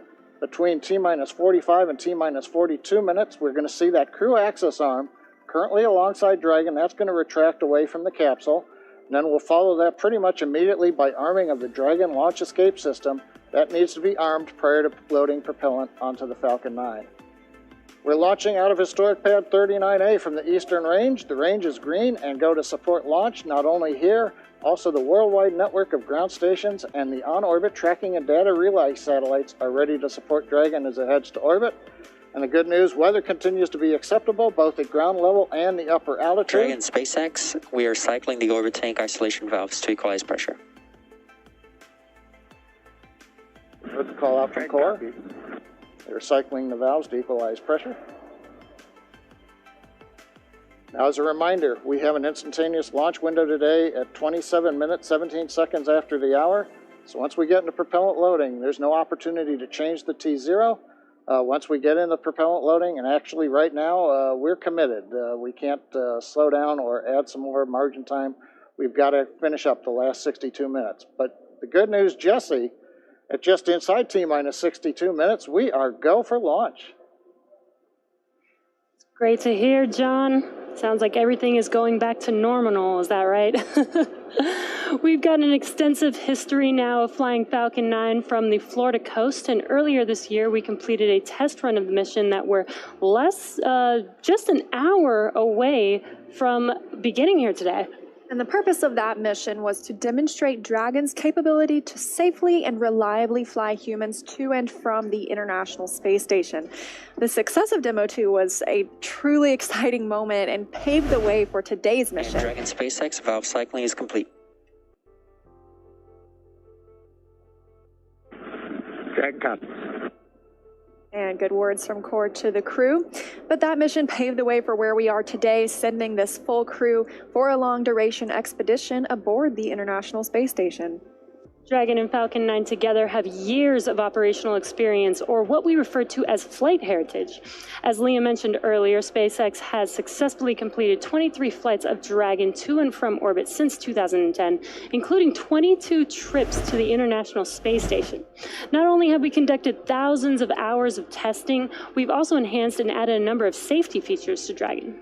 Much of what was learned with Cargo Dragon was leveraged in the design of this vehicle. It's fully autonomous, which means it can basically fly itself, but also features full manual override capabilities in case of emergency. Bob Bankin and Doug Hurley tested these capabilities during the Demo 2 mission to the station. Many of the other enhancements help towards SpaceX's goal of reusability and less refurbishment time between missions. So let's take a closer look at some of these advancements. Standing at almost 27 feet tall from bottom of the trunk to top of the nose cone, Crew Dragon is composed of two main elements. SpaceX, just passing T-minus 1 hour. Your go for Section 6. When ready, report go for launch. Dragon copy. Section 6 is in work. T-minus 1 hour, we're getting there. But the capsule that the crew is flying on today is designed to hold crew and pressurized cargo, and it also has an unpressurized section known as the trunk. The nose cone at the top of the capsule protects the docking system and also the guidance navigation control system, or what we call GNC. The nose cone opens for docking and remains attached to the Crew Dragon spacecraft, unlike the previous version of Dragon, and that helps towards our reusability efforts.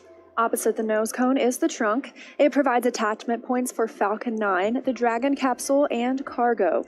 On the outside, one half of the trunk contains a radiator that rejects heat from the active thermal control system to space using SpaceX's new Pica tiling technology.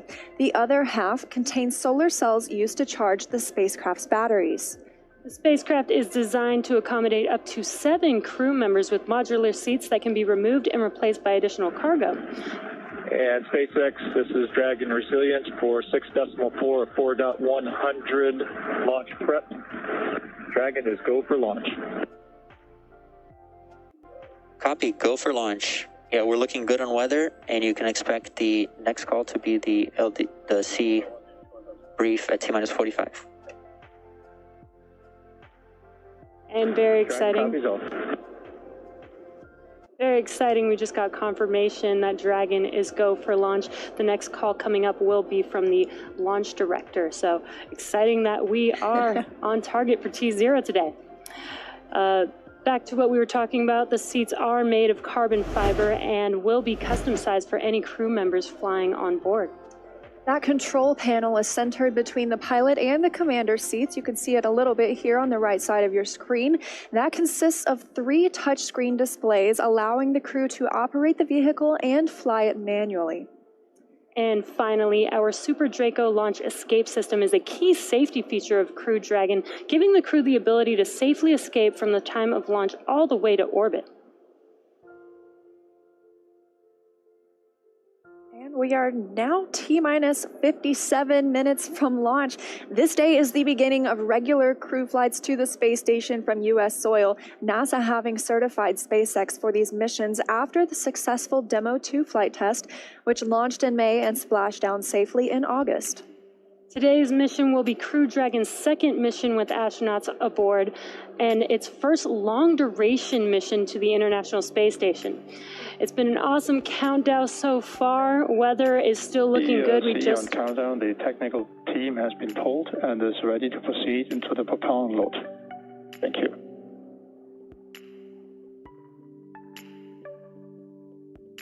Not only is weather good, but sounds like we're proceeding into propellant load. So we're at T-minus 56 minutes and 37 seconds, and we're just getting closer and closer to that T0. So exciting. Yeah, absolutely. We've had a great countdown today. Of course, a few things we didn't expect, but nonetheless, everything's continuing on schedule. So starting with suit up, just over 3 hours ago, the SpaceX team helped the crew put on their suits and conduct initial checkouts before crew walkout. Crew walkout was where Victor Glover, Mike Hopkins, Shannon Walker, and Soichi Noguchi gave final goodbyes with friends and family gathered outside the operations and checkout building before they began that roughly 20-minute ride to pad 39A. And what a cool ride that was. What you're seeing on your screen is them getting into their vehicles, waving goodbye. We got some great footage of those Teslas heading down the NASA causeway before the crew arrived at the pad. And once they got to the pad, they took a minute to take in the sights. There you can see on your screen, they took some pictures and then they headed up into the fixed service structure to begin a process known as crew ingress, where the astronauts entered the vehicle and the SpaceX team performed a series of checks to ensure their suits, the seats, and the vehicle interactions were all functioning properly. And about 15... As a reminder, step 55.72 is open for propellant load go, no-go buys. That's the team continuing to discuss the go, no-go for propellant load. But about 15 minutes ago, the team closed Dragon's hatch with the crew safely inside. So with about 55 minutes to go until Dragon starts breathing fire, things will pick up as we get close to that go, no-go to begin propellant loading and arming the launch escape system. The crew will pull for readiness, which was completed just about 5 minutes ago. And the Dragon pull for prop loading was just called out not too long ago. Next up at T-minus 45 minutes will be an internal mission control Hawthorne pull, and then the launch director's pull for propellant loading. When we get to about T-minus 40 minutes, the crew access arm will retract and the crew will get the call to close their visors and arm the launch escape system. This is the automated system in place that can fire the 8 Super Draco thrusters on Dragon to quickly separate the crew from the rocket, either on the pad or during the flight on the ride uphill. And then once we reach about T-minus 35 minutes, propellant loading for Falcon 9 will begin. We've heard some chatter about whether they're go, no go, continuing those polls. And throughout the countdown, we've been getting some pretty incredible views of the astronauts inside Dragon, making their final preparations, as well as some close-up views of the suits. The teams have often described those suits as an extension of the Dragon spacecraft. It's almost a mini spacecraft inside a spacecraft. They're all custom fitted, just as we were discussing earlier. And I think it's very interesting as well. Their seats are custom fitted too. So nobody gets to really choose where they sit today. It's already been decided. And with that, we want to hear a little bit more from the for this place. And go ahead for displays. I just wanted to check. We did notice that on the left side of the display, it looks like possibly one of the iPads, one of the tablets is still in there. Is there a, when are you planning on bringing that down? And we were going to get that right prior to the LES Army. Copy all.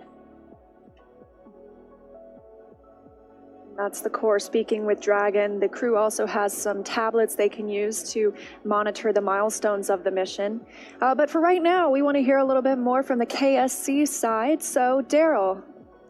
Thank you very much. Back here at the Kennedy interview desk, and we talk a lot about the astronauts, what they're doing, and the preparation for good reason, but they have a lot of work to do.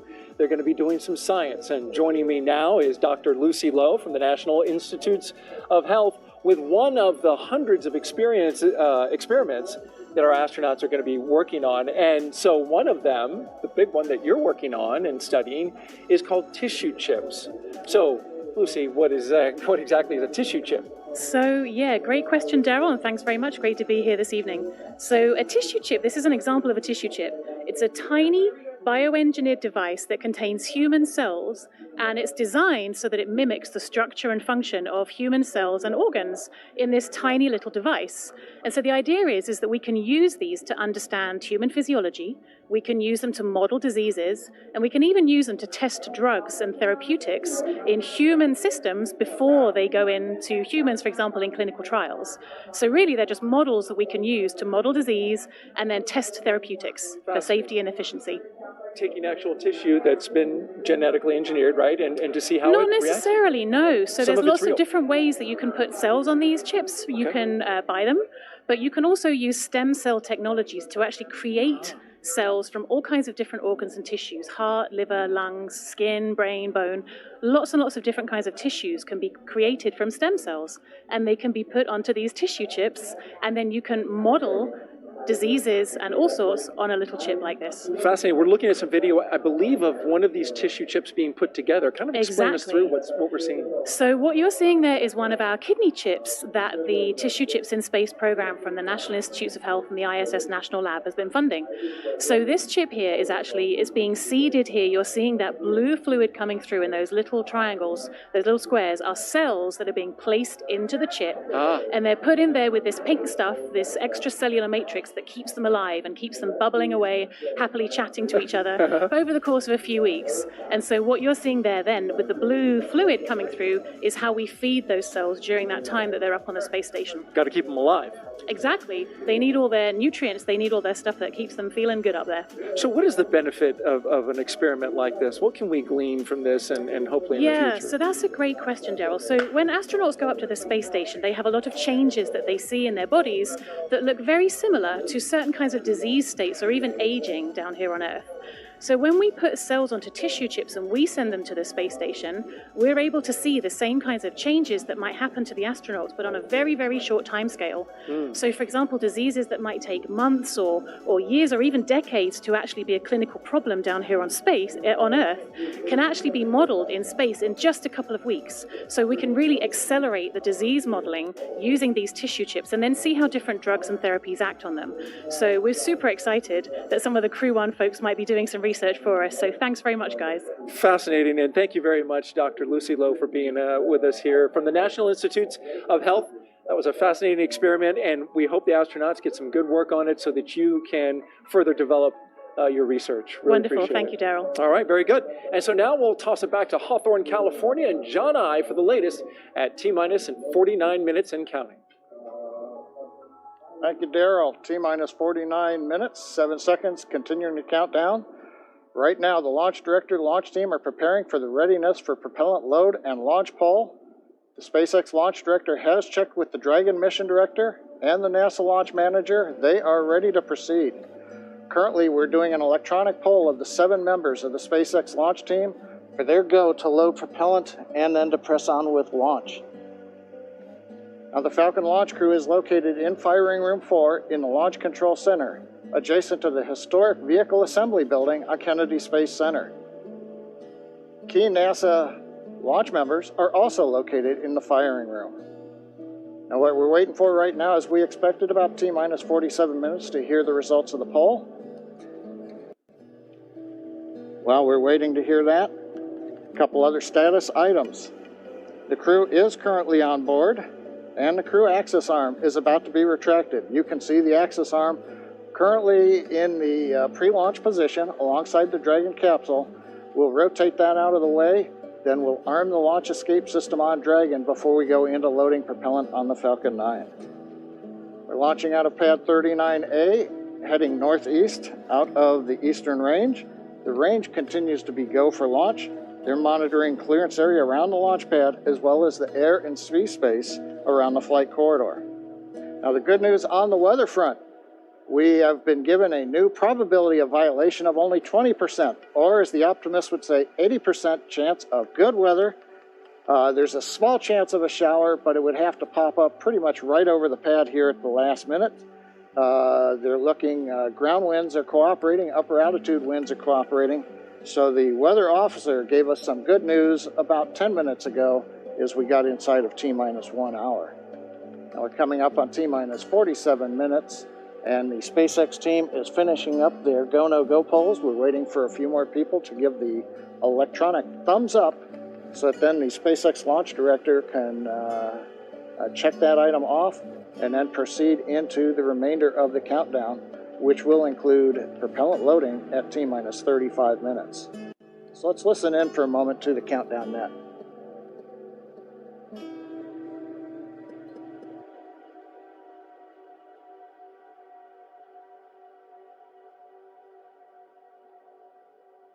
Dragon SpaceX for ARM timeline.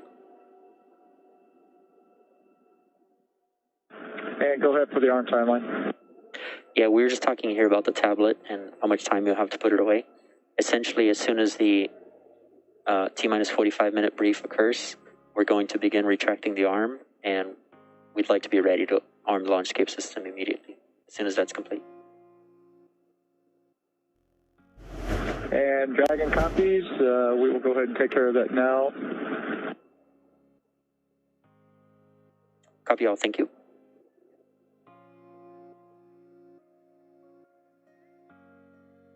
Heard a little bit of dialogue there between Core and the Dragon crew looking at a computer notebook that they're getting ready to put away, letting the crew know what the timeline would be once we finish the go, no go poll and we give the instructions to the launch team at T-minus 45. Then we'll proceed into retract of the access arm. You can see it's currently alongside of Dragon, and then we'll go into arming of the escape system, pardon me, years of previous experience. And then finally, we will get into propellant loading.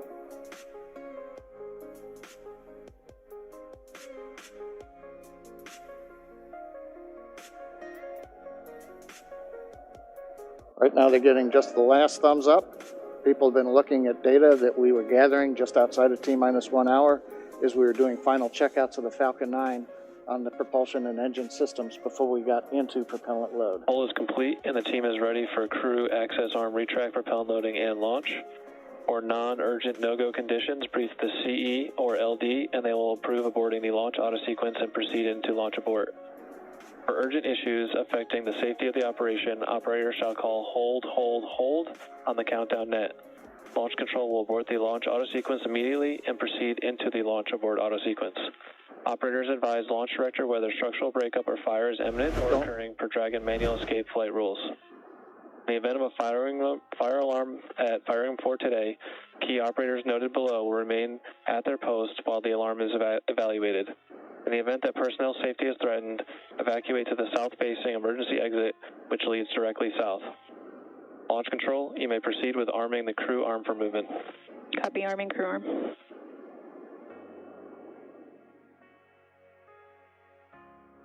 And there you've heard it, just inside 44 minutes, the SpaceX launch director has announced polls are complete. We're go to head into propellant load. The Dragon team is going to begin retract of the crew access arm. So Kate, with that, everything continuing to look good. We're right on time in the countdown. Thanks for that, John I. And it looks like the crew access arm has already begun to retract away. Just a beautiful sight. So this is one of the last major visual milestones that we have before launch. So the crew access arm now moving away, and we are T-minus 43 minutes and 15 seconds from launch. We're standing by as we wait for completion of the crew access retract. Shortly thereafter, we should hear the call out that the launch escape system is armed. And after that, we will hear that F9 prop loading has begun. And now, earlier this evening, we saw NASA astronauts Victor Glover, Mike Hopkins, Shannon Walker at JAXA astronaut Soichi Noguchi suit up. That was about 3 hours ago. They made the drive out to Launch Complex 39A. Ingressed Crew Dragon about 2 hours ago, and the spacecraft hatch was closed a second time and then they had a successful leak check. And again, we've just seen the crew access arm retract, and what we heard a few moments ago was that once this process is complete, they are going to go ahead and arm the launch escape system immediately. So we're going to wait to hear the call out that the crew access arm retraction is complete, and then we'll explain a little bit more about this launch escape system, what it is, why it's armed at this point, and why it's so significant.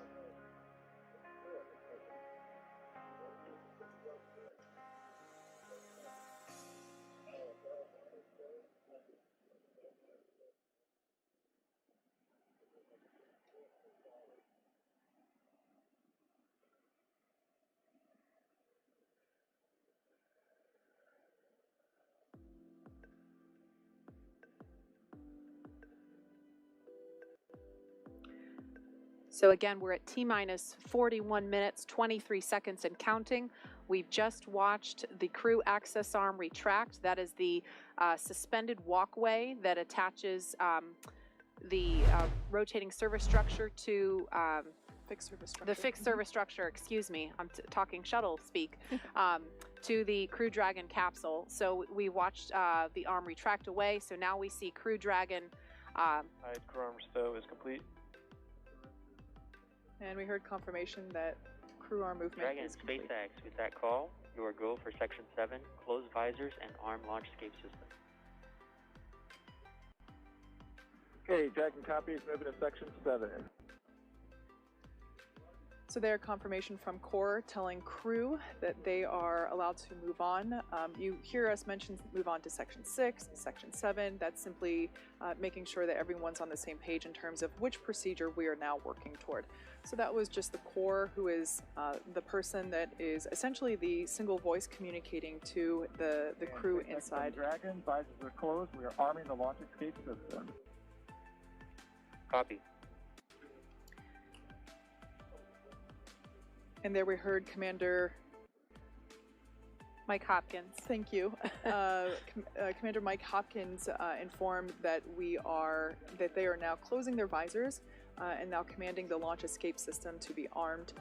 Now the launch escape system is basically the crew's path to safety in the event of an anomaly, quite simply.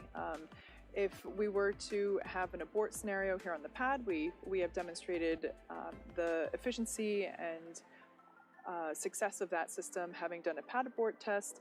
Previously, we did a launch escape system test mid-flight earlier, I believe it was January of this year. And so basically this is a system launch that could return... Verified armed.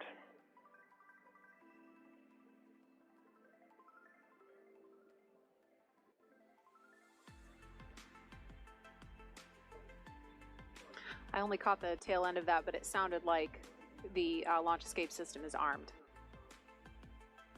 So now the launch escape system is armed. Essentially, this is the system that all the way from now on the pad until they are in orbit, the crew would be able to escape safely in the event of an anomaly. That's why it is so important that we check the weather all around the world, really. It's not just the weather here at the Cape that we're looking at in order to determine if we're go or no go. It is the weather along that entire escape corridor. Right. And as Kate was mentioning, again, the launch escape system is armed. That has to happen before the SpaceX teams will proceed with fueling Falcon 9. And so that propellant loading process is set to begin at T-minus 35 minutes, so just a few minutes from now. And what that looks like, Kate, you talked about the tests that were done. You did a pad abort test back in 2015. You did an in-flight abort test at the beginning of this year. And so what that looks like in action, if it were to happen, a pad abort test, or excuse me, a pad abort would be before liftoff at any point from propellant loading, which begins in just under 3 minutes now, until the moment of liftoff. if something were to go wrong and the crew were in danger, Crew Dragon can kind of act as a rocket on top of a rocket and propel itself off of Falcon 9 using its 8 built-in Super Draco thrusters, right? And so the idea is that if that happens, Crew Dragon would splash down off the coast, and then we would have a rescue scenario. Correct. And so we've rehearsed that ahead of time. We coordinate very closely, the NASA and SpaceX teams, with the Department of Defense Detachment 3 to prepare for a scenario such as that. We're also prepared for if there were to be a need for a launch escape after the point of liftoff. At any point from liftoff until they reach orbit, about roughly 12 minutes after liftoff, at any point in that sequence, Crew Dragon could still launch itself off of the Falcon 9 rocket. And in that scenario, Crew Dragon would splash down at some other location further downrange, farther away from Florida, obviously. And that's why the weather downrange is just as important as the weather around the pad for liftoff, because they're thinking about how are we going to rescue the crew if we get into a scenario like that. Exactly. Loading will So begin. it's really complicated, but you know, it is a system that we have spent a lot of time designing and testing, and it's, you know, it's definitely something to consider in terms of that weather criteria that we do look at. And so now at T-minus 36 minutes and 20 seconds, in just over a minute, we should be hearing that Falcon 9 is ready for propellant loading. That'll be with the RP-1, which is rocket grade kerosene, and then also simultaneously the liquid oxygen loading will begin.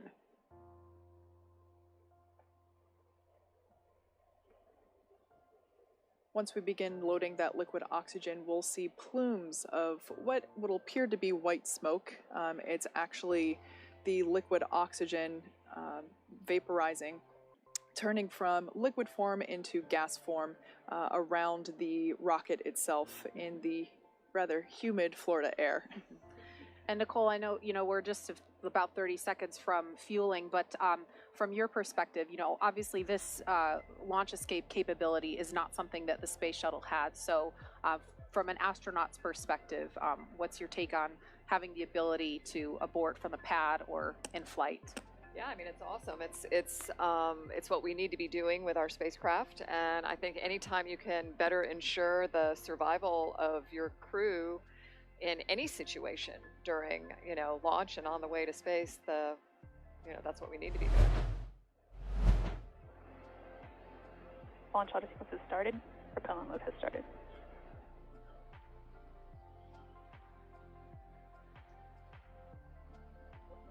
So we just heard that call that propellant load has started. That means fueling of Falcon 9 has begun.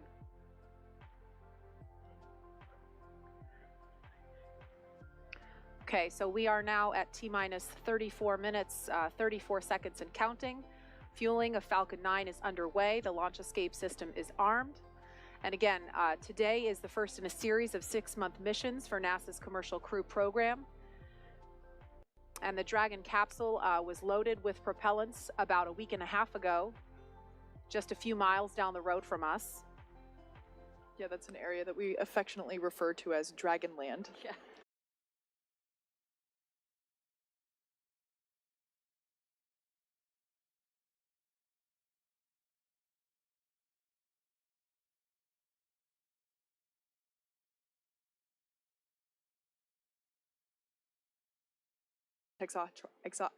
Tetroxide, for also known as NTO, for the oxidizer. These are two propellants, a fuel and an oxidizer, that when they come into contact, they combust instantaneously. So it's a great propellant to use in spaceflight because you don't need an ignition source.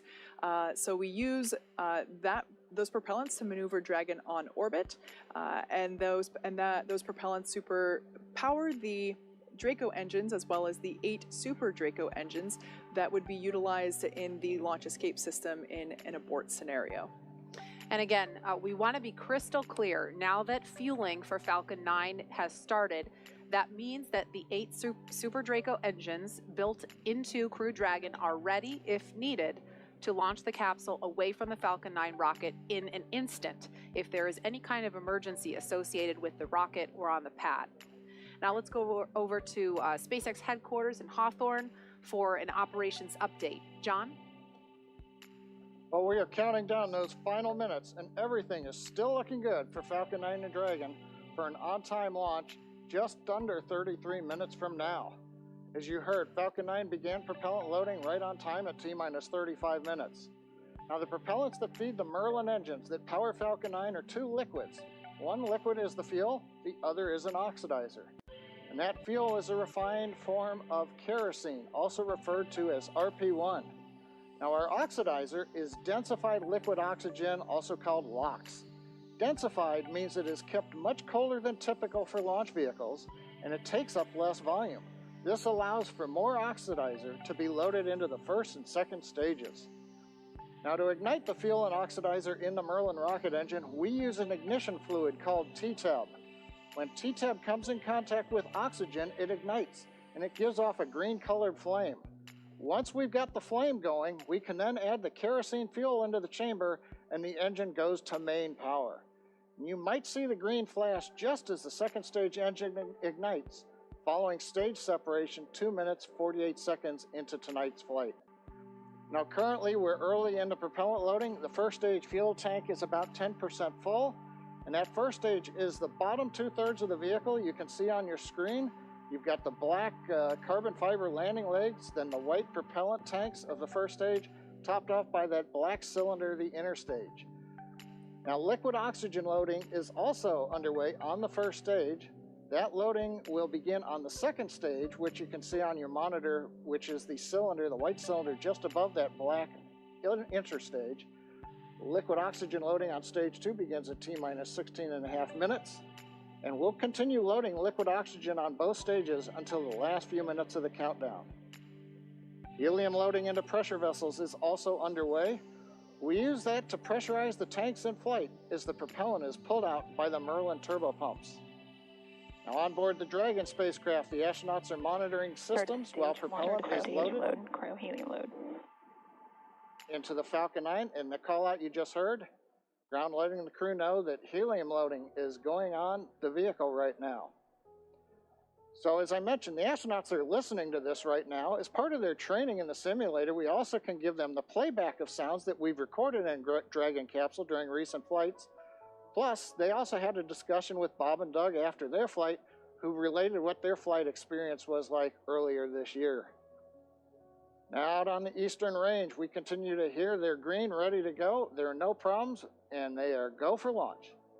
And finally, the weather, as I mentioned a little while ago, it's actually improved during the day. We're down to 20% probability of violation. The biggest thing we're watching is just in case in these last half hour, if a rain shower might spring up within a mile or two of the launch pad. But currently, the rain looks like it's holding off. The upper altitude winds are good, and the ground winds are very light. Now, as a reminder, today we have an instantaneous launch time. So at this point, if we hear a hold for any reason, we'll have to stand down and target our backup launch opportunity just under 3 days from now. But let's turn it over to Jesse and Leah for an overview of events after liftoff. Thanks, John. For Crew-1, the astronauts' flight to station will take about 27.5 hours, and their journey is much longer, but fairly similar to the trip NASA astronauts Doug Hurley and Bob Behnken made earlier this year in Crew Dragon's first mission with humans aboard. As we await T0 in just about 29 minutes, the ground operations teams are doing a series of system checks to make sure both Dragon and Falcon 9 are ready for launch. You're looking at a live view of our teams at the Cape as they prepare for liftoff. Now, as we wait for the launch clock to hit 0, we wanted to give you an overview of what the ascent portion of the mission will look like.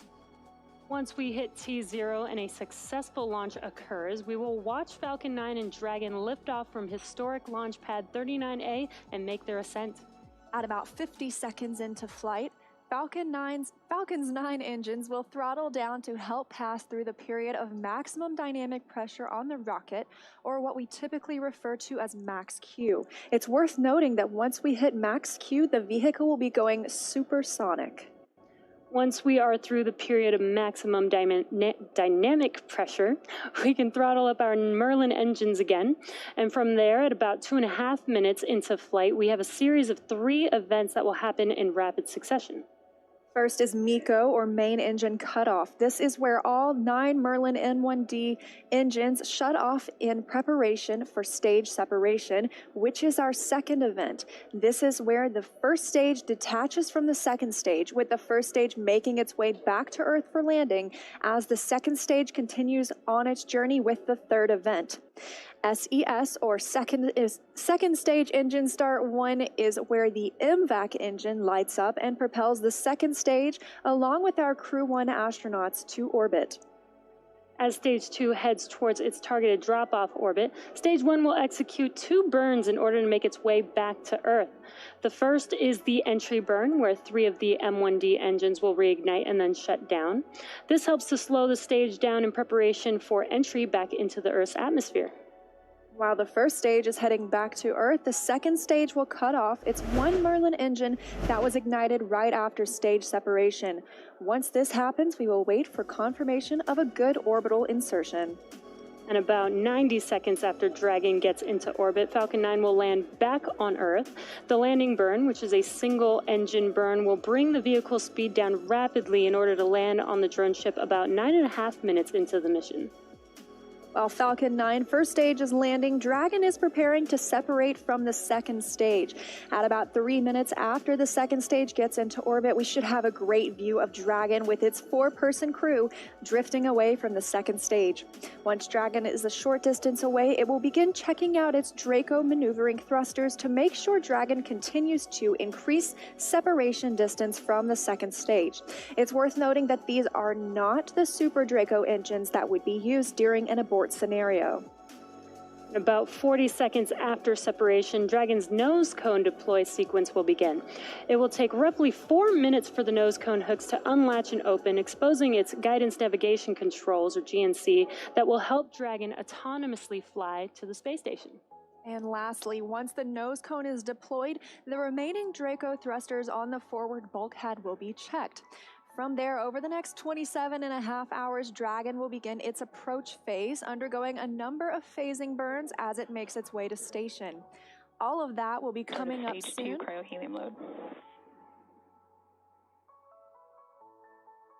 And confirmation, Stage 2 cryo-helium being loaded now. But for now, let's check back in with Marie at Kennedy Space Center. Marie? All right, thank you, Leah. If you're just joining us, we are now at T-minus 25 minutes, 5 seconds and counting from the second astronaut launch from U.S. soil this year, and the first with 4 astronauts aboard Crew Dragon. We want to go over to NASA's Garvey McIntosh. She is standing by in Japan to speak live with the president of JAXA. Garvey, are you with us? Yes, I am. Thank you, Marie. Hello, I'm here in Tokyo, Japan. This is Garvey McIntosh, and I'm going to interview JAXA President, Dr. Hiroshi Yamakawa. Dr. Yamakawa, konnichiwa. Konnichiwa. Could you tell us about the partnership between JAXA and NASA? Oh, thank you very much for your question. The U.S. and Japan have built a close relationship in the aerospace field for more than 50 years. And NASA and JAXA have been collaborating in many fields, including earth science, space exploration, human space activities, and aeronautics. Astronaut Noguchi participates in the Crew-1 mission as the first foreign astronaut on board a U.S. commercial spacecraft. This shows a trust relationship between the two countries. We recognize that this mission is an important milestone toward future international space exploration, and we will firmly support him from the ground. Thank you very much. Could you tell us a little bit more about today's mission and what the mission represents for Noguchi-san? Well, as the first Japanese astronaut on board 3 different spacecraft, Space Shuttle, Soyuz, and Crew Dragon, I'm sure he will play an outstanding role based on past experiences. Experiments on the ISS are expected to contribute to the advancement of people's lives on Earth. Protein crystal growth experiments in microgravity environment may lead to the development of new medicine. Japanese private companies are also getting to use the experiment module Kibo for the initiatives. We expect that we will the utilization of people. Thank you. Thank you. And last question, looking toward a little bit towards the future. I know recently Japan, along with 7 other countries, including the United States, recently signed the Artemis Accords. Can you tell us a little bit more about the Artemis Accords and what that means for future space exploration? Well, last month in October, the Japanese government signed the Artemis Accords, representing the strong partnership as one of the first countries to join in the future international space exploration. Well, I think Japan has expertise in human and robotic space technologies accumulated through our experiences, TV and Hayabusa 2. And we will continue to move forward with technical considerations with NASA and other international partners. In addition to the field of human spaceflight, we will continue and deepen our cooperation with NASA and our international partners in order to explore the new era of space and contribution to our society on Earth. Thank you very much. Well, thank you very much, and arigatou gozaimashita. Thank you for your time this morning, and I'll pass it back to you, Tahira. Thank you, and back. All right, so we just took a look at numbers across all of our social channels, and there are over 500,000 people tuning into this broadcast right now. And the hashtag LaunchAmerica is trending at number 20 on Twitter, last time we checked. And Marie, Kate, Nicole, I've got some great photos rolling in, and I have a few that I just have to share right now. So take a look at this first one. We've got this little explorer asking if there's room for one more on the mission. Aww. I love it. I know. Let's go to the next one. We've seen so many cute space pups today, and this corgi and its little NASA onesie is just the icing on the cake. Yes. I can't get enough space dogs, so. Okay, let's go next. How incredible is this little patriotic astronaut holding the flag? Now, y'all, this one definitely made me pretty emotional the first time I saw. Yeah. Okay, last one. Check out how awesome Kiana looks in her blue flight suit, and, I mean, wishing her hero, Victor Glover, well on his Launch America mission. So, you've seen it there, and for those of you at home, thank you for sharing a piece of what this mission means to you with us. And in these final moments, let's check in with Shaniqua at Mission Control in Houston. Shaniqua, what's the latest? Thanks, Tahira. The space station team here in Houston is focused, and critical systems on the station continue to function normally. The teams have verified the command path from the ground up through the constellation of communication satellites to the station. Everything is nominal, and the station will be ready to receive Dragon tomorrow. NASA Flight Director Anthony Varia has been leading the operations planning between the joint NASA and SpaceX teams for the Crew-1 mission, and with the mission about to begin, he passed along this to the teams. No matter the spacecraft, our jobs remain the same. We will protect the crew, we will protect the vehicle, and we will perform our mission. We remain tough and competent. We operate with resilience. Anthony and team are on console here in Mission Control for launch and will be back tomorrow for docking. A reminder that a launch today will take about 27.5 hours to get to station, docking Monday to the Node 2 forward port scheduled at 10 p.m. Central Time, 4 a.m. GMT. Once Dragon is fully docked to the station, the team here in Houston will assist the Dragon and space station astronauts with leak checks as they work to open hatches on both Dragon and inside the station's pressurized mating adapter. We expect hatch open to take approximately 2 hours after docking. That's it for us here in Mission Control Houston. I'll send it back over to the team in Florida. Marie?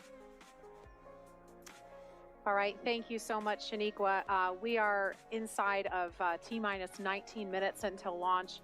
So exciting. We started the day with 50% probability of launch, and now we're up to 80% chance of the weather cooperating. So we are so excited. I know we're going to be turning our attention solely to the pad and going over to Hawthorne to take us through the final count. But one thing that really stuck out to me earlier, and I wanted to mention, when Shannon was talking about her path to becoming an astronaut, she talked about how she was 4 years old when she decided that that's what I want to do. And it really stuck out to me because my 4-year-old daughter is watching and she's dreaming about becoming an astronaut. And it's so special for, I think, especially for little girls, maybe I'm biased, but to be able to have a role model like Shannon and like you, Nicole, because at the time when Shannon was 4 years old, women weren't astronauts.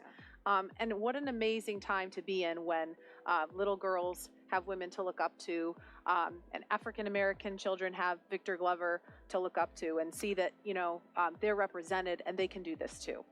Yeah, and I think NASA and the world of space exploration, from the human spaceflight side for sure, has been, over the years just so progressive in understanding how this diversity is so important. And I love thinking about your 4-year-old daughter watching launch tonight and being excited about this. And I'm thankful to be here tonight with you two ladies kind of representing. I'm super excited. I have seen SpaceX launches before. I've seen shuttle launches before, but I've never been this close to the launch pad. And my palms are sweaty with excitement. And it's going to be incredible. Night launches here, they just light up the sky. And so I'm super excited, and I can't even imagine, I think a lot about Victor Glover this evening, because as we said before, this is his first time going to space. He has thousands of hours as a test pilot, like a super impressive resume, and this is his first time going to space, and I'm so excited for him to be part of this mission and get to go to the ISS after a long wait. Yeah, and that is a beautiful destination. Let me just tell you that the 4 of them are going to do amazing work there. And it's been mentioned a couple times before, this partnership that we have that's allowing us to do such incredible things that are just ultimately about improving life on Earth. Absolutely. Cool. And Nicole, I think it's worth mentioning, we didn't talk about this earlier, and I know you are a very humble person and you're focused on the crew that's on the pad right now, but you are the last resident International Space Station crew member to launch from and then land back on U.S. soil. So I think that's significant. Yeah, as a shuttle crew member, and it's kind of weird to think that was that long ago, but I don't think any crew members goes into it thinking about what first or last it is. Yeah. But I'll tell you, having worked at Kennedy Space Center for 10 years as a NASA engineer, and to be able to support a mission like that and be here watching this tonight, really historic event, this is the place where we learn that there is a solution to every challenging problem. And in the words of a person I mentioned earlier, Mr. Honeycutt, here's how we can, not why we can't. And that's what we saw go on tonight as well. Absolutely. And with T-minus 15 minutes, 10 seconds and counting to liftoff, we want to focus in on the pad as we proceed through the final stretch of the countdown. We will turn it over to Hawthorne to take us through launch at 7:27 this evening, Eastern Time. John? Thanks, Marie. As Marie mentioned, everything is looking good for launch of Falcon 9 and Dragon. It's going to come at 27 minutes and 17 seconds after the hour, just a little under 15 minutes from now. We began propellant loading on Falcon 9 on time at T-minus 35 minutes. You may have heard earlier the call out, the fuel is completely loaded on the second stage, so the RP-1 kerosene fuel is complete. We also got the start right on time 2 minutes ago of liquid oxygen loading onto the second stage. Now on the first stage that you can see with the white plumes coming off of it, fuel loading is continuing. We're about half complete with fuel load. That'll finish in 8 minutes at T-minus 6. Now densified oxygen, the liquid oxygen, continues to load on the first stage. That'll come down and finish about T-minus 3 minutes. And then as I mentioned, the second stage has just begun liquid oxygen loading just 2.5 minutes ago. That will continue all the way down to T-minus 2 minutes. Now currently, Eastern Range is go. Everything continues to look good. And the weather, as we said, has continued to cooperate. You can talk about it, you can't do much about it, but tonight it looks like all conditions are good on the weather. And finally, Dragon. The Dragon mission director and team, they are reporting no issues. They've completed the communication checkouts earlier in the countdown. You can see the crew access arm is retracted away. What you have left now is just the strong back alongside of Dragon you can see on your monitors. We have armed the launch escape system. The crew is strapped in and they are ready to go. Their next major event's coming up at T-minus 10 minutes. They're going to get final instructions relayed to them. The crew displays will be configured for launch, and that allows the crew to get insight into how launch is proceeding and provides constant updates on vehicle health to the crew that you can see on the right-hand side of the monitor. The crew will also at that time close their visors in preparation for launch. Now at T-minus 5 minutes, we'll be in terminal count, and Dragon will transition to its internal battery power. We'll hear continued callouts on the countdown net as we get close to 0 and to liftoff. But right now, 12.5 minutes to go, everything looking good. Leah and I will be commenting, but we're going to let you listen into a lot of the discussion and just enjoy the last 12 minutes of the countdown as we head for liftoff again, 27 minutes, 17 seconds after the hour. That's right, John. It's so exciting. Only 12 minutes, 13 seconds until liftoff now. And just some things that you can look for, especially upon ascent. You'll be hearing some performance calls as we get into the final countdown and then after liftoff. These are SpaceX flight controllers. They're reporting the trajectory, the speed, the booster performance, and some of the key milestones for Falcon 9 and Crew Dragon on the way uphill. It's about a 9-minute ride to orbit, and a few minutes after that is when we'll see Crew Dragon separate from the second stage and begin flying free on its own. Some of those other calls you'll hear upon liftoff are number and letter combinations.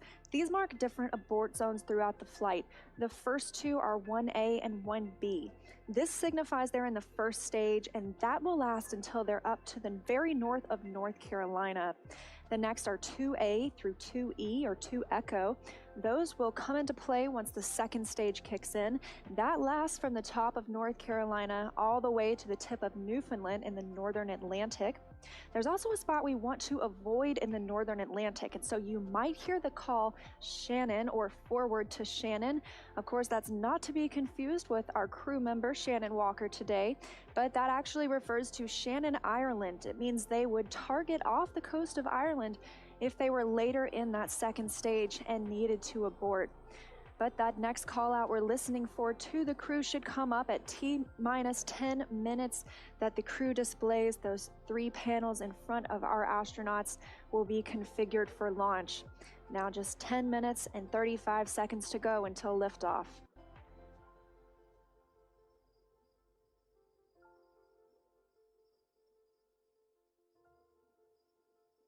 Also, as John and I mentioned, that stage 2 fuel load is complete. Stage 1 is at about 90%. Liquid oxygen load on the second stage is about 40%, and on the first stage, about 85%.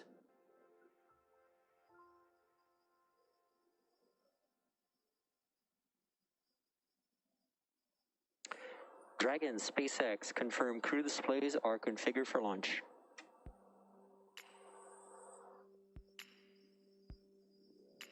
And SpaceX, this is Dragon. Displays are configured for launch. Copy, Resilience. We're honored to have you as our crew as we begin operational missions to the ISS.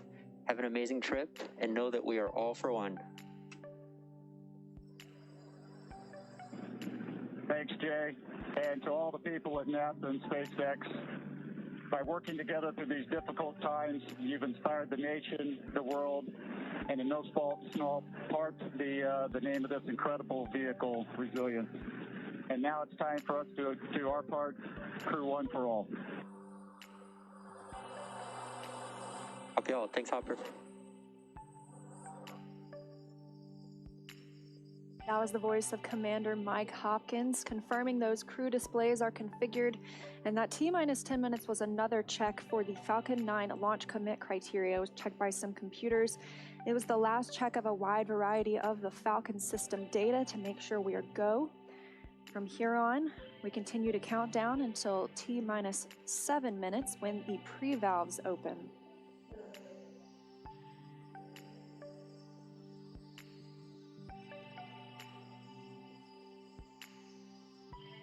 T-minus 8 minutes, 30 seconds and counting. As Liam mentioned, the next major event at T-minus 7 minutes, we will open the pre-valves. Currently, the Merlin engines on the first stage are isolated by valves that are between the propellant tanks and with the Merlin engines. We'll open the pre-valves. That'll allow us to begin passing a small amount of liquid oxygen through the inlet of the turbo pumps. That'll chill them down to get them ready for when we bring the pumps up to full speed at T-minus 2 seconds. Want to make sure that the pumps are chilled so that there's not any opportunity for the liquid oxygen to possibly get in contact with a warm pump and turn into gas, something you want to avoid on a turbo pump. 7 minutes and 40 seconds now to lift off. We're still watching those fuel levels tick up, and in the first stage, we're almost at 100% of that densified kerosene.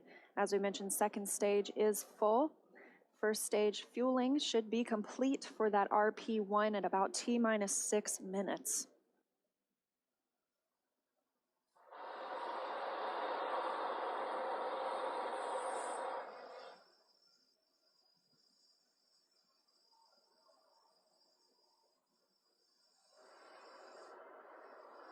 Standing by for pre-valve opening.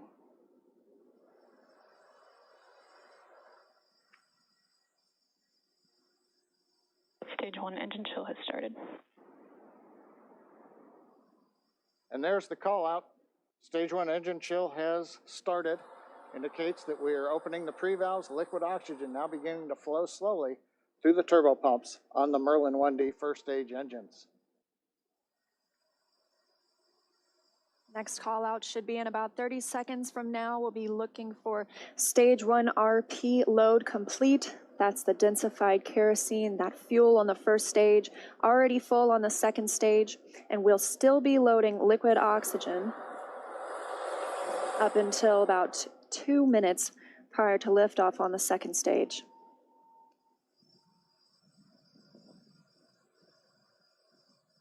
Standing by for that fuel call.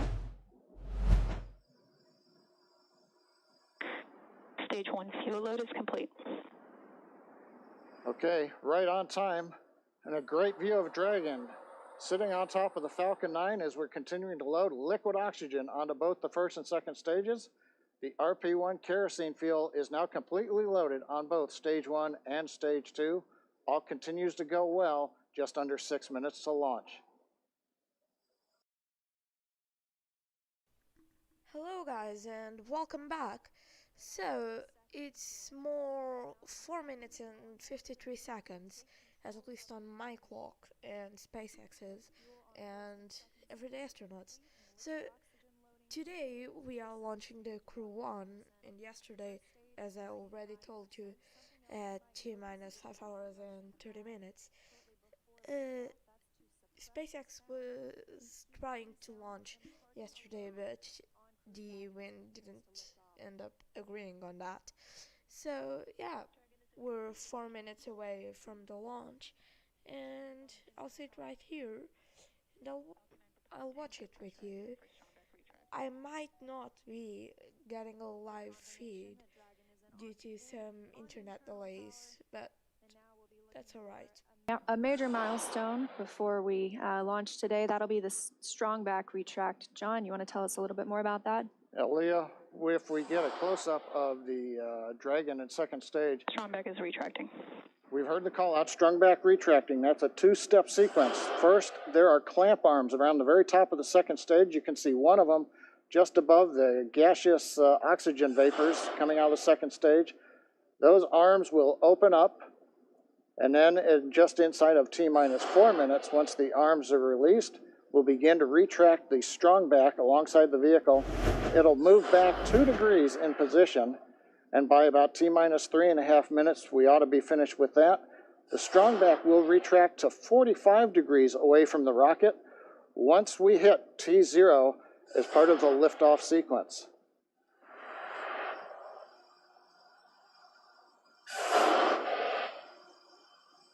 And at T-minus 3 minutes, Right now we're waiting for the retract. And there you can see the strong back is beginning to move away from the vehicle.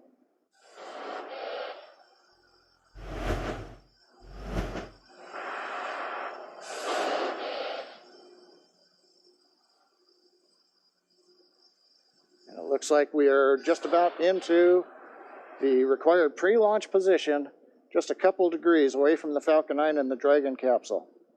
But right now, T-minus 3 minutes, 8 seconds, everything continues to be go on Dragon and Falcon 9.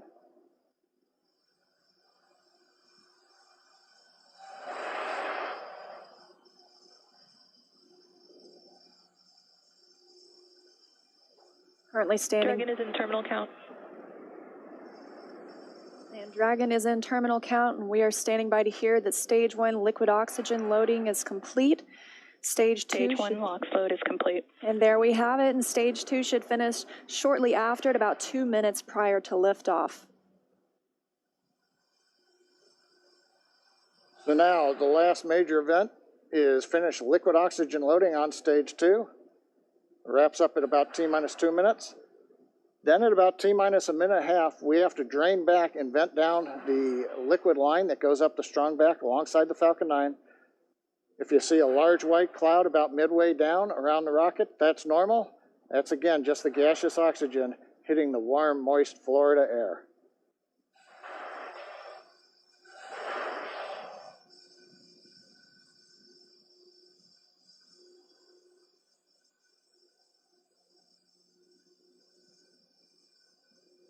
Stage 2 LOX load is complete. Dragon is in auto idle. And good calls that stage 2 liquid oxygen load is complete. That means we have full fuel on the first and second stages, that densified kerosene, and we're full of the oxidizer. Liquid oxygen on the first and second stage as well. Now just a minute and 20 seconds until liftoff today. And as you can hear those sounds, like Soichi Noguchi said, the vehicle is alive. Coming up in 10 seconds, we'll look to hear that Dragon is in countdown and Falcon 9 is in startup.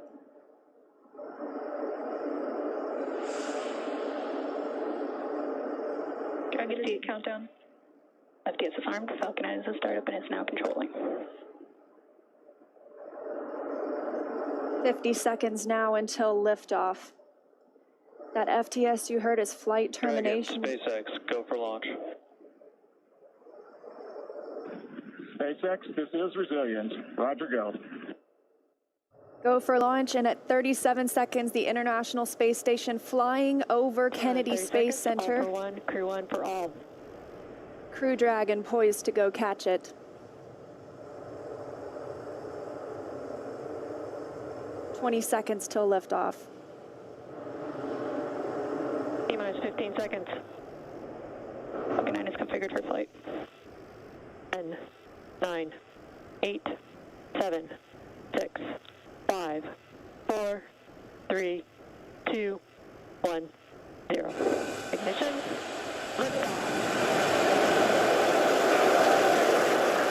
And resilience rises. Not even gravity contains humanity when we explore as one for all.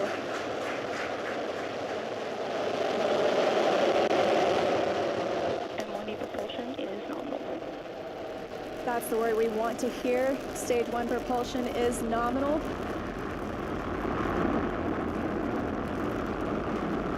As 30 seconds into this historic mission, flying crew on board Dragon and Falcon 9.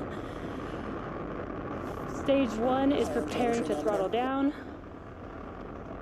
This is in preparation for max Q, which is maximum aerodynamic pressure. Stage 1, throttle down. There's that call out for throttle down. Power and telemetry continue to be nominal for the vehicle, now traveling at 262 meters per second. Falcon 9 is supersonic. There's that call out. The Falcon 9 is supersonic, and we will be passing through max Q here shortly, the largest structural load during ascent. Max Q. And there's that call out. That Falcon has passed through max Q. 1 Bravo.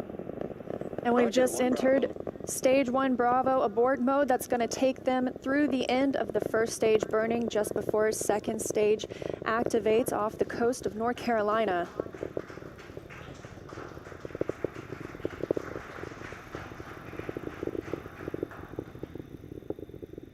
T+1 minute and 40 seconds into flight. Dragon and Falcon 9 traveling 709 meters per second.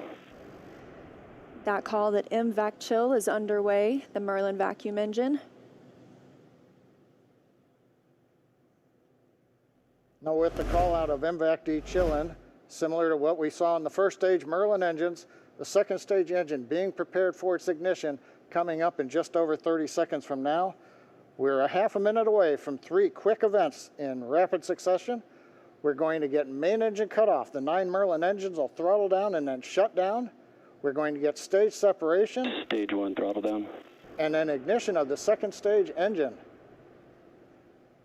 We've begun the throttle down in preparation for stage separation.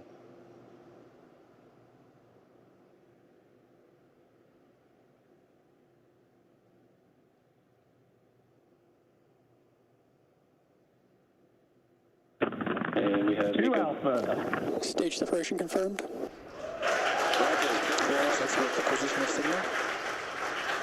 And you see that stage separation has confirmed. There goes that MVAC engine. Stage 2. Crew-1 is now on their way to the International Space Station.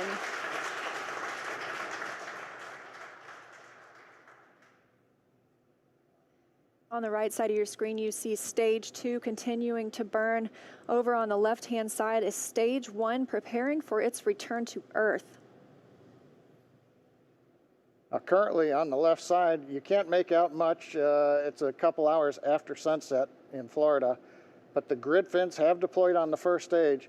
The first stage is now unpowered, but with the velocity it had, it continues to coast up to an apogee before it begins to descend back into Earth's atmosphere. Now, as we watch, maybe we'll see the lights of Florida or the eastern seaboard in the background, but otherwise there's not going to be much to see. On the right-hand side, Dragon, SpaceX, trajectory nominal. You can hear the call out. Trajectory is nominal. Nominal trajectory. And we've heard the call out Bermuda. That means Bermuda ground station has the signals from the second stage of the Dragon and Falcon 9. We're still continuing as stage 2 burns to listen for those abort zones. We are now in 2A through 2E to Echo, taking us up over the northern Atlantic.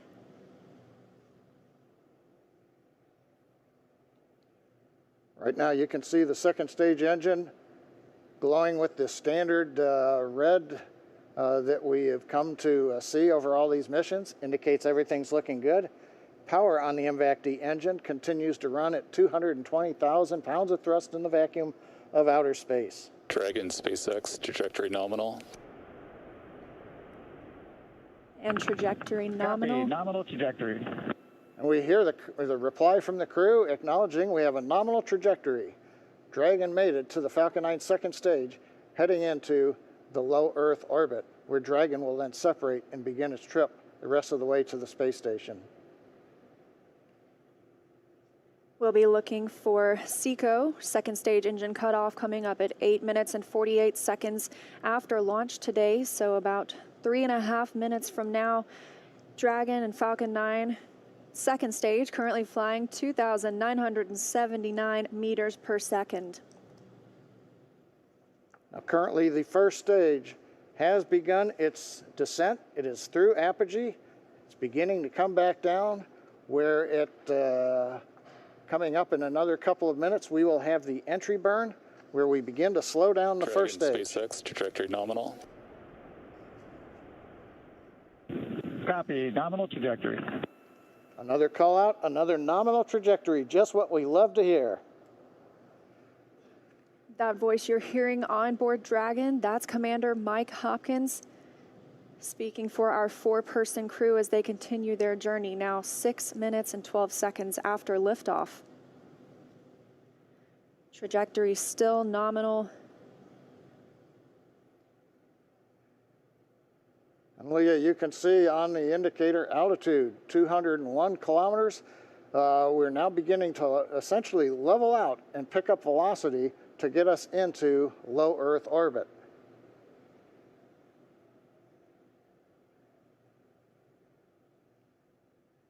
We're a little under 1 minute from the ignition for the entry burn on first stage. And we're about 2 minutes away. Dragon, SpaceX, trajectory nominal. Copy, nominal trajectory. Great news. Now 7 minutes after launch, second stage engine continues to burn, everything looking good. And we'll see that continue to burn for another 1 minute and about 38 seconds. Right now on stage 2, the crew's getting about a little more than 2.5 G's of acceleration. First stage preparing to ignite for the entry burn. Stage 2 FTS has saved.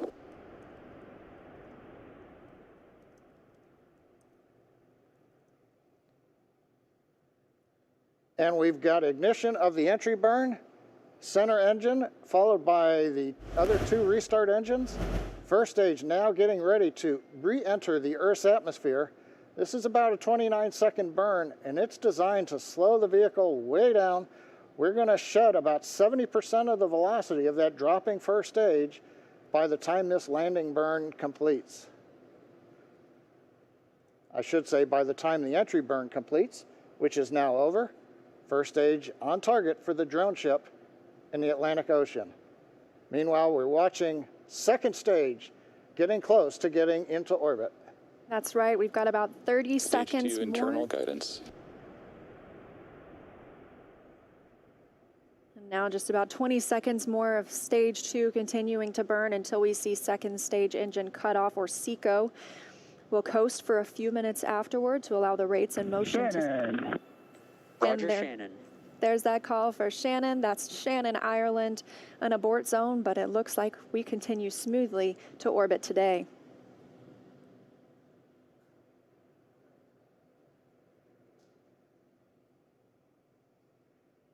MVAC shutdown. And we've got shutdown of the second stage engine on time. Dragon SpaceX, nominal orbit insertion. Launch escape system is disarmed. And SpaceX copies. And Leah, the words we like to hear, a nominal orbit insertion. That's right, John. Nominal orbit insertion, as we mentioned, stage 2. Oh, looks like some action on stage 1.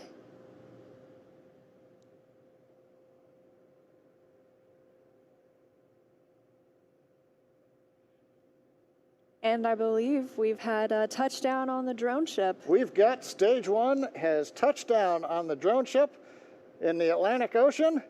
But now the more important news, second stage is in orbit, right where we want, right on time. And we're getting ready for our next major activity, which will be Dragon spacecraft separation.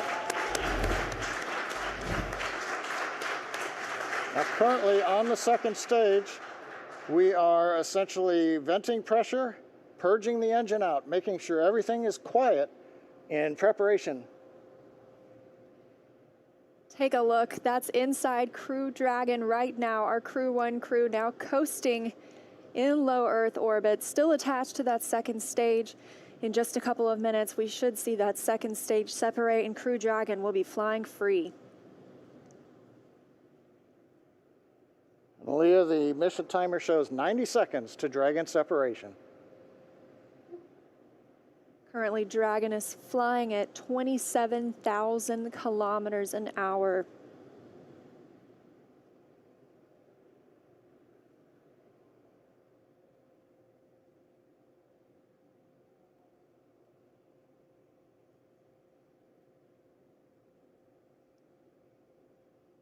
And we're T plus 11 minutes since liftoff today, waiting on that second stage separation. But as you can see, our astronauts from left to right, Shannon Walker, Victor Glover, Mike Hopkins, and Soichi Noguchi, now on their way to the International Space Station. First trip to space for Victor Glover. Acquisition of signal in Newfoundland.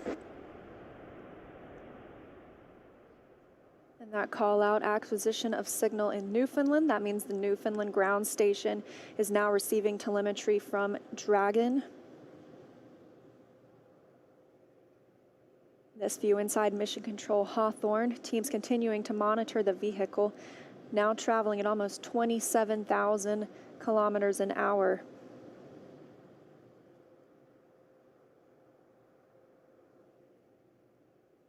Ten seconds to Dragon separation.